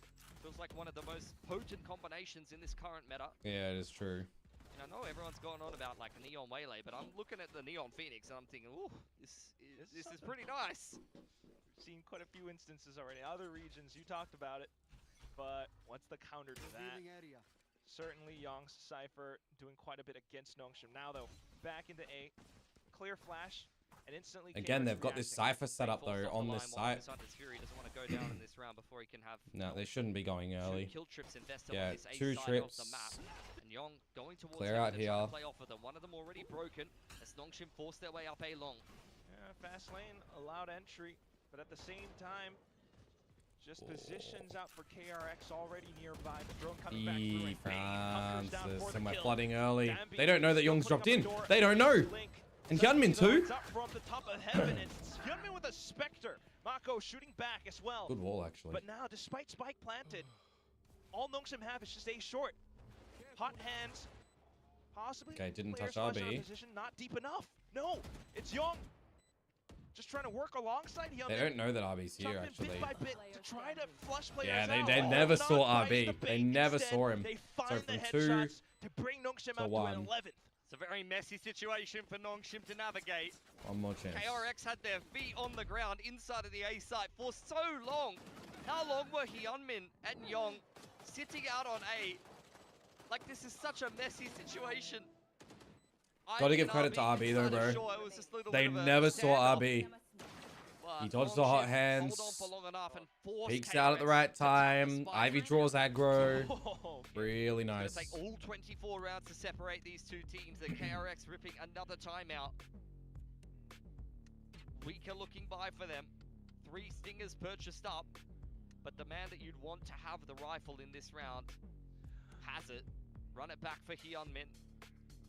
And the Hunter's Fury. That's a very nice old combo that could give Nongshim some serious problems in this following round. And I'm just looking at Francis. Yeah. Sitting with this Rolling Thunder that he just hasn't really been able to get off on this A side of the map. Like these A finishes are so... KRX kind of poor, but have a few ults. Pull that ult. Just about to bring that stinger, up stinger, stinger. It might be duelist brain as well, but by the way. Like, I feel like a lot of these this is what you look to. Dude, he was on 21, now 22 for so long, though. We're on the site. He has been quiet the past like 4 rounds or so. I know they have lost yet, but I'm disappointed that Nongshim looks so one-dimensional on their map pick.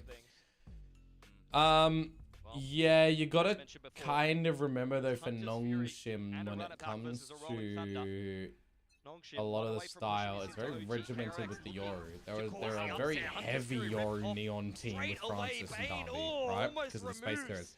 That's why it's, for me, super interesting that they decide to go back to a double init when the double duelist was working, because Francis kind of did look better when they were playing double duelist, right? How are you going to find entry? Well, this is done now. Another one falling down by the dirt, and it's just yeah, I think the idea of them going back to this double init unleash the hunt. The hounds doesn't really fit their style, to be honest. Where are these players? Oh, that's so fast freeing. Edge of his feet, and then Hyunmin not a single point of damage then. KRX continue to dominate on Haven. What a ballsy way to close out the map. That is another coaching staff masterclass from KRX. The Hunter's Fury obscuring all of the footsteps straight through the middle they of the map. last played double in it, they beat DRX 13-11 in 2025 midway through last year. After Termi, and then they lost to Talon. Nice looking rounds after both of those timeouts. I think the one before that they beat Talon, but it was a Teo meta. Reached over 13-9 Zeta, and then Falkland, Team IAM, different non-SPG. So yeah, I don't think the inits.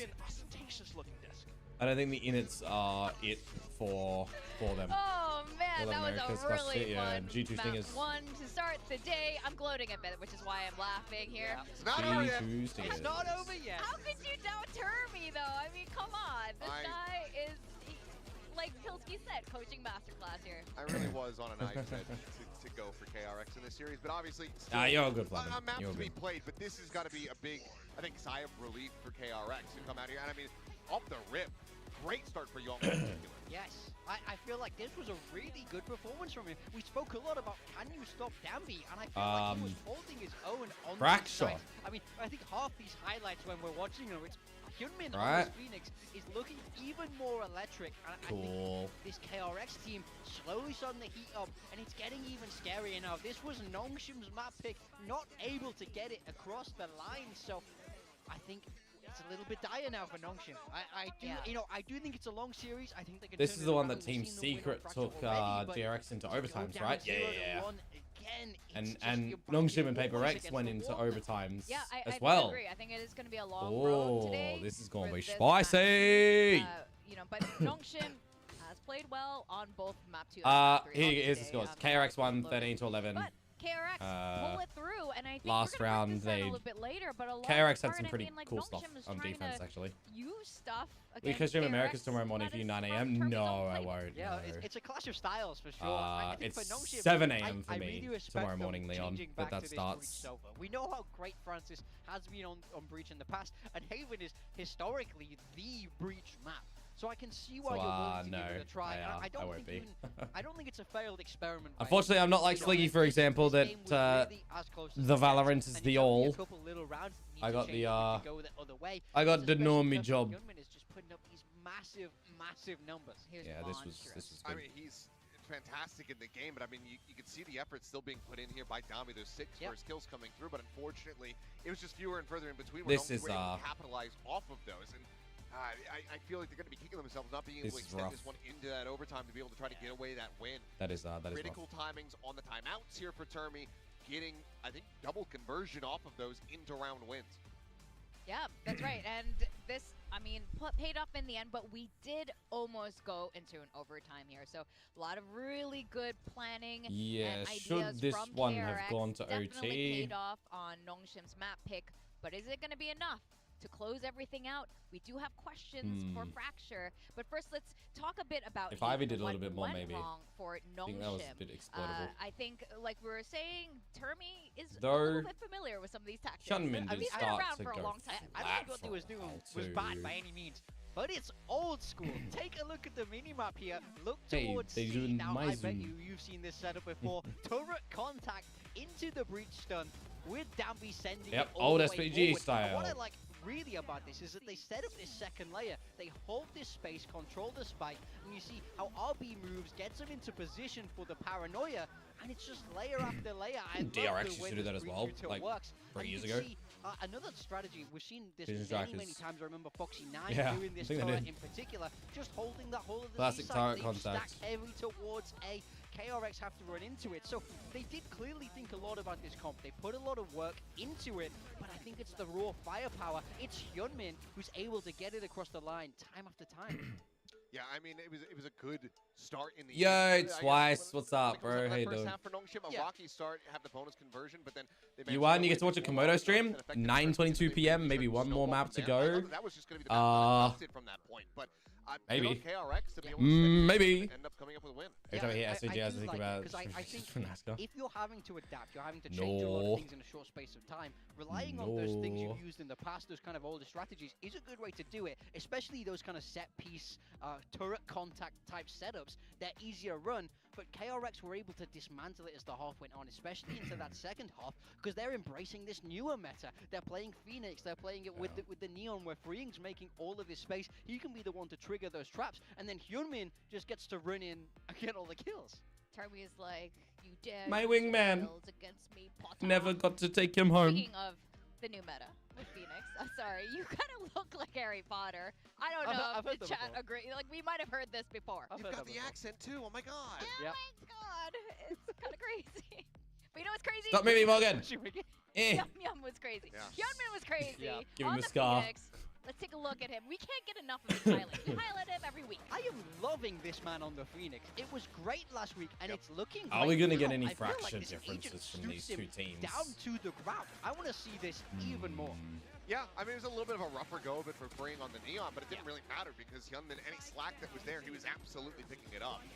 So, you know, even throughout the beginnings of this map where, like, Baka was on Struggle Street, Hyunmin was there to just kind of be the guiding light for the team. So another massive performance for him on the Phoenix. He continues to show that when it comes down to playing Duelist, he is still one of the best. The other difference between these two teams is Neon for Waylay. Incredibly flexible. Oh, definitely. I kind of, from what we just saw, maybe DRX, maybe KRX are gonna change their composition. Huh? Really has an eye for scouting. Watch these bosses basically a full-time job. Last time I calculated how much I spent watching. Oh, really, Leon? What other sports are you into? Because Flatman is really into like car stuff. I'm really into car stuff. I'm glad to see this. I grew up and I did like 12 years of basketball, 7 years of tennis, but then I went into uni and moved away from ball sports, so to speak, into esports. And okay, there's a lot to break down. We are big into drifting, actually. So the drifting is on tonight, funnily enough, but I'm not there. One of my normal regulars is there at the moment. I think what's interesting about this is both teams will she's seeing cars go sideways. This map really comes down to and I really want a drift car. We've already seen how great KRX are at that. Yeah, I mean, the tenacity as well to not let that map slip away from them to start things off. But we know that Nongshim, you know, they can dig deep. I don't think they're one of these teams that's so the only difference is the Neon to make it into overtime and the Waylay. On that second map. Like Tail, Breach, Brim, Cypher. In that regard. So it's looking a bit the near mirror. Nongshim, who kind of need to be hoping that they've over-prepared for this map pick rather than investing a ton of time into that Haven where they fall short. Yeah. Yeah, that's absolutely gonna have to be the way. But like you guys said, you know, this is not something. Most sports. If I'm not going to go, as we see. Oh damn! That's a lot of sport, Leon. Holy. You're not wrong. But you know, they had their first loss for the first time in. Stack firewood tomorrow.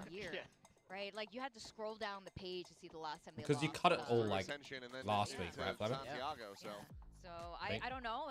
That can affect some teams as Chopped it all up. Facing a loss for the very first time, we've seen this happen in teams before. I do worry, especially if this Nongshim team drops down 0-2. When you go from such a dominant if you're 0-2, you can't afford the 0-3 because then you're done. This group is. We know it's going to be tough to make it out regardless, but falling to 0-2. It's the bad thing about the group stage. You need to start getting those wins on the board fast, but the momentum is against you, and it's only good teams. You know, it's teams that you're going to have to really dig deep to try and beat. So I think Nongshim, I need to see a recovery in this map, or stage 1 could start to look ropey for them. Yeah, this would put them in such a precarious spot. So they need to be true, Flamin. Bad weather is going to be coming soon. Global esports, they look incredible.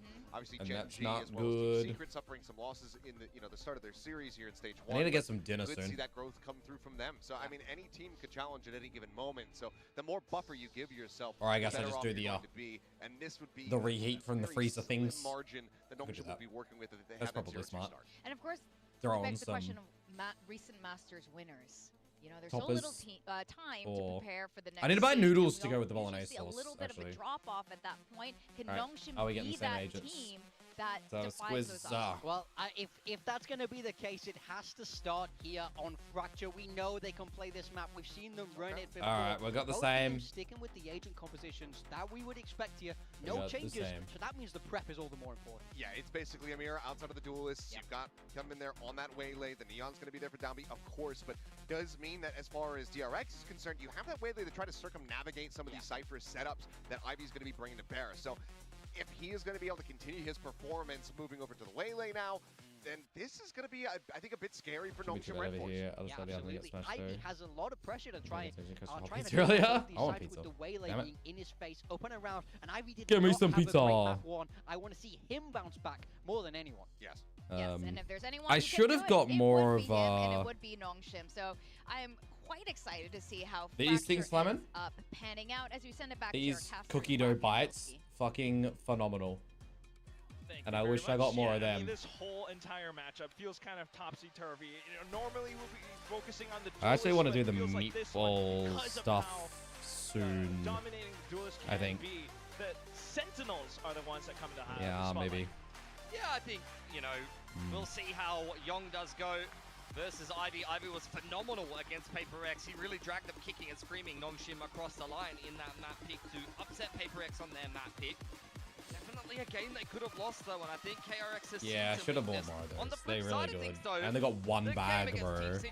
Rookie mistake. KRX, both of these teams So as a map that goes to OT in their first series of stage 1. A good win rate for KRX there, undefeated on Fracture, and Nongshim, up until the game against PaperX, had never won on Fracture. Their first win, their opening game of stage 1. And as mentioned before, only one agent difference between these two teams. Danby on his patented Neon versus Hyunmin on the Waylay, who just went ballistic on Phoenix. A lot of options to kind of play around. Yep, wait and spawn and then rotate when you get the info. Classic defense Fracture. Space being given up by KRX. Yeah, they're just playing flood heavy in from spawn side. Teo drone does go through and Danby dives into the site. Time to go. Oh, the stun didn't get him. But it doesn't fully connect. Wow. Okay. Wait, X-Ross has taken out Marco with a salvo? X-Ross, despite the utility, he's caught out in the open. Where could Ivy be, though? No shorty Could be brims. another vintage clutch for him. Young is very low. Too smart. Ivy was heroic in the game against PaperX and came up clutch more times than you could count. But with the spike dropped in the middle of the To be fair though, if you were shortying in the brim smoke at this level, it's like, what's your bailout if you miss, if you get, not if you miss, if you get the kill with the shorty, then what do you do? You're gonna have to try and scurry to take their gun. Absolutely, with the game plan and everything. 3. Talk about the map veto as well. Just picking this map So twice, pistols. kind of letting it go to overtime against Team And I know I realized I made him the other way around. Yeah, I felt like 3-0 in pistols. That doesn't really tell the whole story though. Team Secret, I felt, played quite a solid game on Fracture. You know, I think Team Secret has a bit of a notorious reputation in Pacific at the moment, but I honestly felt like that Fracture game was one of their better games I've seen from them in a while, really pushing So you're buying to the brink. The smokes, incendiary, and shorty? True that. You need all 3 smokes. For now, though, just spotting out. Once again, trying to end on the B site, but that judge, the spread. At that range, that is illegal. What a disgusting weapon. RB just caught through the smoke as well. I don't think anybody on Nongshim saw their opponent that round. And it's just down to Ivy again. Can we just remove the judge already? The judge has got himself a bandit. Yeah, sometimes it feels like that. Sometimes it does. Not sure about this occasion. Well, maybe he can get the spike down at least. I mean, if he gets down on A, we've got a trip. There is not a world in which he wins this, Billy. Bye-bye, judge. Aww. No, yeah. Put that down. Yeah, throw that in the hole with. He removed it.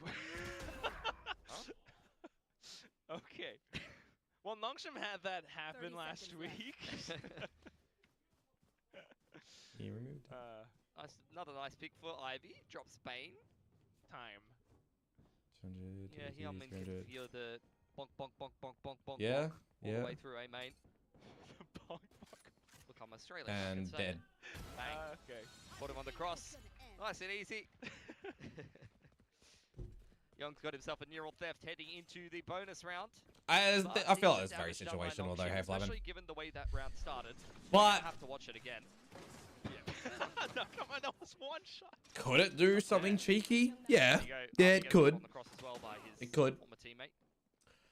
If you start the round with the classic in hand, you'd like buy your shorty, drop it on the floor, start with the classic, round starts, switch them over. Otherwise the pistol despawns when you start the round. Then you've got a spare classic around at least in case, you know? So today could be the day. Marco spotting out the push on arcade side from Nongshim. Doable, yeah. Trying to punch yeah, Bane you could use it. Up the orb, but pushed away by the fault line. See, these are the sort of protocols that RRQ need. What DRX or KRX are doing right now with the Teo and the breach. Balance where the Teo is on the map right now. Another salvo over towards the B side. Much really trying to play with KRX rotations, but with the Teo drone coming through the top side of the map and clearing out all of arcade, that may allow KRX to respond to this A push a little quicker. It is Hyunmin on the A side though. For now, first one to receive contact. The trip will buy him a bit more time as he tries to reposition towards the That's a good molly, damn. Team has arrived and oh, now in Hyunmin. position, now ready, but also burnt down. What do? Do you just flip through spawn? Tentative situation. Hyunmin's still alive on the site. Marco gets caught in A main though. By the way, he didn't hit the strip. Yeah, he's not hit it yet. And now they know. Oh, the timing, Young. Just got caught by position of the trip, and also Hyunmin going down because Ivy with the flank. Unlucky timing. It's fracture. I mean, yeah, absolutely classic, isn't it? Unlucky timing. I thought that Nongshim were about to get bonus there, though. Bane does a good job running onto the site, draws enough aggro away from Hyunmin to get himself another kill. Freeing didn't see him dive up into the caterpillar smokes across the side of the site. Oh, this is silly stuff on defense, piss on buying, but yeah. Patience in the mid round yet again. The feel like friend of Nongshim so far in this series. At minimum, though, you gotta get the classic alongside the shorty, right? Away on the cage over on arcade side. Young gotta make sure that you've got that contingency approach just in case the shorty doesn't work. Marco can't shoot the molly. Because you want to have that molly in there for Young to jiggle through the cage. Unfortunate that how many classic is that? Yeah. And it's easy, right? Buy the shorty, drop on the floor, start the round with the classic, and then swap them. Oh, he saw his shoulder. Yeah. Oh, now they're starting to cook as well. The aftershock being sent. Oh, that was greedy from Hyunmin. Whoa! Hyunmin's greed. Everyone died in 4 seconds. It's just such an awkward exchange of utility. Show me the replay from Ivy's POV. To be the one to make the next move and potentially make the Dude's like nearly at the kills he got last game. Everyone just last goes map. down in an instant before the spike even gets on the site. RB gets caught. You get Francis and Bane. The fast lane across spawn side creates Ivy view. Ivy view. Dive in there. Oh, extra. Damn. That round done for Top Gen and Ivy. What a transfer to close it out. Ridiculous. Do you think Nongshim have a breach obsession? Nah, it's just a comfort thing for Francis, right? Like before the Yoru, it was a comfort thing for him. But I don't think in current meta, in current gameplay strengths of Nongshim, that it suits the team overall currently. That's where I think the position is. Previously, yeah, maybe Flamin', yeah. What's the worst score you've seen in pro play? Like KD? Oh, the 0 to 16 or whatever. 0-16? Once again, fracture, but still with a spike. Was it 0-16 Jesse Vash? I know there was a Jemkin Reina 0 kills at Ascension. I was there for that. Like at the event. I mean, Bane's already got his ult, so he's probably just gonna save it. On Bind, that was fun. And as mentioned, Marco, 1 kill and a 2 kills here would get him the orbital. Yeah, I've seen some 0 kills. Doesn't really want to give up the ult to RB or X. We've seen some 0 kills. Round, though. So I don't think either one of these teams is really that incentivized to hunt. If anything, it would be Nongshim to do so, but also their money's so fragile, they don't want to lose extra guns. Yeah. Marco will go down to the spike. That's going to give them a bit of... Yeah. Another nice round from Nongshim, simplified by bit of money, dish, followed up by the neural theft. Such a tense situation as well, but yeah, we have seen some shockers. Messy, though, I'll tell you what, for sure. I know there's a website out there that to a lot of ultimates that they don't have going into the round.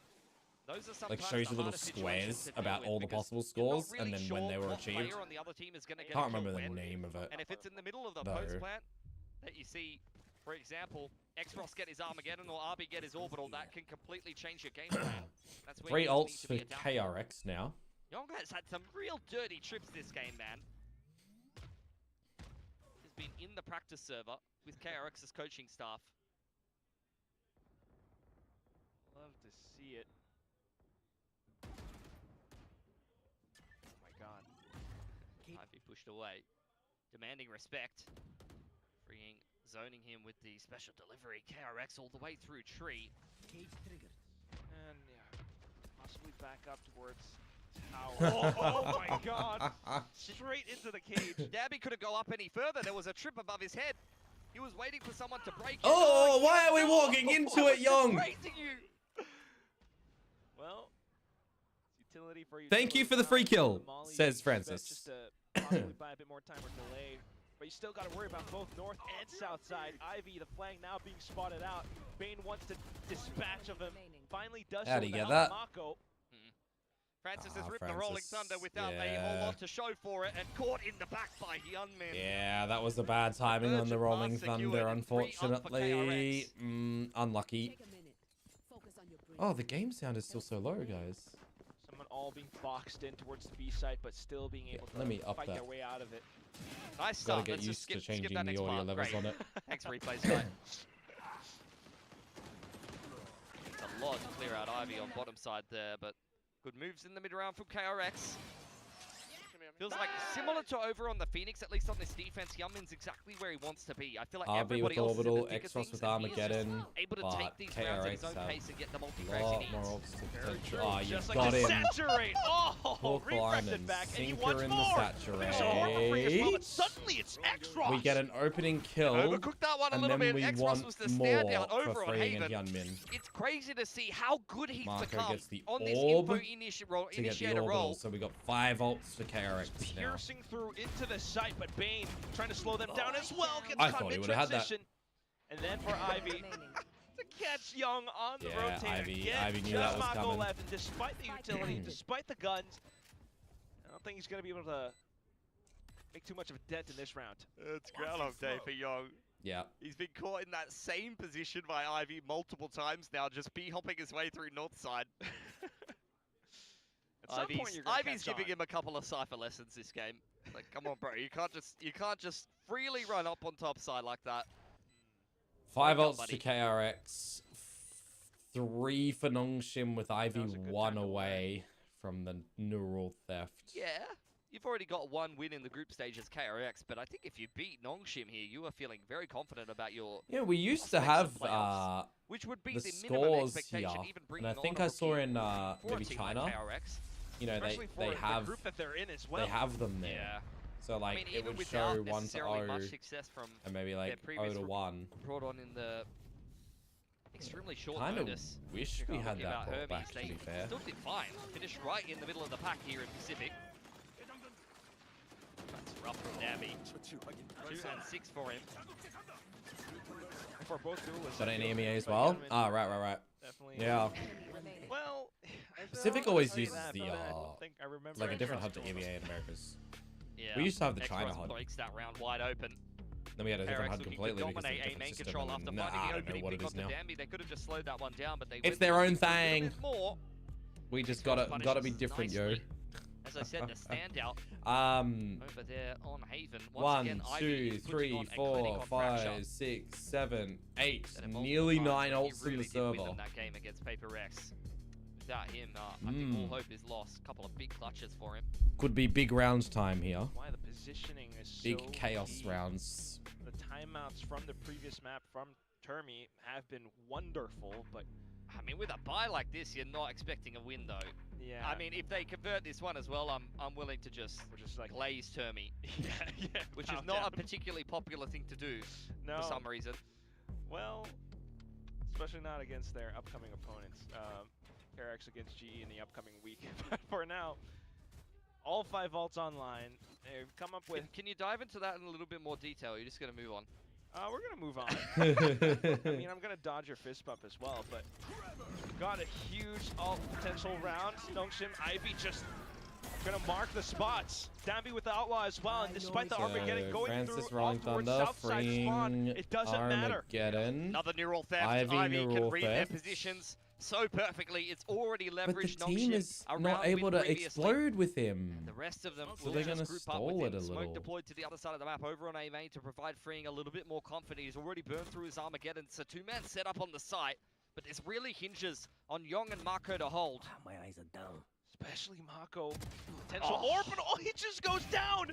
Young still trying to hold on to the corners, trying to sidestep all the utility, but a bit of movement inaccuracy perhaps. The rifle shots whizzing right past the top of the head. Yeah, he thought he was on for one there. Nongshim. Especially with the Phantom at close range, freeing now in an untenable situation. 2 salvos still in play, and he knows exactly where Francis is, but not a comfortable enough position to your flush money him is out with in the the missiles. bin. So Nongshim invests 2 ults in this round. KRX should invest 1, but they don't have a buy. So how much are they going to use in the next rounds to potentially have a scenario to win? Because now Nongshim 5, if they take the knee in the next one and the hero rifle is the option and they don't do anything, you know, we're getting 6. Makes you wonder. I mean, why? And then Nongshim can have a pretty good attacking half. It just feels kind of chaotic sometimes. Frost versus Termi. Well, eventually. We gotta see it, Luke. We gotta see it. And I think how are you feeling about this map? That Nongshim beat PaperX on this map. If you had to like PaperX are very good at Fracture. You've seen Nongshim be able to beat them, although who I think is winning this map right now, given what we've seen. Very well. But it took some crazy whiffs and some crazy clutch plays. I mean, I don't think I can say it, Leon. I think to get through that map. I think we're at the stage that it can really still go either way, to be honest. It's crazy. Like, okay, we could do just as well as I think it'd be really crazy to put a name on it right now. If that's necessarily panning Francis out. Was nowhere close to rolling, or I'm an idiot. Oh, yeah, he used it the previous round, sorry. Yes, he used it the previous round. Everyone from Nongshim. So they only used the neural theft. Just in case anyone peeks out. Just ready to rip the fault. And that was the one that they didn't have going into the round. Ivy picked it up in the round. And be creeping up on the line with the Outlaw. Gunmen actually collect. I like this trap. Seeds have been this planted. Is a good trap. At some point, surely you can show your rewards. Oh, but it's down. Oh, dude, how quick Darnbeach was with the fast lane to get out for the team. Didn't even get a picture of him at the end of the day. So good. Marco goes down for all of that trouble. Young on the other side of things was the man whose cam did lapse long enough, diving in on that door side with the Bandit, trying to make something happen, but Freeing's been cleared out on the side, and Young decent enough on the Bandit, but let's be honest, Nongshim clear out the rest of KRX with ease. 6 up for them on this attacking side, still plenty of ultimates to play with on both sides. This attacking side is picking up more and more momentum now. If there's ever a time in this first half for DRX to get involved, it would be this. Yeah, they got to start to do something. Quite a prickly team to deal with. They've got next round will be very important. Yeah, because this is the round where it's like I was talking about. You take the knee with the hero rifle, you get to 6-6-3. This is a big. Oh, we got a set strat. By himself as well. Main control secured by no the Sky Smoke and the salvos. Play for Nongshim. Okay. Man once again. So they see no aggressions of their own. Because if you hear the door there with a body, you rip that hole. Jiggling the line. Doesn't know that Ivy's crossed yet. Surely Marco doesn't go down for Young's sins yet again. Hopefully not. Do it after KRX? Maybe. No, I mean, you got to remember, they've got 4 ults. They should be dipping into these in this round. Because if they don't, then like, the half is gone. Somebody out of position, but not Young! Young! The reaction is even better though, and Ivy just waltzes onto the side. He's like, okay, thank you very much. Does Mako have a response? Waiting for the case to fall. I don't think neither one has spotted them out. Meanwhile, it's rolling thunder. It's outside of A. Oh my lord, Darnby. If he can walk away with more kills, that's even better! Oh! A double kill! Meanwhile, B-side is ripped open, Orbital blocks off Mako. Boy, he's lucky he got out there. Everyone from KRX just scrambling, damn, trying to look for some other semblance of control, but they've all but lost it. 30 FYI, seconds, a bit of a smoke. Wait, you got the spike! You got the spike, bro! They know the orbital's there, so they want to try to bait out the orbital at 100% this round. If they try to force things into an orbital, it Dami's gonna flank. Okay, oh, this is risky. That A side of the map, but there's no time to actually flip it away, and now there's a crossfire on the site. Freeing going down though, and Marco very low. Lines them up nicely, but Francis is there to trade. That would have been a round that goes horrifically wrong for Nongshim if they find a way to lose it. He was low HP. Imagine if he finds that, bro. Imagine. Oh, my voice is dying again. Oh, no. Pay respects, guys. That's right, my voice is going to be gone once again. He's just disrespecting him. And this is what I was saying. Yeah, Nongshim has done really well here. They don't have any support in that round. That's just a Neon. How did Young not get the kill onto Ivy, though? Crazy. Drink more water? Well, I need, nearing the end of the first half now, we still Strepsils. I've got some. I should go get them. show us a reason why they picked this map. Starting things off in the defense once again onto the pistols. Now it's the simple. Surely you get stunned. But that is clear as day that B side is not. And you're getting out of that, not staying. Outlaw everything. Oh, okay. You've almost saved. taking down Dampy, but no, not quite. Look at the taps from Francis. X-Ross has killed Dampy with the ult. And Young is getting. And this is now doable for KRX. Oh dear. Back into a 2-on-2 now. You're in the molly. Good, RB. RB drops the sky. Okay, Francis has ult if they need to get them off the spike. It's also got aftershock. They know where Freeing's coming from, but do they know where Bane is? They do now, so they know both positions. Oh wait, aftershock isn't viable at Dice. He has to jump the corner. Wild RB. Yeah, ult first to get them off the spike. Yep. They want to secure which is KRX you're okay with. The lead as much as possible, they don't have all the utility just to buy time. RB for the swing. No. But it gets clipped by Bane. It's Francis from the back. Where is Freeing looking? He just ulted an aftershock from behind. He can't run across the rope. Yeah, critical 4K for Francis. To save Nongshim in a round that goes a little or bit even pear-shaped. around Can't about how good the Cypher and the Neon have been just poking and prodding around the map, but that's around where Ivy gets a little bit ahead of himself. I feel like the man has where you looking into the mindset where he feels invincible, but made to look a little bit more mortal. Like here, where you looking? KRX. Where you looking? Potential 9-3 on the cards now, but come in with the double op setup. Yeah, I'll go get some throat lozenges after. Maybe during the half, actually. I'll go grab one. Have left a rifle in reserve. Gabby straight through the sky smoke. Quick as you'd like. Freeing. Felt like he could just dominate that A-main control. He's caught Ivy there in just the round. Is there a van somewhere? These are just small little timings and 1v1s that can completely flip around on his head. I feel like you break this. Already moving pieces to really make them think. Alongside Bane, but unbeknownst to them, it's potential 2v5 that you have to withstand. Especially now, you don't know the Marco's left, but if you break it, like, makes Bane do something. Oh, Bane is in a bit of a pickle there, but there's no speed up for Nongshim. They're going to wrap sand instead. Okay. Orbital strike is ready. Yep. Orbital comes in to try to assist in the pinch, but still Nongshim. Bane. Waylay ult 2, got Damby. Full utility on convergent big kill Bane. Through as well, and he will survive long enough. Young ult, not Young died. But then it's a 1v2, and he's got an op. RB versus Hyunmin. And RB onto the plant. Will be pinned down in this position due to time. Yeah, that's a good shot. Reaction off the jumping shot. Good shot. 9-3. No, 8-4. 8-4. He's so quick with it, isn't he? The only still a fourth round picked up by KRX. Oh yeah, of course. Exchange in that round. That the difference of getting that round actually for the 9-3, the 8-4 is pistol. Second round, bonus and we're good, right? For KRX. If you drop the pistol and the second, it's still like okay. 10-4. Get the bonus. Start to make him come back in it. It's alright. Maybe.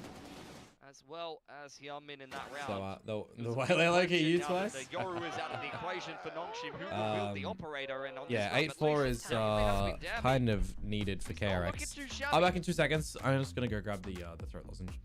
Starting to come back into his zone. But other than that, now swapping sides. I mean, 4-8 still a slight chance. But either way, I mean, just by sheer nature of how Nongshim have been playing, the confidence coming back in. Translate, Quack. I can't. Fraud! Why am I wrong? Ivy. Good game from him, but I think it's an effort done by committee there for Nongshim. KRX. A defense that was not as fruitful as what you saw over on Haven. What can they put up on the attacking side now that it's a bit of a role reversal? That was a really good half of Valorant. A lot of clutches, a lot of very impressive shots, and a lot of depth, as you would expect from a Breach Teo comp interacting with one another. See both teams You know, from a spectator's and an observer's perspective, you know, there's a lot of rounds where it looks like one team can just freely walk onto the site, but when you consider all of the utility and the way that these teams trying to interact with each other, it's why they tend to just fake pump one side or throw up the fast lane somewhere and then pivot back somewhere else. They're trying to draw out the utility from the other comp. Breach Teo is an execution-based comp where you need to place your utility in the right positions, and if you're not able to, or the other team kind of outplays you in that regard, can end up in an unfavorable scenario. Just like this one. Oh, opening shot from Hyunmin. Gets clipped by Xros as well. And then suddenly a different approach from KRX, trying to rotate off somewhere else. Yeah, Xros caught on the cross. KRX with a man advantage. Just trying to get a little bit of a cheeky right click through the smoke there. Of territory to hold. Zabi has claimed tower control. Francis not feeling so peckish now, falling back away from Canteen. Dambi has firmly got his foot planted on the ground of that A site.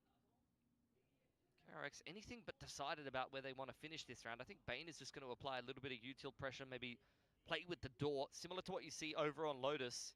Yep. There's the flash out. Trying to draw a rotation. There was already two players there for Nongshim, so it's not really going to change too much in this round. In fact, Nongshim are reading this. Double rotation straight to B. Yeah, that might have been unfortunately a Bro, I forgot where I put them. So like, look in the box, look in my bedroom. They're in my work bag. Oh, Dambi. He really loves this bandit. Imagine if it was a ghost, though. He would have got that kill. He wouldn't have had to reload. He wouldn't have had to reload. He would have had the ghost. It would have killed them all. That was just a perfect example of, like, I have no idea what's happening. One player gets completely caught by util and they just win the aim doors. Like, bro, that's 4-0 pistols for KRX. Fault line dumped on his head with a Waylay dashing up on him. That is just that's unreal. 4-0 pistols. Very fortunate. Great shooting from Marco, though. You gotta pick up these pistols, so KRX winning every single pistol. Not a pro player, but I'll be picking the operator. Which if they yeah, the 1 versus 1 for the last round and a half. It's going to be looking like DFM versus T1. Similar kind of circumstances. It's fake, it's like the power of the ghost accuracy. Yeah. Amazing at winning pistols. I'm just okay, Dambi. Oh my god. No way! Oh! It just came back in the right second. It's still just the pistols for Nongshim, so we'll kind of write that one off, but... What was he thinking? Another player getting shot. Literally just the last tail end of that, Leon, for the 2 versus 2. Yeah, I missed it. Did anything silly happen in the pistol? KRX, I like, look, maybe more coming through the zipline. Let's just hang on for a second. Damn, pretty much hard whiffed. So much. It was Nongshim's side hold to lose. Never take this out of the pool. Yeah. That sucks. Especially in this meta. Couldn't agree with what Stack said earlier. Fracture Lotus in for Abyss and Garrod. Come on now. Alright, now the executed this side. Clear as day. Hyunmin. Just pot shots through the counterpill. So Nongshim should have had a pistol round. Trying to not get hit by any unfortunate, my guy. Whatsoever. He adds his own smoke to the execute. Guys, I'm still on the team. You gotta remember as well. Last map, KRX got both pistols, both anti-ecos. Not to be found, 1 bonus. This map, they've gotten both pistols, both anti-ecos. And they're going to get a bonus now as well. And remember, on the last map, 13-11 final scoreline. With both pistols and a bonus. So... yeah. Already been taught a few lessons. If Nongshim found a pistol, we'd be in a different spot. A little bit more invested in this bonus here for KRX. The Ghost Tower Molly. Oh, how I've missed you. And 3 rifles. Quick Molly from Marco. Yeah. Lands in tower. It's a bit of a fake over. See, I knew where that was going. This is the old classic fake. Send in all your util to B, send in your waylay, make you look like you're doing a full B execute, where you're really waiting for an over-aggression orb play in A main, and then you catch them with their pants down, and you break and enter into the A site with advantage. Hovering close very by. classic back across. crack shot attacking sided strategy. Made his way into dish. Really good on a bonus position round. to navigate. Nongshim are kind of out in Dion's the open. seal of approval. Cannot afford to get caught in transition here. One for Komodo approved. Just a bit of Overwatch. Trying to complete this ambush to fruition as well. Francis cannot tap for the life of him. And suddenly needs it's just to stay alive feeling here, too man. much heat. RB's going to have to break the trap. Now they know where both are. Spawn and main. Salvo's not positioned to flush the Cypher out of the site. A 1v1 that has to go the way of RB. You're back freeing on this angle, surely, right? Any of his teammates, but no one's really there to play off of him. So it's down to this 1v1. Yep. Who takes it? Who wins it? KRX. It is going to be the bonus again for KRX. So both maps they win bonus. Both maps they win both pistols, both anti-ecos, and one bonus. Crazy. Another bonus picked up for KRX. As you mentioned, winning every pistol and then a bonus per map. Thanks, Billy. Yeah, you're right. A lot of breaks going their way today. And they are the underdog team in this matchup, so definitely need as many as they can get up against a team of Nongshim's caliber. It's a round where an awkward kind of exchange. Like, Danby could have had the best timing in the world. As I said, the strategy on this one for KRX is just really thought out. It's like, you know this is a prep counterplay on a bonus round. If you get the pistol in the second round, you know that that's going to be a good strat to deploy. Let's not forget. They worked it quite well. Do like that one. Outlaw out for Hyunmin. I do like that one. Potential to really even and now the what? Okay. I was gonna say now the outlaw is gonna be good, but you've hit the one person that has full shields, the one player you don't want to tag in X-Ross. Dish out a bit more damage while please give Ivy the gun. Phantom juggled across to Get him to come to the site and stack here, guys. Takes the head off the player with the just outlaw. Stack. Go grab him the gun. KRX play the numbers. Space inside of tree for now. If you win this round of Nongshim, fantastic. If you don't, expect it. Back towards Arcade to catch them off guard. Yong, given that they're all left here, yeah. to allow them to read those rotations. Ivy's got the shields though to correctly, otherwise be able to shoot. There's just no real instance. And you kind of rather Francis even set up with the flash or the aftershock, or at least I would.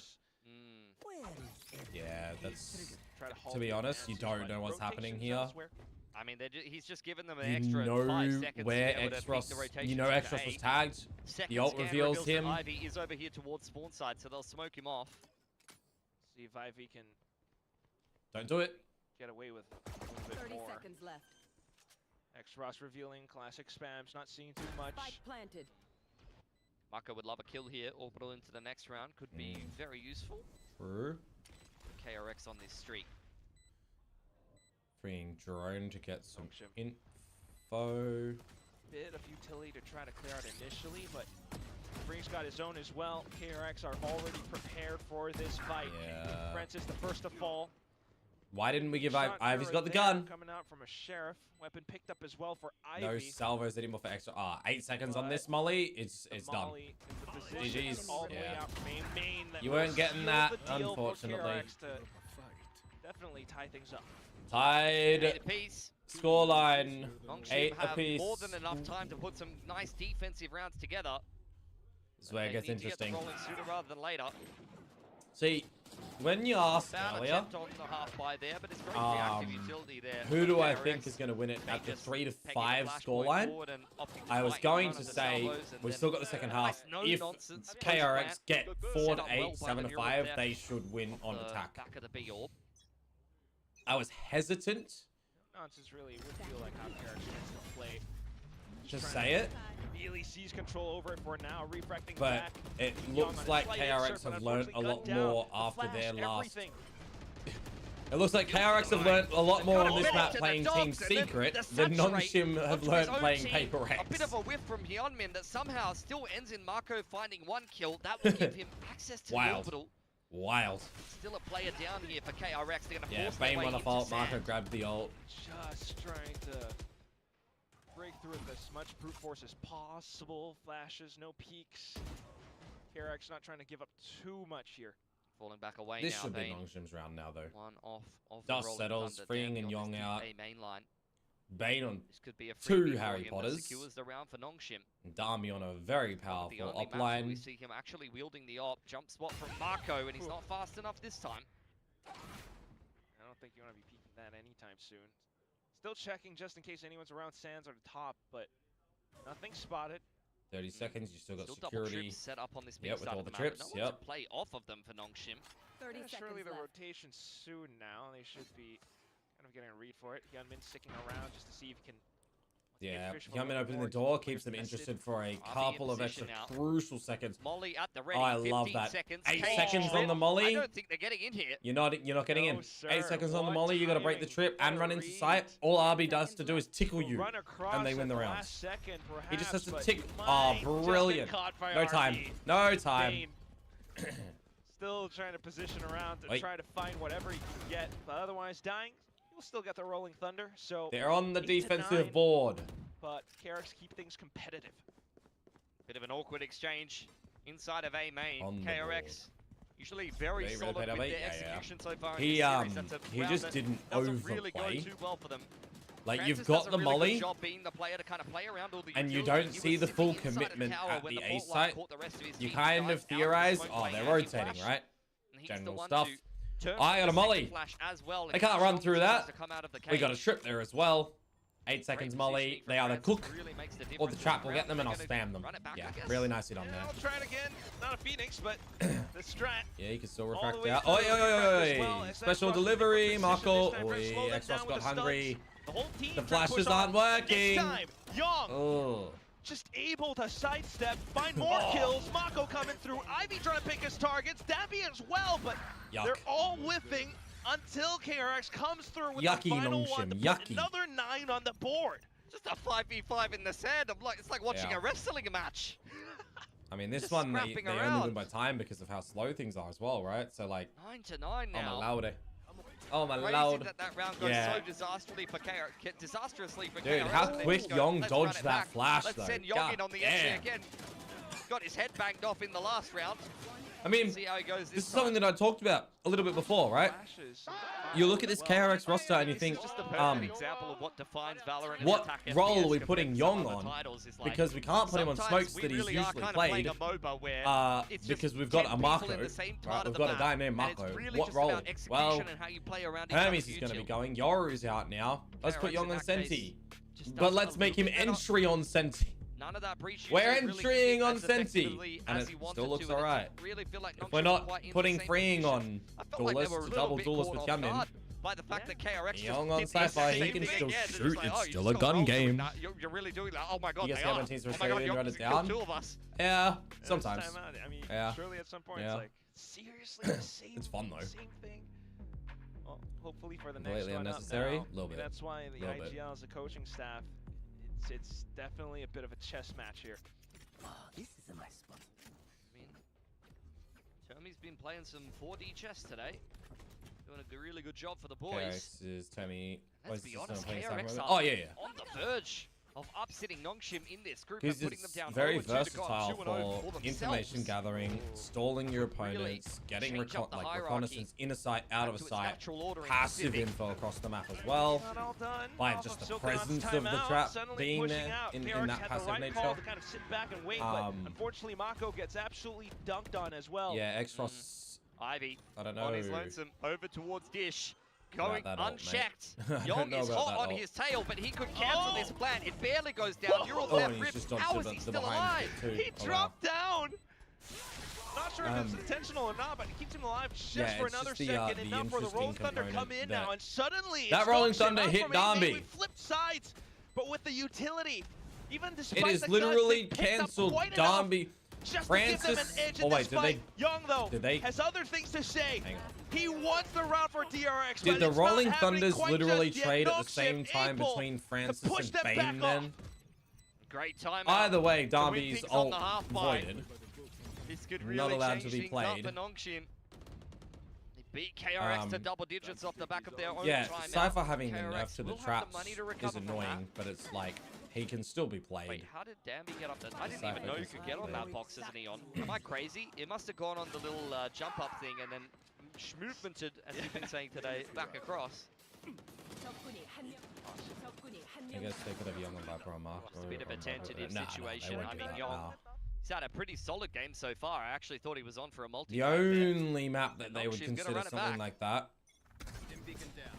Once again, like Lotus, you can use the Cypher and stuff, right? Guns. Would be Bind. Immediately back off, trying to pick their fight. But again, Bind, you can still technically run a Cypher if you want to. Now some assistance coming through, but Danby sliding forward. He finds double. Looking for the third as well. We'll get gunned down through Spam's Bane. We'll see what the choice will be. And then ultimates and everything all collapsing onto South Spawn. Trying to push on through now. Marco take that road. Nongshim might have this one. Oh, it's just absolutely abandoned this spot as well. Just trying to find other bits of spacing, but at what cost? This is just a mess. This is a mess. Everyone's dead on the bottom side of the map. Marco barely clinging to life. RB saying much the same for him on the other side of things with the Brimstone. Drops the smoke behind him. Who will catch who in transition here? It's RB one step ahead. 11 up for Nongshim. Masterful utility on the bottom side of the map. The same approach initially. Yeah, Hermes was on the Viper last time, right? So maybe Young can. The box. This time he goes up close and off the back of the fault line from Francis. Beautifully set up. He's played Viper. Dumps the relay ball, forces Young out of his cage. Young has played 3 Vipers for before. KRX. Convergent paths and orbitals get traded. Omens. 42 Omen, 13 Neon, 8 Astra, 5 Jet, 4 Teo. That's gorgeous from Francis. And 1s. All right, enough of that. I feel like Young is going to be the person who it's going to be a scenario of, you're going to play this agent, and you will listen to me. Now the refract Good. is inactive. We'll see. See how they progress at KRX during this stage. And the rest of KRX walking into tree. Good call. Nongshim did something. Yeah, I know. Changing the tempo was really good because it also not really look, obscuring anyone's vision because 1 gun, is already licking the door. 2 guns, pistol. As well. At least they've managed to find a bit more space out towards B, but then you got to deal with the sort of situation where you do consider if we can gain some sort of favor, use them, keep Nongshim from getting 12. They're also Nongshim not close to the ultimates on their side, so it's time for KRX to kind of use them when they don't have to counter Nongshims. And everyone all set up for it. KRX are the ones with ults. Yeah, orbital Armageddon could make things very spicy here. Yeah, for early Nongshim, flood. Gonna dive back in regardless. Oh, the no slide because he got stunned. Darby, no. Tagged down by Bits, but wait, Ivy, got a kill there? What positioning? He finds a quick double, continues to push through, and he's looking to hunt down even more heads. Okay, Mako. Mako remember, Mako already used his orbital. The ultimate comes back in just to stabilize. Still, though, one person has to jump across. With just a sheer tap, and for KRX, off of the positions and contacts, they will find more kills. They got it. Bring themselves back on the board. KRX got the round. Them just enough space to get comfortable inside of 2 the site. ultis and decline the flood retake as quick as that. Yeah, because Darby couldn't slide. The orbital disconnects them. That was a big difference maker. It really made Nongshim fall on their feet. Wow. Good job, KRX. Goddamn. Such a favorable play set up well by Marco. It still comes down to how they want it. Yeah, Leon. It's just such a tight game right now. Oh my god, speaking of, they're just trying, but then this time, Nongshim, they get ahead. You should have got out, mate. I mean, he up in refract active. Once again, tries to go looking for something in A main, but Nongshim are not done just yet here, Quack. Onward and forward with the drone. Scoop, and unfortunately, definitely getting everything tagged up, and Danby just lapping away, kill after kill, overdrive rip. Yep. Surely anticipating the off angle. It's Francis, Danby. Everything hello, Young. For KRX. What you got for us? I mean, they just cleared the smoke so nicely. Ready for Young in other underpass as well. It's map point for Nongshim. A game of very tight margins here on Fracture. Sorry. Undoubtedly, you've had some phenomenal rounds for KRX, but it feels like at the nth hour, Nongshim are showing their class yet again. Yeah, it feels like Nongshim could have won last map. Come out ahead in some of these very tight kind of util trading situations. And that small detail is the perfect example of what Nongshim do so well. Despite the fact that Francis is no longer on the Yoru, he still fundamentally understands that Tambi is going to dive into that smoke and he needs to clear the right side of it. Just here's one of the big differences for me as well. This. Ivy's impact on this map when he was pretty much non-existent on the last map is a big thing, right? Like, it always feels like you need consistency from Darby or activation by Francis or Ivy giving it to him. But then these two, like, they've gotta be on par or above. You know, like, one of them has to be doing good or on par. So, this one's a bit more of a vanilla gun round until the breaches get a bit of a multi-frag on. Hyunmin's been a bit hit or miss inside of A main so far this game. Good series. It's setting up to be a good series. Yeah, Lotus will be interesting KRX though. Come up with. Pretty good on the timeouts in the first map. I think actually the post timeout, Nongshim have been the more successful team on Fracture thus far. KRX reorganizing the setup a little bit better after the timeout. Camera gets last time we saw it, top of side course. Of the map. KRX will contest tree early on. Nongshim will go towards arcades, so we could get a cheeky little exchange in underpass this round. Okay. Cams and trips. Two rounds for Nongshim to try and close. Well, one round to try and close. Fundamental read of this. Because if this one goes. Pick his targets, Mako. Oh! They're not even looking at him. Francis on the side though. You saw it coming together right at the start of the round. One team going one way. Francis has lost his mind. Is running through the util. Sit down, you young whippersnappers. Pressure now. RB the only one I'm left. Gonna run in and shoot them all. Give Mako his full ace. Oh, bang. Robs it away at the last second. I mean, Marco's young as well. Everybody actually doesn't realize that he's young, even though he's been around for ages. That's just a classic scissors paper rock kind of round. And unfortunately, in this case, Marco with the scissors and Nongshim with the paper. He just cuts them up. Nice and easy. They're not even looking at him, bro. So clean. Oh, damn. All right, they had two chances. Now they got one. It's here or salvo and never. volley. You don't make big plays by not taking risks, though. It's here or never. Now both maps have gone the full distance. Nebula, hello, how we doing? Welcome everyone. Yo, Hennis, what's up, dude? How you doing, mate? Thanks for the follow, appreciate it. I've got alerts off. How was the road series? How was that? You guys have just joined when Marco has destroyed Nongshim in a round, getting a 4K out of ridiculous fashion. Are you not entertained? And it looks like we're going to go to overtime now. And he's just doing it again. He's on one right now. He is yearning for the overtime. Marco has just gone beast mode. Ivy tries to skulk forward. G'day, everyone. G'day, everyone. The rest of KRX kind of have the other position now because of tunnel. But at the same time, RB. My voice is dying again, by the way. Forward. Oh. Okay. Nah, Marco again has just said, go away. My house. But still, numbers and spades for got the trigonometry. Nah, he's gonna burn himself. OT. Alrighty. There you go. Hello everyone, welcome. How we doing? Maps. I'm tired. It's been a day. Very tight game that we have. Thanks, series. Just a forecast. Yep, I did 9 hours at work, and now I'm doing whatever the length of this stream is. Currently, we're nearly 5 hours. Classic game of Breach Teo from we're getting tired, but we're fine. Down to also, little pieces of util. Hi. Both teams with big ults, both teams were just throwing fault lines at each other, missiles flying everywhere. On the grind, mate. This is I can't cast in career anymore. I'm back here. Valorant's my jam. We're still gonna be doing the things. I started YouTube a little bit lately on just to confirm that it was all good. How did DFM game go? DFM. Fell over. Wait, what you fall over for? They have one competitive map. Reset up. They're gonna speed off the stealth drone. Map 1 went into a couple of overtimes, but I feel like that was just T1 kind of waiting before they stepped up. Absolutely. Really. Beheads Dami.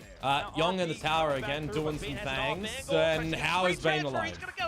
Why are we greening an ult and Nongshim capitalized? At the last second. Oh, you earn yourself a Rolling Thunder in overtime. Spaghetti, bro.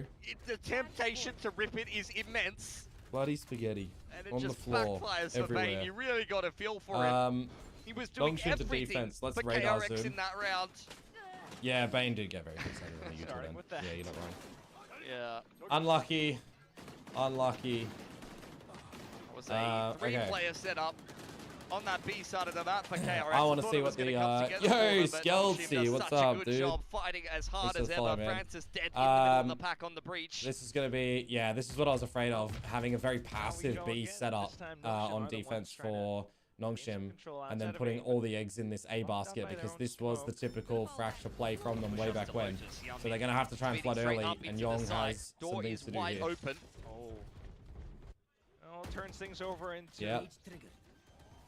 Who are we putting plants on? Bane? Information. Well, let's see if he's able to stand tall to task. Stunning zipline though. I don't recall. Did you cast this in VCLC? Yeah, mate. Yeah. To spawn side. Ivy needs to hold his nerve. That's a ridiculous reaction from Freeing. Francis has found hot in damn the good soldier. All the way side towards Arcade. Francis 1,000 kills, not bad. Dami got it. Gunman tries to get ahead. Oh, and he's just playing whack-a-mole.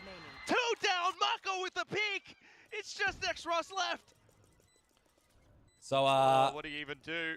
You're gonna get spotted. On the flank, 1v4. There's just no time, mate. Series deserving of multiple overtimes. 30 HP, double Best his together, counterpart, but that's where it will end. Yep. 13-13. This is where we get worried, maybe. Yeah, we suck. Just continues to deliver. I think it was at the time, Skeltsy, that a little unlucky for Yong. I felt was like that you had to step away due to a personal issue. Saw his mechanics over on the Phoenix. Was it that time, I think? Very finest duelists. Where'd Komodo come from? Don't stick your finger into a cage in the zoo. Francis has just speedrun dragons are poisonous. His second season in Pacific. I dare say that Yoru helped him with a fair few of those, but he's doing a pretty good job on the breach as well. Tassie. Yeah, Tassie Devil. Yeah. No, Komodo dragons are native to Indonesia. Yeah. I didn't step away, but you had personal stuff, so it wasn't very important. Yeah. I think it was at that time, Skeltsy, that we did it. But yeah, cast of the team. Conky and I did the grand finals. And we did the final, maybe? It's gone for that same time. We did a couple of days. We only had 3 days. The format this year for challenges is more brutal in the fact that last year I had a lot. 2 years ago I had a lot of casting for challenges. Then it dropped off for last year. And this year I've had 3 days total. So I've lost like 90%. Kind of grim, to be fair. Marco, don't overheat here, mate. You tend to have it. You gotta wait for Yong. Let the newbie come with ya. Out comes the Armageddon that will zone him into the fight. Francis takes his head off and it all falls to the rookie. You made noise. You've been absolutely... Thought we had him in Tassie? Nah. Risk casting is lost over the region. I mean, mate, I'm not at Pacific anymore. There's only Pilski. Tries to peek up against him, but no, Nongshim are just sitting. We had 2 Aussies there. Young has to make the move. He's got a camera. And now there's only one. Slowly running out of time as well. You could surely think that this might be a high-low as well, but yeah, as soon as they all peek out. Nice. The headshot. One more chance for Nongshim again. It's Nongshim once again. See if they can grab it. TLDR for those that might be joining. Was a decent opening dealing with I have things I need to pay for in Melbourne. Ergo, this house. Esports money cannot cover the bills, so esports needs to not be focused. Normie job needs to be. The Armageddon really the cherry on top there. It's kind of how it is. With no guarantee of other events in just the Pacific days, it is way too risky to even attempt it, because I would lose the house, right? I'll lose it all. Yeah, playing in the middle of the map, it's way too risky. Dambi securing control of A main. So I only had nice info line. 30 days of Pacific, 31 days of Pacific, by the way, for the year, double for the trips inside of the site. No guarantee of Masters, Champs, any other third-party events. I lost all the Challenges days as well, right? Technically. He's dashed there every time. Last year I had a lot more. The year before that I had even more. This year I've had 3 so far. The rest of the team from KRX, though, and off course with it's also like technically less money this year than last year. maybe piece So things together. it's just very hard to make a use case to Either way, there goes Hyunmin. put everything in Doesn't esports hit either basket. of them. That is outrageous. Oh, I'd lose spots everything. them out now, just trying to break them bit by bit. Just couldn't be facilitated if the day job doesn't allow me to be overseas. Mainly something to get out of that. E5 retake, the trip's not coming through. Dude, the fact that you get the Aftershock and Incendiary already out as well, now the stun, there's no value and all this util. As well. Asserts himself up front. Dude, Ivy's Suddenly, maybe 9180 flicks have been crazy. Wait, is this just it? up towards tower, kill confirmed. X-Ross pushing through onto the spike. Map 3. Sticking it all the way, finally, after chaotic rounds. Map 3. Nongshim Same reason I struggled long term the entire map run, pushing us into a third map of and it sucks, Kelsey, because like I just got the Pacific as well, right? Victorious after KRX. After 2024, where I was meant to be there, but at this point, I think Nongshim are kind of questioning. How much will I go We into just this? won the Masters final with ease. Why is Pacific so hard? I was meant to be there in 2024, and some things happened, and then it was like, okay, no. So there was that issue, and then 2025, I couldn't do kickoff, but it was figured out that I can do stage 1 and stage 2. Okay, I go there, and then this year I do kickoff, and then it's like, yeah, you're not allowed overseas anymore, Dion. Well, that was exciting. Okay. Thanks for letting me know, boss. We were here at the desk waiting for it to come to us. If I can't do the esports anymore, that was the flexibility. Excited, shouting a lot. If I can't do the esports anymore, which was the good flexibility, then there's no point in me staying at this job to be doing a lot of work for underpay. I'm just going to go get a new job that'll pay me properly. If I can't do the esports at all and I can't find the job that'll let me do the esports, then I may as well get something that'll pay me appropriately and give me career growth, right? So that's what I did, and now I'm there. I started a new job, and I'm learning. It's going to be interesting. Thoughts on the new VCT? Cayman, I think it's going to be good. I think it's going to open up more possibilities for teams. I think it's going to be a logistical challenge in the open circuit. I think it's going to be a challenge for any teams that is going to be visa struck for any cups, for example. I think it is going in the right direction, though. I hope that those cups are going to be condensed tournaments to a possible effect that if it's a 4-week thing, that they might be able to get casters in for like 2 weeks in and out. For example, hey Komodo, you want to do half of this event for 2 weeks. I can book annual leave. I can go with Conky. He'll do the same. We go there. We do the shotgun 2 weeks. We come home. That's what I want to see there, because he had an uncharacteristic poor performance on that map. So I think it's really nice to see him step up. I'll say watch this banger. Yeah, Luke, yeah.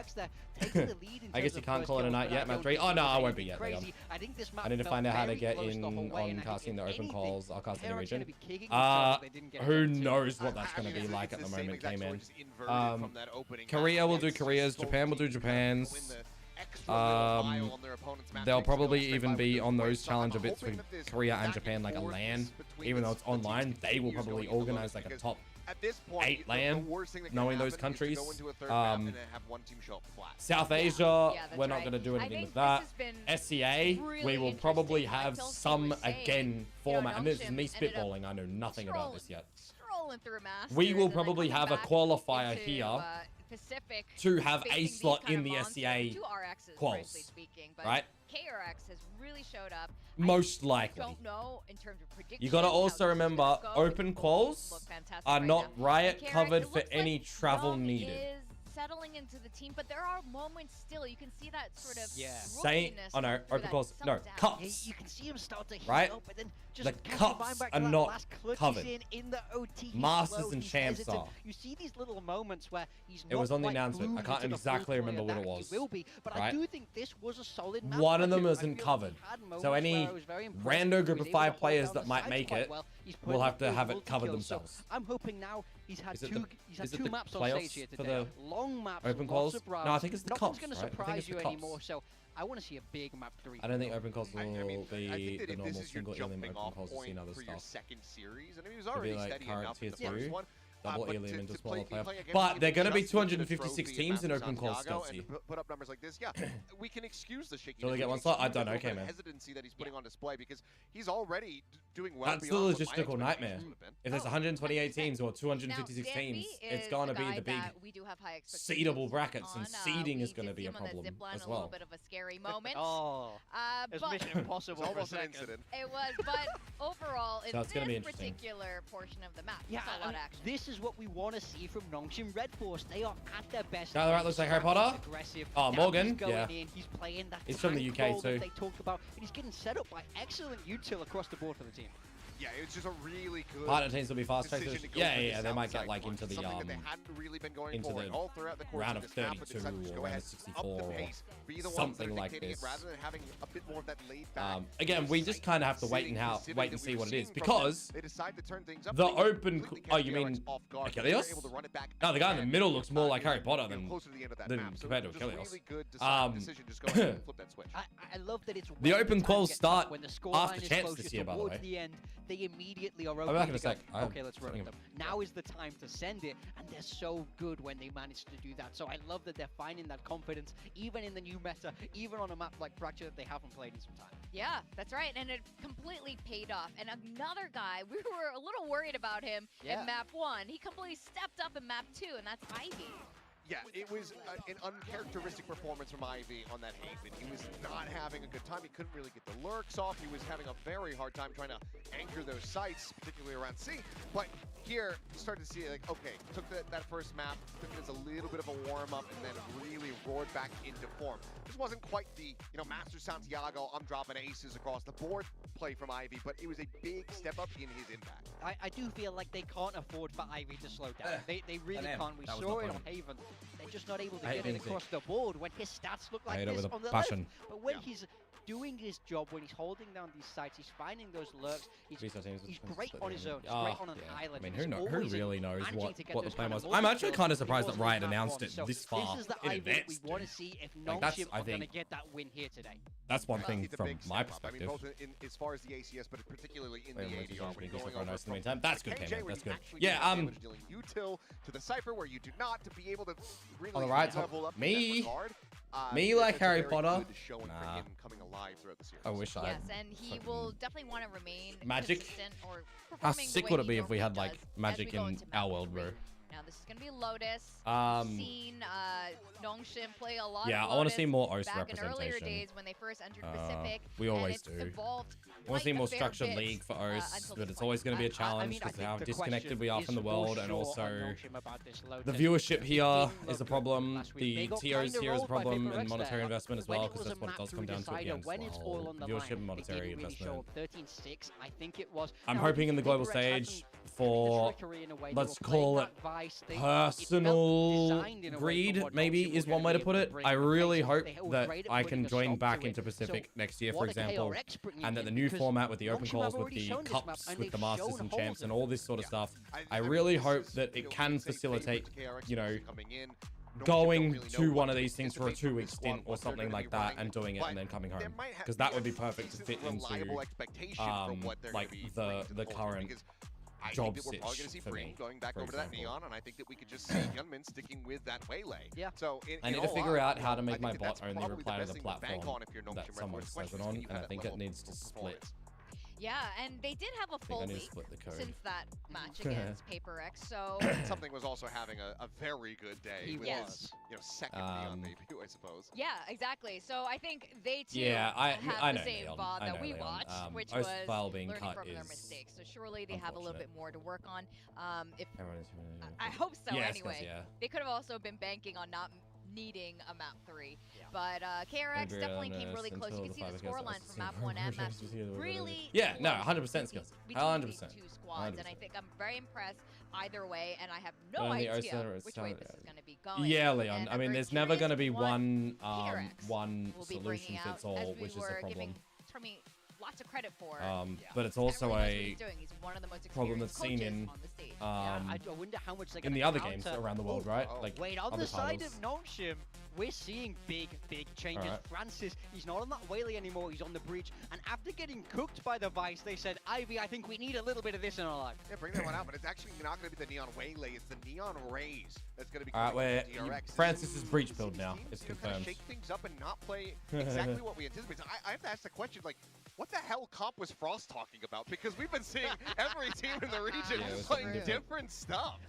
Nongshim are playing a comp that's of similar varieties to the old T1 and PaperX comp, where there was a Raze played or the Yoru instead, with these slight adjustments coming through, so the Yoru trying to bait out all of this initiator util. So he has a very important job here. Even if he's not killing, that they're running right now is going to be a comp that is similar to the PaperX comp, where you've got the chamber instead of the Vice. Jeremy did mention Valor run the chamber, but they run the deadlock in the comp instead of the But he seemed confident about Neon. it, so this could be the map where we really see Young shine, and I would deadlock. love to see it, because we have pretty awesome rookies in Pacific. We send it back to our casters. Pilsky and Quack, you ready to keep going? We're not entirely sure, to be honest. Well, I mean, jokes aside, for Lotus, definitely some skyscraper tall expectations. No one else is running these specific comps. No one is running these comps. All of this is laid out right now. The buys coming into the fray, definitely a factor to think about. Yeah, for sure. I mean, I'm just looking for a bag of third map, honestly. Both of the first two maps taking 24 big advantage out of it. Like, well, we'll see. These two teams. Do you think that Nongshim has an obsession? Maybe. Had a bit of a disaster class. For those that are just joining, who's starting on defense? The chamber. That is DRX. KRX. For Nongshim, and for KRX, the standard is aggression. Go away. Every single map. 4-2-0 in pistols very currently. Double init build is a breath of fresh air. But Young on the defense has got big expectations. This is where you want your chamber to be a real problem for the other team. Having that rendezvous, big high-low setup across this A side of the map, and Young on the other side of things. RB TP's across. Gonna sneak up A without being caught by this big high-low on stairs side, but he's gonna peek into it. Doing enough. Okay, smoking it off. Oh, he's crept in. Sneaky man. Singular shots going through, has no idea. Oh, that was risky. It's only a matter of time. Meanwhile, though, there goes Young out towards Seaside. Full contact. Now you got the insert for Ivy to potentially flank, but the trademark. Damn, he's gone very deep. Maybe a little too deep. Yeah, puts him down. Definitely went too deep. Pilfering the ghost. The spike is not down yet for Nongshim. You can't even smoke off the trip at B, so now you just break it. Just trying. Classic right clicks. Oh! X-Rose wanted dragging his crosshair across the screen. And you've got the aftershock and there's not even planted yet. Still has 50 seconds to run. How can he get out? He can't. He has to catch the timing, and he can't. Contained around Mound now. All the work onto Ivy's shoulders as he tries to bait them out into 1v1. Well, I think we know our weakness of Nongshim today. 5-0 in pistols is pretty grim. Didn't have their timings in around like that. RP. How long do you think it would take to get used to calling it KRX? A very long time, I think. I think it is a very long time. If I was casting, I'd do it immediately. Like, I'd be in that mentality to call it correct, but I'm not casting, so. Freeing is that your favorite Neon main? Nah, not for me, Chief.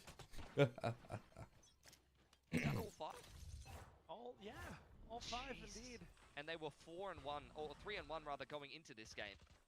Multiple first kills from the previous map as well. Bonuses here and there.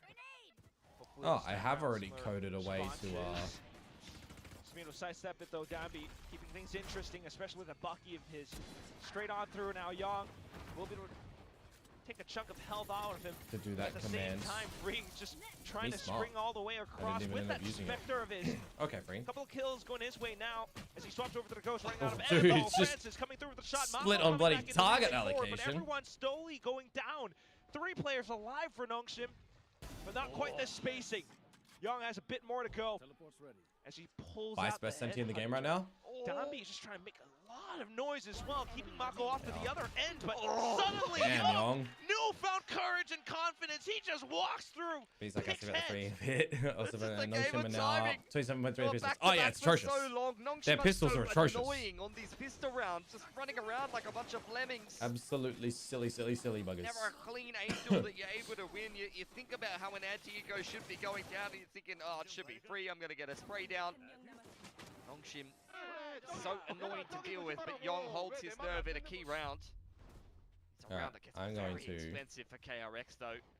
Not a particularly threatening looking bonus here, but they are going to seize nade over on Rubble. Arby has TP'd into that position a couple times, but this time TPing back into lobby. Chamber spotted out on that A side of the map, and Yong will be left on that info line. Close on front B is freeing, Bucky in hand. Marco pushed off the one-way. So, bonus rounds. We've seen KRX on the previous 2 maps win a bonus round as well, mind you. In both of the maps, they won a bonus round. And we're still in the 3rd. Oh, gross, right. The Guardian shots ringing through. Dambi towards the back lanes. Everyone from KRX just going down by the inches. All right. Mako all the way towards the back line. No clear shot with a Spectre. And Dambi is just on a tear. It's a bit more like it from him. He had a very quiet game against Paper X on a map he's usually quite phenomenal on. Oh, Yong, what a shot from the young rookie.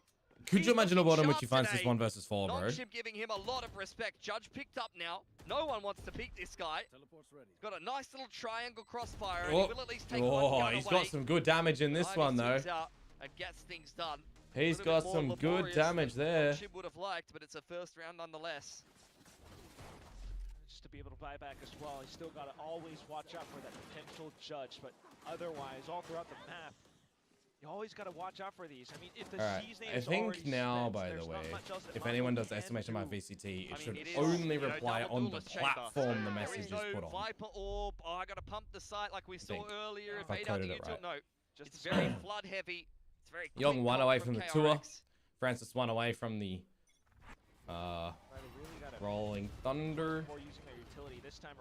Thanks, Luke, for testing it. Hey, it did work as well. The other platforms didn't post the message, so I coded it right. There we go. The equation, a fantastic start in the first gun round here for Nongshim. God, I love it when programming works the way that it should. Hey. Thrown out. Dambi. Hell yeah. Jumping around, but picked nonetheless. Yong is playing very ballsy right now. I'm loving it. Rookie or not, I mean, this guy definitely has that fire to want to bring KRX the win. Just in another spot as well. Up towards stairs. Funny how much time I put on making all my alerts for YouTube, and I can't even get memberships until I Okay, we're just getting away with murder as KRX currently, apparently. Oh damn. The Boombot and the Prowler. What is ping pong in here, man? 3K for Hyunmin. Showstopper earned off of the defuse. Yep. Showstopper, 2 off, 2 off. Overdrive, also 2 off overdrive, 1 off Nightfall. Yeah, funnily enough, like, I build all the stuff for the YouTube as well, and then it's forgetting, oh yeah, I need like a certain amount of subscribers and watch hours and all this other stuff. It's like, oh well, maybe one day. Maybe one day. I'm a jump. No worries, Skells. Good to see you, mate. Take it easy, hey. Hope to see you around again. Farewell. Yeah, look. We'll see you next stage, huh? Yong has got the tour de force out now. Alright, Bucky on Dambi. Fantastic game for himself. You love to see it in a make or break game against Nongshim. I mean, you know that what world were we expecting? I'm gonna keep yawning now. In this group, and KRX to potentially be up 2-0. I was gonna say, you know that the trademark is always at the front of B with this comp from KRX, so you can get into the C site pretty willy-nilly and not be hitting any of the front site util. Not that it matters if they're gonna shoot like this. Some shots in with the Sheriff. It's already on for 2 here. 1 off the Steel Garden now. Spike picked up as well as a Stinger. Yong still does have the 2 of the Can Ivy come with the clutch? Over on Waterfall Wait, side. did Yong trip the wall or TP pass? Okay, he tripped the wall. Steel Garden does nothing against Yong. He has the 2 of the force. Yep. Big pointer, which is exactly why Ivy thinks twice about staying towards sight. I like the deep line actually that Bane's holding. Instead, Yong's gonna take a little bit more time, but seeks to push up and clean house, just sweeping angle to angle. It's a good plant for Ivy. Bane has Haunt, but he reveals his own position. Haunt there for Bane. If he throws it into spawn, could definitely narrow down the angles, and yeah, that's exactly got him. what he does. Where's the flash place? Nowhere. Have the double kill, the spray transfer, not quite. Unfortunate. Young bringing up KRX to a 4th. Quick scope to 0, 150. So it's good stability with the overdrive as well, technically. Nongshim was only a half buy for them, though. They'll collect themselves heading into round 5 with a couple of big ults. Yeah, a couple of big ults that you need to invest in this next round to keep this competitive. Otherwise, it's going to start to get away from you. Let's look at solid in the chamber so far. Obviously, it's really difficult to do. Yeah. I think it's a little bit of an adjustment for Nongshim as well, right? Because they'd been seeing the Cypher all day today. Now they have to adjust to the chamber, right? So there's going to be some mentality and timing changes, and if you've got Young, a player that you've not seen, you're not played against, you've got no real tape on what to expect, it's going to be a massive element for the coaching staff, for example, like for Sungmin, to figure out, well, what's actually going to happen, what is this roster going to look like, what is he individually going to be doing. They've just done 2 maps to see his tendencies, and now he completely changes it up because he's taking different lines, he's taking more aggression, he's mitigating that as well. He's always changing it. So it's kind of a big test for Nongshim here to adapt mid-game, mid-round, against what they've not seen here.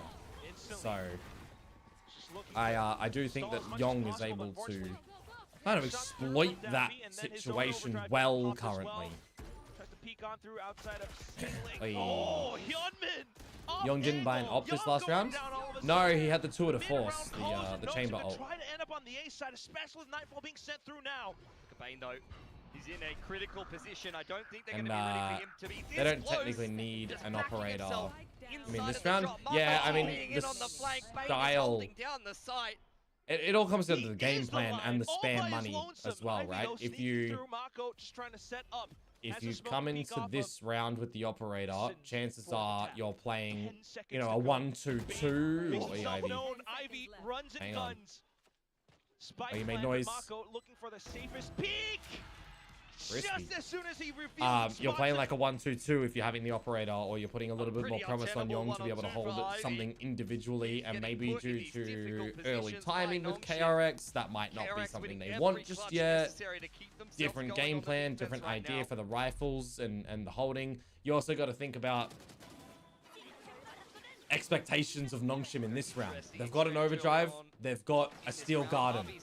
Chances are they're going to try and pilot those somewhere around, and any site A, B, C that they go to, if they're steel garden and overdriving, it's very risky for an operator to hold on the line. You're either holding it with the op and hoping that the TP is going to be there to pull before they peek you, or you're playing a rifle and you're able to dance around on these things. So it's all stylistic approach. We don't know what it's going to be just yet. It could be that Young doesn't really want to operate yet at all. They don't have the finances, they don't have the game plans. There's a lot that comes into this. Feels like Nongshim is in free-fall. How's he feeling on the sniper? You know? Not everybody can actually snipe. He's just played 2 maps with Cypher. Yeah, he just played a couple of maps on the Cypher. He's played 1 chamber ever before. He's played 3 Yorus. He's played 3 Razors. He's played 5 Jets and 13 Neons. It doesn't scream operator usage, sniper usage. So we kind of got to see, well, is he a sniper guy or not? Is a sniper even going to work against Nongshim currently, today? So yeah, there's a lot to think about there. And they don't get all this time to think about it as well, right? Freeing on front B. Well, it's always a fun thing. Ivy hits the deck. Remove the judge, right? That's what we were saying earlier. Nightfall being prepped here, ready for the fast flood off the tap is KRX. Tamer just screams up. Oh yeah. I mean, his ultimate is literally a sniper, right? Almost getting the kill, but the stinger yeah, the stun was annoying there. Still proving to be quite the threat for KRX. Off angles being held now, but suddenly out from Young. Oh mate, he's just satchel pass. That's really nice. They will not stop. They will keep on pushing forward. Yeah, that's the kind of round where is looking grim. To get away with a little bit of classic magic. Audio for you. But when Ivy gets cleared up on front B so easily, shotgun meta is so boring to watch. Doesn't even look like a problem. Okay, man, I think that the shotgun and double duelist metas are boring. I'd prefer... Very flat-looking right now. I would love for a team the game to be stylized around smoke, duelist, senti, double in it. Kind of swapped around. Meanwhile, for KRX, they're just smoke, senti, duelist, scan in it, flash in it. Fairly easily at the moment. Marco once again on his lonesome will be pushed off of the line over on the A side of the map. KRX is but it'll never work like that. If we enforce it, it needs to be more fluid and flexible and ever evolving and ever changing to keep interest and evolution. Trying to push further up front, prevent fun factor. Really setting up. We're gonna have crap metas. Everything. Oh, just sidestepped on by Dambi. He didn't even slide. We're gonna have bad metas. We're gonna have good metas. We're gonna have bad maps and good maps and bad characters and good characters and abilities that are broken and need to get tuned. It's a game. It's always gonna be a thing. A prowler and everything to check, but look at Francis. That's why I mentioned Francis earlier, by the way. Remember, guys? Final player Young. Talked about the aim players of the world, and I said Francis. I mean, that's the difference between getting the clean execution that you were looking for as KRX. One of my favorite metas were the post-plant metas, right? Not everybody likes that at all. A lot of people like the double duelist metas. I don't like the double duelist meta. It's all personal preference. They don't really have anything left. It depends. Break that spawn line. A duelist player is gonna love double duelist. They didn't have prowlers. They didn't have a relay. A senti player might not. Or anything like that. A paranoia. An init or a brim is gonna love post-plant meta. Through spawn side, and that's why it looks so easy for Francis to kind of in that high-low crossfire. Jet players not, their heads off, right? Like util that really. It's all changing. Dissuades him from taking that fight there. Ever changing. Nice opener from Dambi. Robs Marco of the ability to use the paranoia. Bane is second on the train there. But as mentioned, it's just two just guys play KO, lol. You can shove him in any meta. It's not going to work for KRX. Init meta, yep, got him. Flashes, got him. Double duelist meta, oh, just blade them. Remove them on the timing. Done. Yeah, Marco on his lonesome. Going to be forced off the line. Progression smoke, but this time it is a slower approach. There is a team that discovered this a very long time ago. That's exactly what they've gotten. Free and Bane, both inside Waterfall. Young on the other side of the map with the operator in hand, looking to play off his rendezvous. Nongshim need to try and make this 7-5, 8-4. That would be huge. But otherwise, the rendezvous to allow him to escape. Oh, that's... Track it on towards down. Oh, he swaps to the headhunter!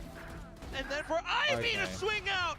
He got another one! For Nongshim. Kid's cracked. KRX backs everything onto Young and more. He's fearless right now. Marco left to pick up the pieces. Beautiful peak timing. Paranoia looking to be jumped on Francis. Dodged well by Xbox, who pins him into the corner. Nongshim, despite not a great start, losing RB at the start of the round. Looking good in this round, Young in hot pursuit. Hey, they dodged the headhunter bullet. If I say that this young kid was born in 2008, how does that make you all feel? The call to save onto, I guess what would be the op, or? Yeah. Yeah, the op over on that A side of the map, so it's going to go recycle that. You know, it's nice to see these young kids be so eco-conscious, Quack. Okay. I mean, I coach kids born in 2018, so... about at that time. Be a good 2018. For KRX to bring into the next round. That means they're 8 years old. The rough start, Nongshim are scrapping their way into... That's TOS to be playing Valorant at 8 years old. And trying to square themselves up for a much better half here. That's TOS, K-Man. The formula is quite simple, really. It's run at Marco on C as much as you can. I mean, that was a pivot back towards C, to be fair, but another C site after plant that goes well for Nongshim. Okay. For anyone wondering, he coaches cricket. Big 2 picks in the middle of the map for him. The ball and bat sport for the non-real touch grasses out there. Fast lane. A physical sport. The person to swing through the fast lane. He's already yeah, heard gross. the op shot. He's to get that good. Yeah, it's fine. Absolutely it's fine, K-Man. And Young. I played Milo cricket one season when I was a youngin. Cricket was not my sport. No matter how much util is flying at you, you still try to take one. Yeah, Young is a 2008 born 16-year-old young whippersnapper Valorant gamer. Yeah. Yo, Kalash, what's up, bro? KTM on top, baby. How you doing, dude? Back away with it. How are we? As well into position. Dude, I'm back in Melbourne perma now. I can sync time into the game again. I can get back to Radiant. It's an open circuit. I can qualify and play. It's just such a good initiator on this map. So I'm already coaching teams in tier 1, showing them how to play these agents that they don't play, and they get victories and dubs. I'm willing to vote on that. What do you think, Quack? I can do it. I can destroy, right? I'm 28, turning 29. I'm not too old, right? There's a guy named Angel that exists. There's a guy named Jesse Vash that exists. I can play. I can play. Sitting there with the shotgun. Moto, Aflo, Clash, Elders, Conky. Bro, no, we can't get Conky. He's garbage. Just a trap card waiting to activate. Not quite the range though, and suddenly it's Nightfall just trying to secure it. No op shot found. Oh, goddamn. Paying out from behind as well, just trying to keep more players invested while the spike gets planted. Mako diving through, hopping across, gets a Bucky shot, but out into the open with a TP. Did I tell you what? I've had a couple of hey, Extros. What do you got for us? Ace. He's very healthy as well.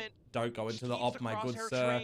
Gun barrel Pinocchio. Ace will just mark the spot.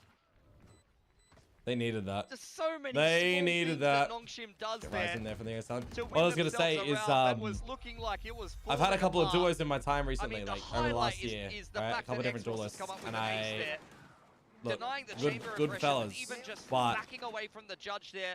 The little jiggle up onto the side so you don't get you want to progress in a comp atmosphere. It's very different to ranked atmosphere, and it's not playing to the high percentages that I need from my duo.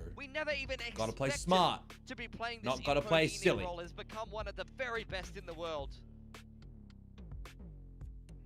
Immediate timeout from KRX after that as well. Wow. We're nearing the end of the first half now. Hot dang. KRX have had some cushioning, this though, by the way, 4 defuses in a row, then 2 booms. Anything but Nongshim's fun. They've been able to get the plants. But regardless, the scoreline they were not able to hold them here. Close. Now they have, and then the ace with a plant. This was in a post plant. So that's what 1, 2, 3, 4, 5, 6, 7. 7 rounds in a row, they've been able to get a plant. They've just not been able to close. In the beginning. I don't know about for to play the low was playing. Oh yeah, no, I get it. I haven't played a lot in 10 minutes. Fair. Challenge a lot of the pressure as well, but either way, still just trying to put that best foot forward. You got some ults potentially. Yeah, the funny thing is, imagine, right, with all the coaching assistants I've been doing. If I actually joined an org, joined a team. How did he not get that kill? Good trade. That's the spike. The spike has been dropped. And we don't have an ulti as RB to pick it up. Waiting for his opportunity here. RB tentatively sitting. Waiting for someone on KRX to make a mistake. There's a lot of little timings that could go every which way. Freeing still with his hands Ivy could find Yong looking the wrong way if he's not aware. And he's just... Okay. He's going to spot out Yong, which definitely makes Death Cam trick him. A lot more troublesome for KRX. Just freeing to try to hold on the line. As much as possible. Does he go for a shot and run? Because you're gonna have to. Yeah, okay. I was about to say, or is there a steel garden once again has the overdrive though. Yeah. All right, pops it. Just trying to play around the corners now. He's gonna win this. Such a tough target to hit. What a paranoia! It got both of them. Oh, that's so gross. That is so gross. Paranoia flushed into it. Freeing. I was gonna say, like assistant coach or something like this.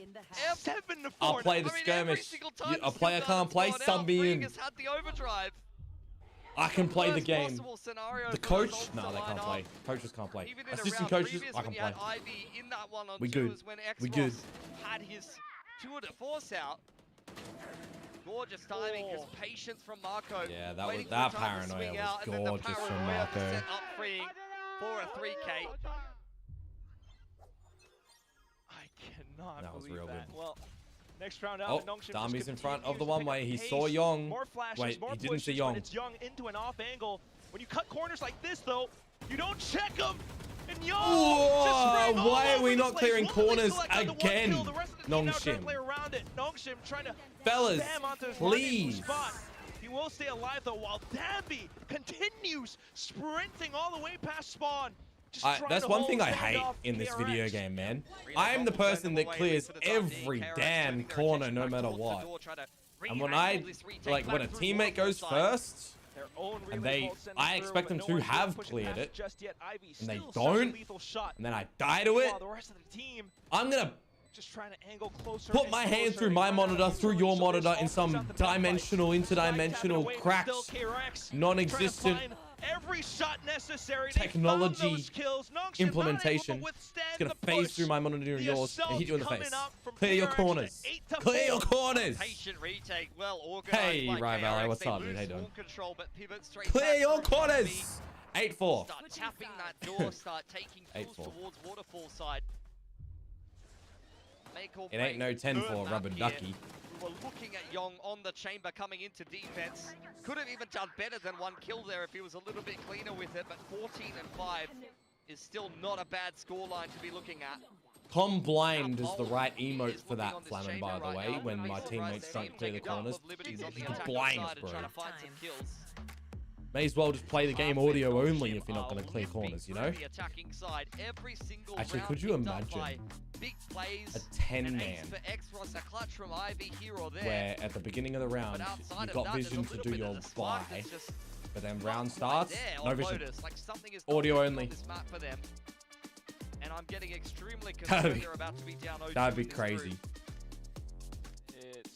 Or it like changes. This round it's going to be audio only. This round it's going to be vision only, no audio. And you got to work with your team, and it's randomized. So like, this round I've got no audio, I've only got vision. But you've got audio, no vision. So I got to help you go around, you know? And you got to help me as well.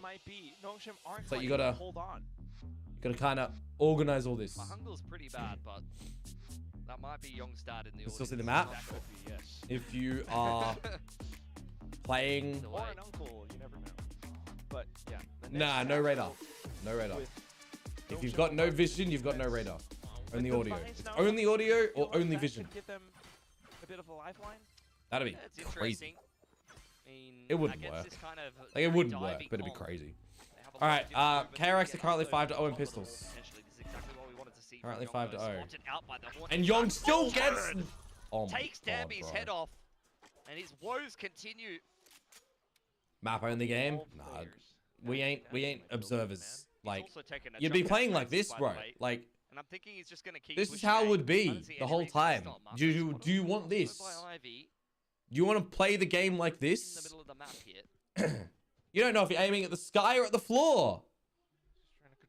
You can't see anything. You don't know like where you're looking. You know? I'm interested in what Young is going to be doing. Yeah. You could definitely catch Francis here if he finds a nice timing to peek out from door side. Freeing may trigger this wall on front B and cause a little bit of a rotation. Bane is still hanging around. Imagine like you've only got this much of your monitor seen though. It's a close smoke. This is the kind of smoke that like, on the defense you're reading. You've got 4 pixels wide of vision, so you can kind of tell where you so this is definitely a false sense of security that they keep where you're lined up on the map. Or maybe it's horizontally instead. I don't know. Set up further observational posts deeper towards the back as well. They're reading this round so well, KRX. This is yeah, they really are. And they can set themselves up for a free open plan. It refreshes the utility that they've used. Like Marco Smoke will come back. Bane's Haunt will come back. You know what though, Billy? All of that began with a shot. Actually, no vision. Everyone gets some corners. Now onto the A site.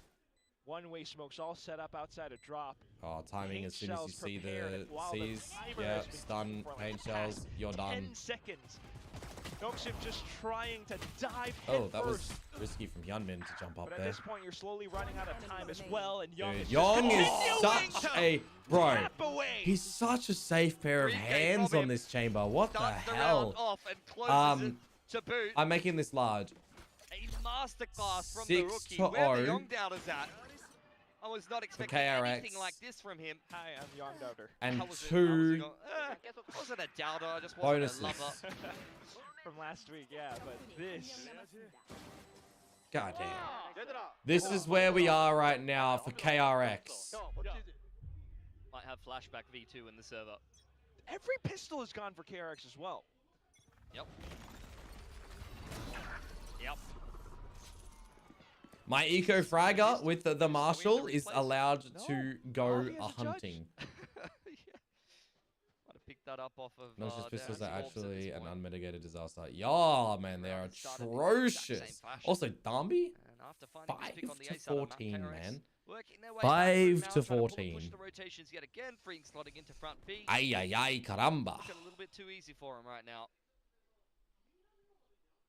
RB is looking stressed in the player cam, man. Does RB's judge have real bullets? Is that what RB stands for? Real bullets, not rogue bullets. Like way back when on Sunset, last stage, last year, stage 2. If y'all remember, when he went for that spray on defense from top of mid, and the bullets just went whoop whoop whoop whoop whoop, and it was a rogue bullet to the dome of his opponent. RB's way too far off to make that judge effective.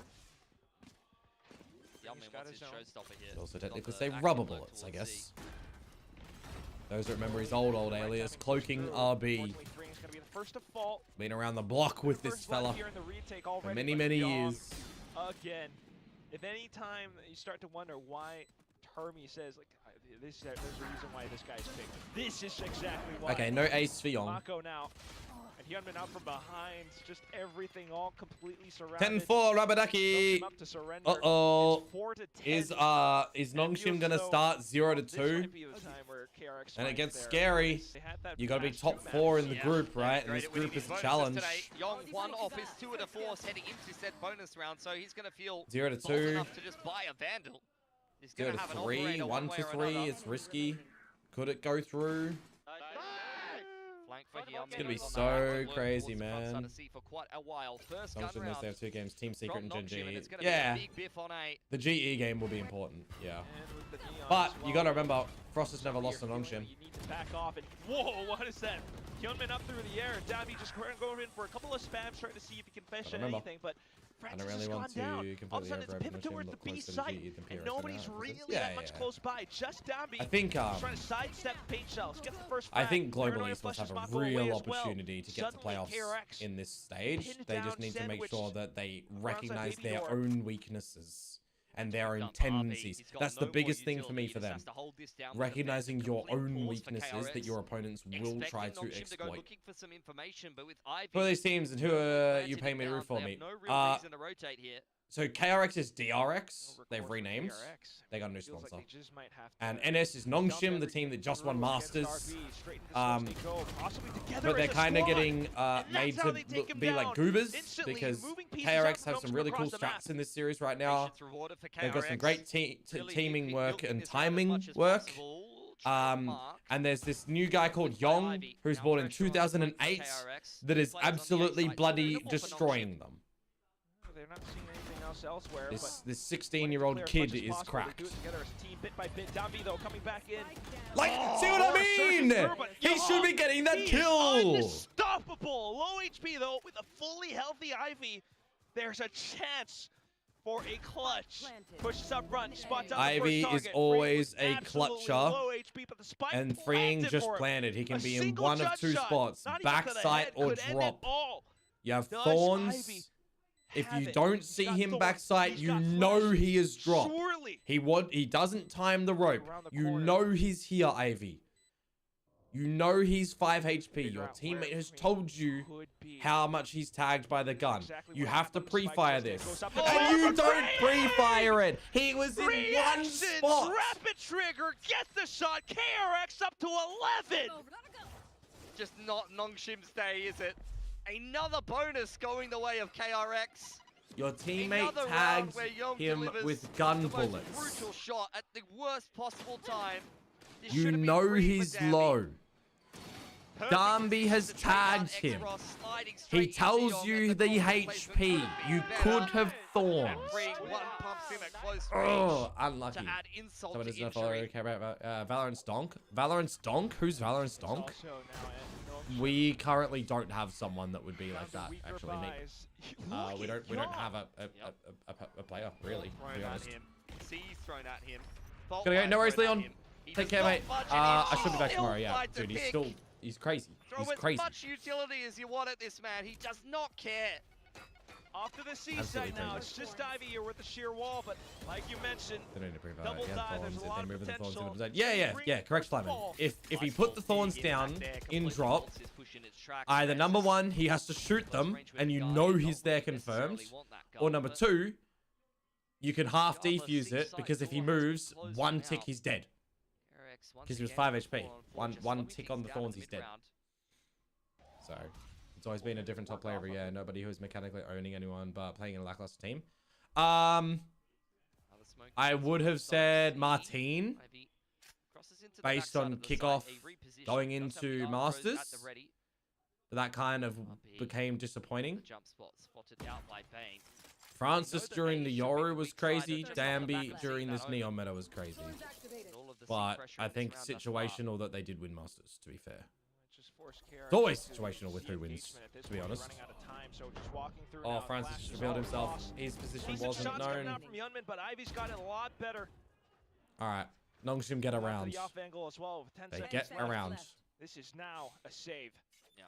Dude, imagine if Marco grabs that orb and ulted to A. Imagine! Round that definitely hung in the balance. He did get a couple of nice shots. Yeah, Fleming. Yeah. Exactly the impact that it was. I think Nongshim have to refine a bit of an identity because they really found their groove with the Yoru on Francis. The timing was really well done with him and with Darby. And there's no real agent that can replace a Yoru, right? With what versatility they did have. I think the breach is a bit of an idea for a patch for Nongshim at the moment to not shuffle too much, but it really changes the style. It goes back to something that was not strong for them. All right, we've taken out Yong. He's 22-9 now. We win this round, Nongshim, yeah? Oh, Hyunmin is taking damage in them thorns, dang. Yeah, this is a round that starts a lot better for Nongshim. They have the Steel Garden as well. They need to make sure they close it. Steel Garden gets ripped early. Would we have a donk? I think the expectations on Sayonara was something that we've all been waiting for. Something has fallen off from PaperX, to be fair. Fully healthy, up against freeing again. He had the clutch from before, he's got the clutch again, freeing! God damn, sends KRX up to map. You take out Yong first and you get all the trades and everything. That's the kind of retake that Nongshim wins every day of the week, but today is just not their day. 7. Just ridiculous stuff. The round starts KRX are manhandling Nongshim. To be the dunk of value you need, you have to master a lot of things to CS. You don't face the utility, face it. Yeah, that is correct as well. CS is... CS is... Just shooting Nongshim as they try to range of versatility requirements is so much less compared to Valorant's range to be versatile. Due to the sheer complexity and nuanced differences that it's not just a human. If they die, lose their life, or don't have a smoke, a flash, a molly, or whatever it is in CS, that changes the current junction point. In Valorant, you lose a specific player on a specific agent. It has so much more impact immediately and changes as well, right? Because each map, characters change. It ain't like that in the other one. In CS, so. Come back into stage 1. Wasn't Redux supposed to be insane? Oh, when he joined Sen? You might have the odds in this round, but you're not entirely sure if you actually have what it takes to send it all the way through to OT. I'm insulted, I don't understand. Ah, it's alright, mate. It's alright. Lose smokes, you're at a big disadvantage instantly. Yeah. Whereas in, like, you can have 5 smokes on players, for example. Right? It is a different game. People do have to, yeah, exactly. It's 2 different games, and people have to recognize that. There's some similarities, but there's a lot of differences. In the very beginning, it was more similar, but now it's become more spread. Oh, what the hell? Frost once again starting to bring things back. Riot? For the previous Masters winners. That's a beautiful depth on defense there for Nongshim. They had an initial plan to Riot dominate Rebel control. 6. And they have a follow-up plan for if KRX retakes that Nightfall with the overdrive. It's a really nice combo. Yeah, all fair, of those players mate. tagged up and easier to finish off. With that Neon ultimate. Reach util straight through the tree door as well. It's just a perfect RB5 to finish rough? Yeah, man. Yeah. Just a classic of Lotus play, isn't it? Penetrable outside of A, but what happens if KRX decides to go even Francis has been having a bit of a shock up. We'll have a look at the complete series stats after. That's a good tag and finish. Okay. Yeah, Outlaw, it can finish every single player here, and they're already gone. That's real strong. Alright, give him. Stop! No!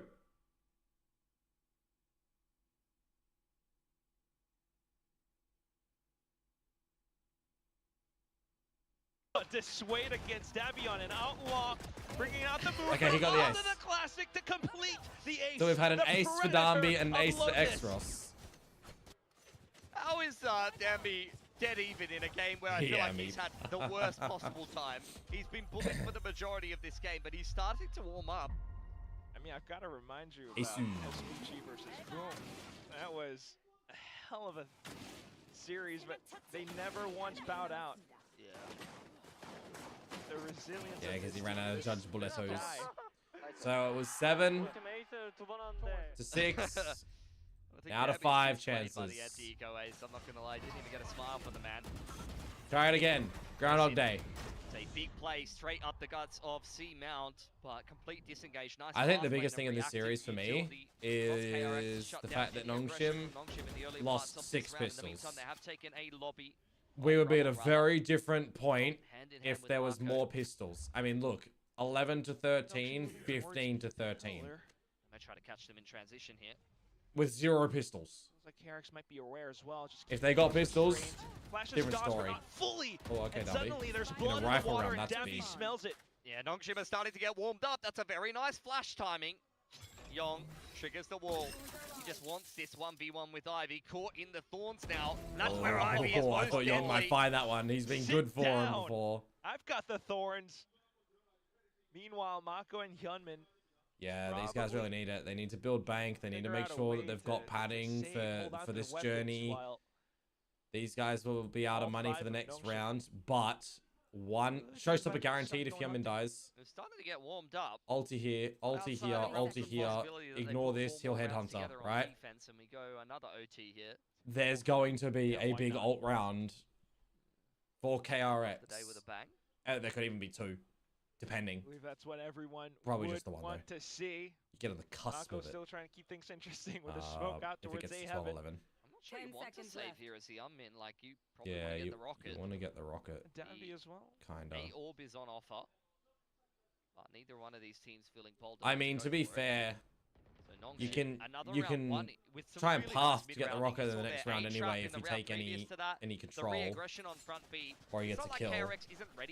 And this is going to be tasty for this round, so it's a very common kind of mid-round transition for the defense.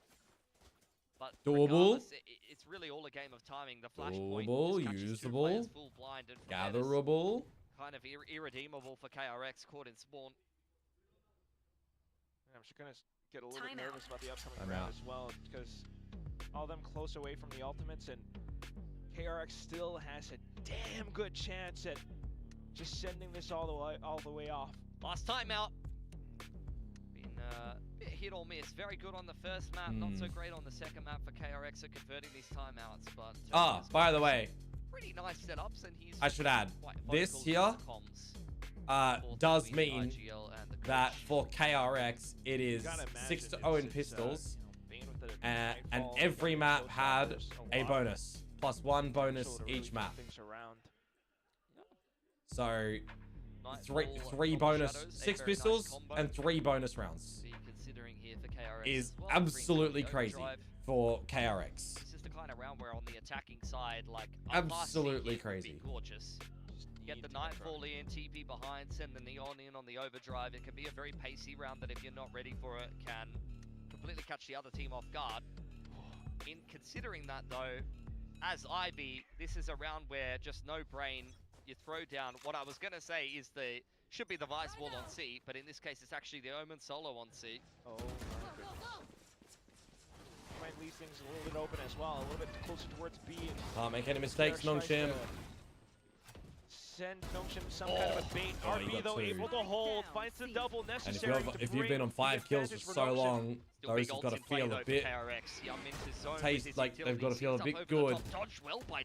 Yeah, this is where you get scared though, right? As the defenders, you feel like you can't take as many risks. The Rolling Thunder all the way through, fast lanes as well. Alright, Prowler confirms that they're close left, Hot Potato between each other, and don't let Bane ace. That's all you need to make sure. Backed off into a corner, it's Bane, inner cage. He's trying to keep himself alive as well. Dobby though! Alright, he's laughing. Just full-on air assassination off the top of the boxes with a shorty. The movement is just so gorgeous. 3. 4 in a row for Nongshim, 3 more needed to secure overtime. And you talk about all those ultimates, but none of that matters if RB just holds on to mount control. Is this where it gets done though? Because KRX now have the ults. They got them all. Oh, you assume they've got at least what they need, right? Now you're starting to hear it. Now you believe. 0 reaction to the anti-eco ace, but Danby knows that that is a big round. Money broken now for KRX. Doesn't matter for Young's ult. Nongshim on the verge of double digits. Yeah. You don't want to overplay your hand here. Outside of me. Hey, that's a Hyunmin being overdrive absolutely stopped and halted as well. Teleport's heard. Right. Everyone from Nongshim hurting KRX into corners now as the final 2 players get slotted out. Okay. Don't know where Young's going. Danby's taking him back to school in this case. Post rounds? No.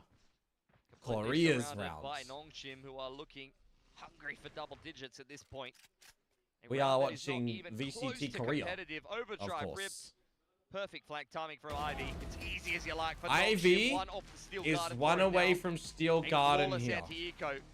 If you're going up against a really big ultimate rounds, then it's going to have a precedence on a second layer with the rifles. If the first layer is Nightfall Showstopper, for example, getting the Steel Garden is going to be very much so within the realms of possibility. Very valuable. Close to Steel Garden as well. Could keep things going. But at the same time, you've got to think about KRX and their ults. And Freeing can't overdrive because he used it, right? So contest. That was squashed. Both teams just wanting to send it through. Nongshim though. There's the rocket. Oh, it's just gone. Ripped off. It's a slight trade, but all of a sudden, Francis popping outside from Baby Door as well. Oh, this is where you start to feel a little bit worried for Nongshim. Hello, Skeeny. They're still worried about someone being up on top of rubble. You saw RB with a TP inside of tree. KRX paranoid that he could be on top of rubble. Finally, the smoke collapsing though. And as the dust clears, we end up in a 3-on-3 jump spot from Ivy. Movements in the middle of the map for Francis. With the trip down, the flank potential is real, and Francis is going to back himself to deal with the B pivot. There's the TP confirming I'm living. That there's still players outside of A. You only saw 1 though, RB.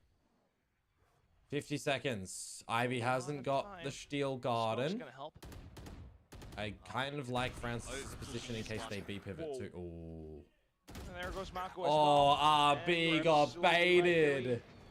Young once again. Oh, that's gotta be feeling so bad. Drop rendezvous in position now. Ivy next up to bat. Oh, nah, Ivy's gonna. Looking to once again can't risk it. Save the game for Nongshim. He's been you don't know if anyone's still outside at rubble. Goes down now.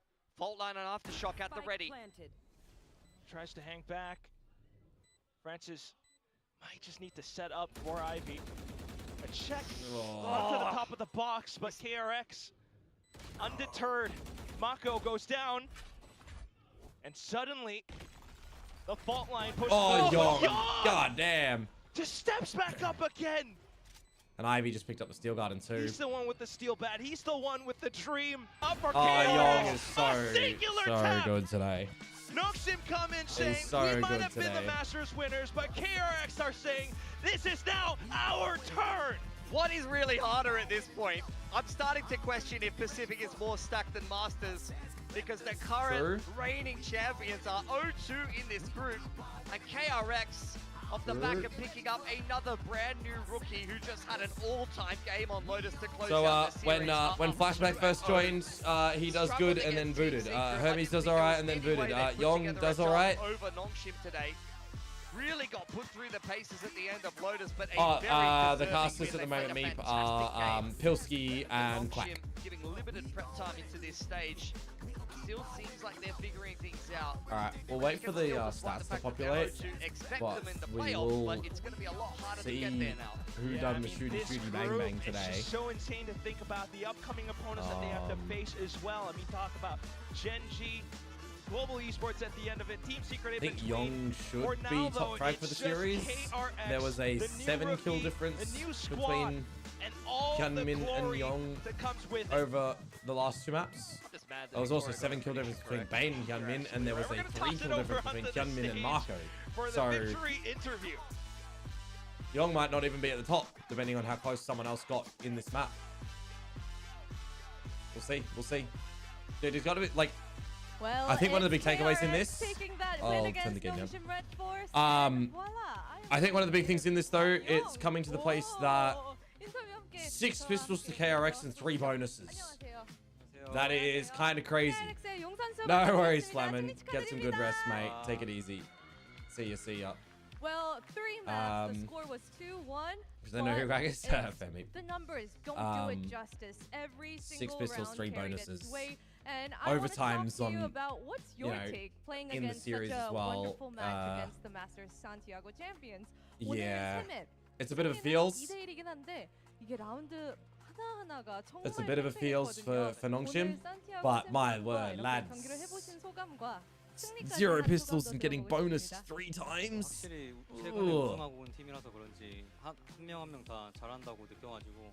두 번째 맵 때 좀 힘들었었는데 세 번째 맵 때 운 좋게도 잘 풀려가지고 승리할 수 있었던 것 같습니다. I mean, as the champions, every player on Nongshim Korean? Reports definitely showed up, and all this was 2 Korean teams going against each other. Worthy of their title, and we had a little bit of a rough time for the second map, but we were able to bounce back with a little bit of luck on our last one and close it out. But you call it luck, but I think Young, you have blended in so seamlessly. This is technically your second match that you're Dambi 59 kills, Hyunmin 60, Young 60. There you go. So they actually tied top frags. Working with KRX. But Hyunmin did it on the duelist role, and Young's done it on the Cypher and Chamber. Good sentiments. I think it's just that was just a really good middle of the team Cypher and a top Chamber performance. There you go. Solid. Can't complain. Can't complain. No, but of course the hyped up young mechanical god is going to be Korean. Esports no changes? Yeah. Something like that. Something like that. I mean, first day here, I wasn't really used to the venue, the setup, and the crowd, so I wasn't satisfied with how I performed on that very day. But you know, second time it's gotten better. I think I'm used to it here already, and it really reflected on my gameplay today. So Young is a player as well that came up from this organization's academy squad, now into the main roster. Next up, you'll be facing Global Esports, who have been adapting to the meta change very well as well. Tell me, as for the an academy new team, face I guess. on KRX, what's your take on that, and what are you expecting from them? 이제 또 적응력이 뛰어난 용 선수에 못지않게 이 메타에 새롭게 적응하고 있는 글로벌 e스포츠를 다음에 만나게 됐습니다. 용 선수가 퍼시픽의 이제 신인이잖아요. 네. 글로벌 e스포츠는 좀 어떻게 보시는지, 그때 경기 예상하시는 그런 점수라도 있을까요? 일단 G 상대가 Yeah, going up against GE next week is gonna be fun. 저희는 좀 조직적으로 Saturday they 좀 play. 같이 픽을 하거나 좀 팀 콜을 더 많이 하는 식으로 대처를 해야 될 것 같아요. I mean, all the players on GE, they're known Oh wow! for their aim, Only they're very Vic good shooters, predicted so I think KRX. maybe our, Everyone stance else should went be that we should Nongshim. be working as a team to take them down one by one. All right, that was my first interview and Yong's first interview here at Pacific. That is all from us on the stage. 용 선수 인터뷰 감사합니다. 감사합니다. 네, 이렇게 해서 KRX의 용 선수 만나봤습니다. 인사하고 가세요. Gotta save out of the crowd. He'll learn. Well, KRX should be giving a huge 감사합니다 to Young. What a showing on the chamber. This is what we wanted to see. We wanted to see why Termi. Yeah, he had a lot of impact in this map on the chamber. He was a little quiet on How's stream in? Miss of it. It's all good, Skinny. I'm currently dying and losing my voice again. I was watching Prime, yeah. It's like I'm around the clock. That's not fun, but right this map. DFM, one competitive map, the other one they fell over. Nongshim in this series made it competitive. KRX had some really nice things. That's going to be the performances that we've seen from Young in his second day, rather. His second day I think on the big stage. The big problem, this guy is going to be the limit for this guy. Like legitimately one of the biggest problems in this one here is he played the chamber in 6 pistols and 3 bonuses for KRX. You can't be letting that happen. Like Nongshim got destroyed in that metric. Fun to watch him. Absolutely rocket and be on fire. And it's funny, Dami has an ace and Extros has an ace in it as well. 13-11, 15-13, 13-10. And I think after this kind of performance against Nongshim, of all people, you should be really proud of yourself. I mean, though we're feeling sky high right now, 2-0 there in Group Alpha. Nongshim, of course, it's the reverse. They're 0-2. They went perfect the whole way through. So Nongshim essentially like Masters. Now they're back on home soil. They can't buy a win. Lose to PaperX, lose to DRX. They've got Gen G, Team Secret, and then GE. They beat Gen G and they beat Team Secret, and then 2-2. The GE game is important, especially if GE ends up like dropping to I don't know, Team Secret or DRX or PaperX, for example, right? So it felt like there was just so much poured into that second map that it took them a while to really find their footing again on the Lotus. It looked, I'd say, a hell of a lot better than the last outing versus PaperX. So I think that there have been improvements there, but that slow start ended up costing them so dearly. We saw them have that last little bit, that burst of energy to try to push it into an overtime, but so much damage had been dealt. Now, on the other side for Nongshim, for stage 1, how are you feeling about this, Morgan? For Nongshim, are you a little worried about them as we go that's through, fair. or do you think this is better than last week? I casted with him last it is better, stage and last year. Maybe. They've got Gen G. We know how good they can be at their peak. They've got Global Esports and Team Secret. Yeah, so this is a rough really, one for RB here. Win out if they're going to be feeling good moving through this. That is a rough one. Yeah, that's right. And I think this is. I mean, do you agree, Seth? Do you think Nongshim should be a little bit, like Nongshim supporters, do you think Chobra should be a little worried for this team? Or do you think, it's okay, they still need a bit more time? I mean, you have to start being concerned. Because, I mean, yes, these are two historically very strong opponents. DRX themselves lifting a trophy. Oh, who are they going to get on the desk from KRX? PaperX, able to win Toronto, then closing out in stage 2. Like, these are not easy opponents. And there's no shame in losing to these teams. They could get Bane, they could get Kunmin. Because while Gen G and maybe Secret look like they are, a little bit rough around the edges makes more sense if you want English. There's always a world where they can improve, that they can continue. Bane's English is getting better. And then you also have such I think they might get stiff opponents still remaining in that group. Global Esports is nothing to shake a stick at. So previously coming into this, you would anticipate that they're going to be favorites to lock up a spot in playoffs. Now they're on the outskirts. Yes, that's right. So I think this is going to be, no matter what, it's always really exciting. I mean, Stack said it I still last hate week Chamber, about by the way. Pacific, that Pacific sometimes is more fun to watch Being coaching 3 games? internationals, and you can see why. And it's not the case where, so a team wins a Masters trophy and then they just drop it after that. We can see Nongshim is still really good, but oh my god, again, this is a young highlight moment. Okay, we would just once again want to highlight how fantastic this new rookie is. So we heard from Young earlier on the stage, but now we have Bane who's going to be joining us, and we want to ask him what he feels about Young joining the squad. Of course, we got Bella here to help translate. Hello and welcome, Bane. Hello, hello. Congrats. Thank you. Did you know I picked KRX today? Really? I did. Yeah. His English is like fine. Why do you seem shocked? Of course I did. He didn't, but I believed. No. I believed in you. Now I want to ask, how has things been with, now a new rookie coming in? How's it been with Young? 용 선수 합류하고 나서 좀 어떻게 체감하고 있는지 얘기 좀 해주세요. 일단 용 선수가 확실히 좀 새내기라서 제 옛날 모습 보는 것 같기도 하고 게임적으로 부족한 부분 많지만 총을 진짜 잘 쏘거든요. 노트스 때 보신 것처럼. 그래서 더 알려준다면 더 잘할 수 있는 선수라고 생각합니다. Young is the new face, and it's like looking Wait, are you still at Drift Skinny, or are you like home or on your way home? As you saw on Lotus, he is still new to the game, but he has really sharp aim. So I think the more we feed him, then he's just gonna take it all in, soak it in, everything that we hand to him. Yeah, actually, we've seen DRX and then KRX kind of add new rookies every single time, yourself included. Do you guys have any tips that you've been giving him? Who's the big brother who's kind of helping him out? And what are some of the things that he's struggling with right now and that you think we haven't seen the best of yet? 이제 새 선수가 합류하고 나서 적응해 가는데 이제 형들의 이끌음이 되게 중요하잖아요. 어떠한 이야기를, 어떠한 조언을 해주고 있는지, 그리고 용 선수가 지금 체감하는 조금 어려운 부분들은 뭔지 궁금합니다. 일단 아무래도 팀이 이제 합류하다 보니까 팀 플레이나 쿨적으로도 부족한 게 많은데 물론 감독 코치님도 도움 주시지만 이제 I just realized I forgot to run ads during 선수가 많이 도와주고 있고 저는 좀 여기서도 서브적으로 게임적으로도 도와주고 저희 팀 내 적응을 잘해주고 인간적으로도 좀 챙겨주고 있습니다. I mean, he is playing on a team, so that's a new experience for him overall. But I mean, apart from our coaching staff who have been helping him out on a day-to-day basis, of course it's our oldest member on the team, Mako, that's showing him the ropes. But I myself am giving him more of a personal be back to the hobby instead of the attempted career path now.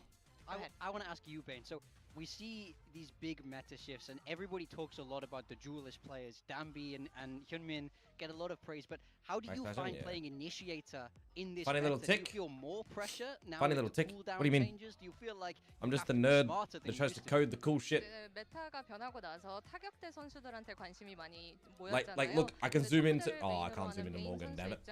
I thought he'd be close enough. 어떻게 느끼고 계신지에 대해서 얘기해 주세요. 딴감은 없고 지금 좀 엔트리 게임이 다 된 것 같아서 척후대 입장으로서 좀 힘들지만 뭐 어떡하면 뭐 힘들다고 질 수는 없고요. 그래서 엔트리 대 저 네온 담비의 무빙이나 어떻게든 잡아내려고 열심히 노력하고 있고 또 엔트리들이 못한 척후대만의 플레이도 있잖아요. 정보 수집이나 이런 쪽으로 제가 더 적극적으로 하려고 하고 있습니다. I mean, it is definitely an entry-based game now, and I mean, I guess the pressure is more on the duelist players on our team, but it sucks to suck. We gotta win. You can't make that excuse. And they're out there fighting their forefront, out on the front lines. So I'm doing my best. Yeah, he really helps me. Do something that the duelist agents can't do. Get the this info year and last year. Be the best support that they can have. So. Now, it's been really interesting. So the reason why I also mentioned the predictions, it wasn't only Big Time who predicted Nongshim. It was actually all of the talents. But it's not just to gloat. It's not just to gloat. The point is, everyone expected Nongshim to win, including Achilles. He did. He was heartbroken. He was like, oh, I should have just picked KRX. He felt it too, like there was a chance. But still, Nongshim is really good. They did just win a trophy, and I don't think it's just because they're tired from, after Master Santiago. They're still very good. Did you guys prepare in any special way for Nongshim? 이제 오늘 출연진분들의 그 예측도 그렇고 정말 농심이 워낙 잘하고 강해진 모습을 보여준 때문에 많은 분들이 KRX가 좀 어려움을 느낄 수도 있을 것 같다라고 얘기를 하셨는데 오늘 농심전에 좀 어떻게 대비했는지에 대해서 얘기 좀 해주세요. 딱히 산티아고 우승 온 거는 맞지만 그래도 크게 의식하려 하지 않는 게 제일 컸던 것 같고요. 그냥 뭐 담비 네온 무빙 좋다 하지만 어쨌든 잡아야 되기 때문에 그냥 담비로 안 보고 네온 하나로 보면서 게임을 했던 것 같고 그리고 또 이제 프레딕션이 농심이 많았던 거 충분히 인정하고요. 근데 저희는 좀 뭔가 저런 식으로 역배를 좀 좋아하거든요. 오히려 사람들이 저희를 예측을 안 했을 때 이겨서 그런 반응 보는 걸 좀 좋아해서 상관없습니다. I mean, we know that I don't actually know really skins. strong, and I understand the predictions, but as our team, we like to be the underdogs and then prove everyone wrong. I think we like that more for our team. And now, as for take off my bag. the I mean, this is about to wrap up anyway, so I'm we didn't really try to let the 5 minutes away title get in from the wrapping way up of myself. our prep. We didn't want to see the Dambi's Neon as the Dambi Neon. We just wanted to see Neon as a Neon, and I think the way that we prepped has actually benefited us like that. So speaking of champions, next week you'll be playing against Gen G. You know, Lakia is on the other side of that. Thanks, Skinny. You too. Be back tomorrow. We've seen him lift that trophy. How are you feeling about this Gen G matchup? Are you feeling just as confident as you were today? 이해하셨나요? 이제 다음 경기 상대가 젠지인데 라키아 선수가 같이 있었을 때 트로피를 한번 또 올렸지 않습니까? 그 느낌을 아는데 라키아 선수와 척후대 대결을 어떻게 보시는지 궁금합니다. 그래도 어쨌든 제가 가는 길을 먼저 걸었던 형들 라인이 저는 스택스 라키아라 생각하거든요. 그래서 어쨌든 그 형들보다 옛날엔 못했지만 지금은 저도 성장했기 때문에 척후대 대 척후대로서 붙어보는 것도 저는 좀 재밌어서 그 형들이랑 붙는 거 항상 재밌는 것 같아요. 재밌게 임하는 것 같습니다. Well, the players that have walked the path that I'm walking on right now would be Stax and Lakia, and I know that they've been there, done that. I used to think that they were better players, but now, like me, Bane, now I'm a different one. I've grown and I've, collected my share of experience, and I always have fun playing against them. So yeah, it's gonna be a fun match. Oh, I love that attitude. And to wrap things up, I want to get your early predictions. Who do you think the 3 teams are who are going to go to Masters London? 런던 갈 팀이요? 세 팀 골라주시죠. KRX can be one of them. Or I'd, not. I'd hope so. Yeah. KRX는 가겠고요. 그리고 퍼시픽에서 현재 좀 강한 슛을 보이고 있는 T1과 페이퍼엑스를 뽑겠습니다. KRX, T1, PaperX. Will go. And Boring. of course, T1 and Boring. PaperX with the way that they have showed up for their matches. All right, that's fair. These are very fair, very logical predictions here. But congratulations on today, Bane. Fantastic performance. You gave us a really good match today against Nongshim. Thank you. T1. Thank you. PaperX and Global. Thanks to Bane and Young. I look like a genius. No. Yeah, that's unfortunate. Give me full sense RRQ Global. Bam. I will rub it in your face until next Give me that. I would rather anyone else get the prediction right. But this is the world we unfortunately have to live in. Young has done you a massive favor. He will be the match MVP today. What a performance from this rookie. Yes. I mean, map 1 and 2, he did his job. He was rock solid, which is a task enough when you're fresh to the league. Then map 3, he just Wait, 800.19. What a performance from this young man. And it just felt like it kind of came out of left field, especially in that last map. I mean, again, like, very good. Like, we saw the improvement on those first 2 maps. Slightly incredible more than there. But then 0.157. absolutely nuclear on that loaded. So big ups to him. Great performance. And this is one of those things where it's just like, okay, don't let this just be, a peak, a little bit of so like, in a bottle moment. give me GE. Carry this forward. Continue to put up these numbers. Yeah, give me RRQ. and I'm so excited for KRX. Imagine a world. Group Alpha, of course, this is just the start of week 2, but Imagine. this is a very good sign. Imagine. We definitely want to go back to Masters. They want to go back to Champions and make the same showing that they did at the end of last year. But this is going to be very exciting again, leading into week 2. We want to see a better performance from Gen G. You were just asking about them, Morgan, and a couple other teams as well.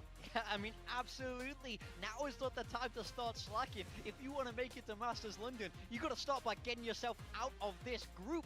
And it's going to be a tough ride for those teams down there at the bottom. But it's still early days. This is only the first day of the week. This table is going to change. It's going to move as we move through. But realistically, it's time to hit that panic button. It's time to really step up now. When you're a team in that position with a 0-2 start, it just feels like you have to win every single series from then on out. HyperX has done that still before. Tough opponents waiting for them in this group, so that is not going to be an easy feat. And the problem is, every time you lose, you get more and more desperate for the win. You're chasing that win even harder, which can be even more detrimental. Can make you make more mistakes. Exactly. Exactly, which is why I saw Seth absolutely panicking today, as he is currently on the bottom of our build diff, and I saw him so invested in today's it's been a bad day for me. I think this has been a horrendous day. I think Helios has, he might not be at the bottom, actually. So I feel okay. I mean, I don't think I'm first by any metric, but I feel like I did pretty well. Honestly, Pilsky might be up there alongside you, Vic. I mean, Pilsky's up there. I think Seth is up there. Quack might be the bottom today. I didn't even realize that Paper Thin and I had the same exact team. Oh, you do? This man's just copying my Vic's I think he might be doing it. Wow. It's been a great day here in Pacific. See, look, I don't even care. I don't need the win. I just need to not be at the bottom. There is a deficit. Okay, sorry. Are you at the bottom though? No. Okay, you're in the middle. Well, we haven't gotten the full Fine, thing yet. we haven't. But I just. You're gonna win the I think we just need to acknowledge I'm that in the clear by 1.8. 1.8. It's close down there. Oh God, there is a colossal fall off. It goes from Paper Thin and then drops by 12 plus points. Look at these 4 frauds at the bottom, big time. Yeah. Why are they even playing this game? At least I'm still in the running. You are. I'm okay with third for now. I can hang on. It's always me, you, Pilsky. That's just there is still the way time. it is. There is still time to turn this ship around. All right. Deskers, I'm gonna be working my ass off to make this happen. This is what we're talking about. People who are 0-2, they get a little like, oh my God. It ain't happening. 30 points. Together, and I'm glad to see that you're shaping up. I don't know who's coaching you. It's day 4, good job. so. And yeah, it's great. See if I can do it again tomorrow. Yeah, we'll see. And then we'll have Paper Thin on Sunday to, talk about that. Yeah, so tomorrow's going to be exciting. We got Team Secret versus Global Esports. Of course, we got the Filipino face-off between those two rosters there. And then our that's where my Preds are at. Against Varel. So I think tomorrow is going to be hard for Bill Diff, to be honest. It's one of those days. It is. Because you've got 2 of the teams that have suffered losses so far in Varel and Team Secret. So trying to assess who you're going to take from there and which slot you put them into is going to be difficult. But it's also a red light week for Global Esports. That's true. They're not losing to Team Secret. Come on. He gets it live. I will say it's a game with clear favorites. I would say across both of those games, but that means there is massive underdog potential. Yeah, there is. Are you going to be doing any hot take predictions tomorrow? I mean, potentially. Are you? I don't know. You don't want to say? Your early Preds? I know what my predictions You're not that kind of guy. Not really. I'd like to win. I'd like to try my best where possible. So. I think we'll leave the fishy predictions to Paper Thin because I know he's been trying to cook up some wild stuff this week. Is he? Okay. And you? Any wild predictions for tomorrow? Not really. Okay. I think that both the games overall are fairly straightforward, but I'm hoping to be surprised. Yes. I want to see 3 maps, ideally, across both of those series. Yeah. I think that would be the kind of level of improvement I want to see from those teams. Well, surprises are definitely something that Pacific is good at doing, so we could get a surprise tomorrow. And of course, scan the QR code because Ho Chi Minh is the destination, the final destination for Stage 1. And yes, tickets are going really fast.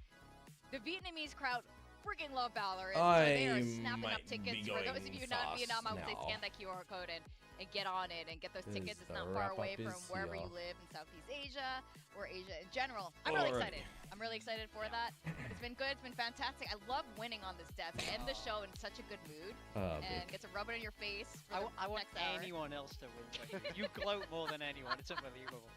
I do enjoy hosting VCT Pacific, but I also love joining you guys. Big time. Kilios, thank you for joining me. Everyone, have a very good night. We'll see you tomorrow for more. All right, I head off as well. Farewell.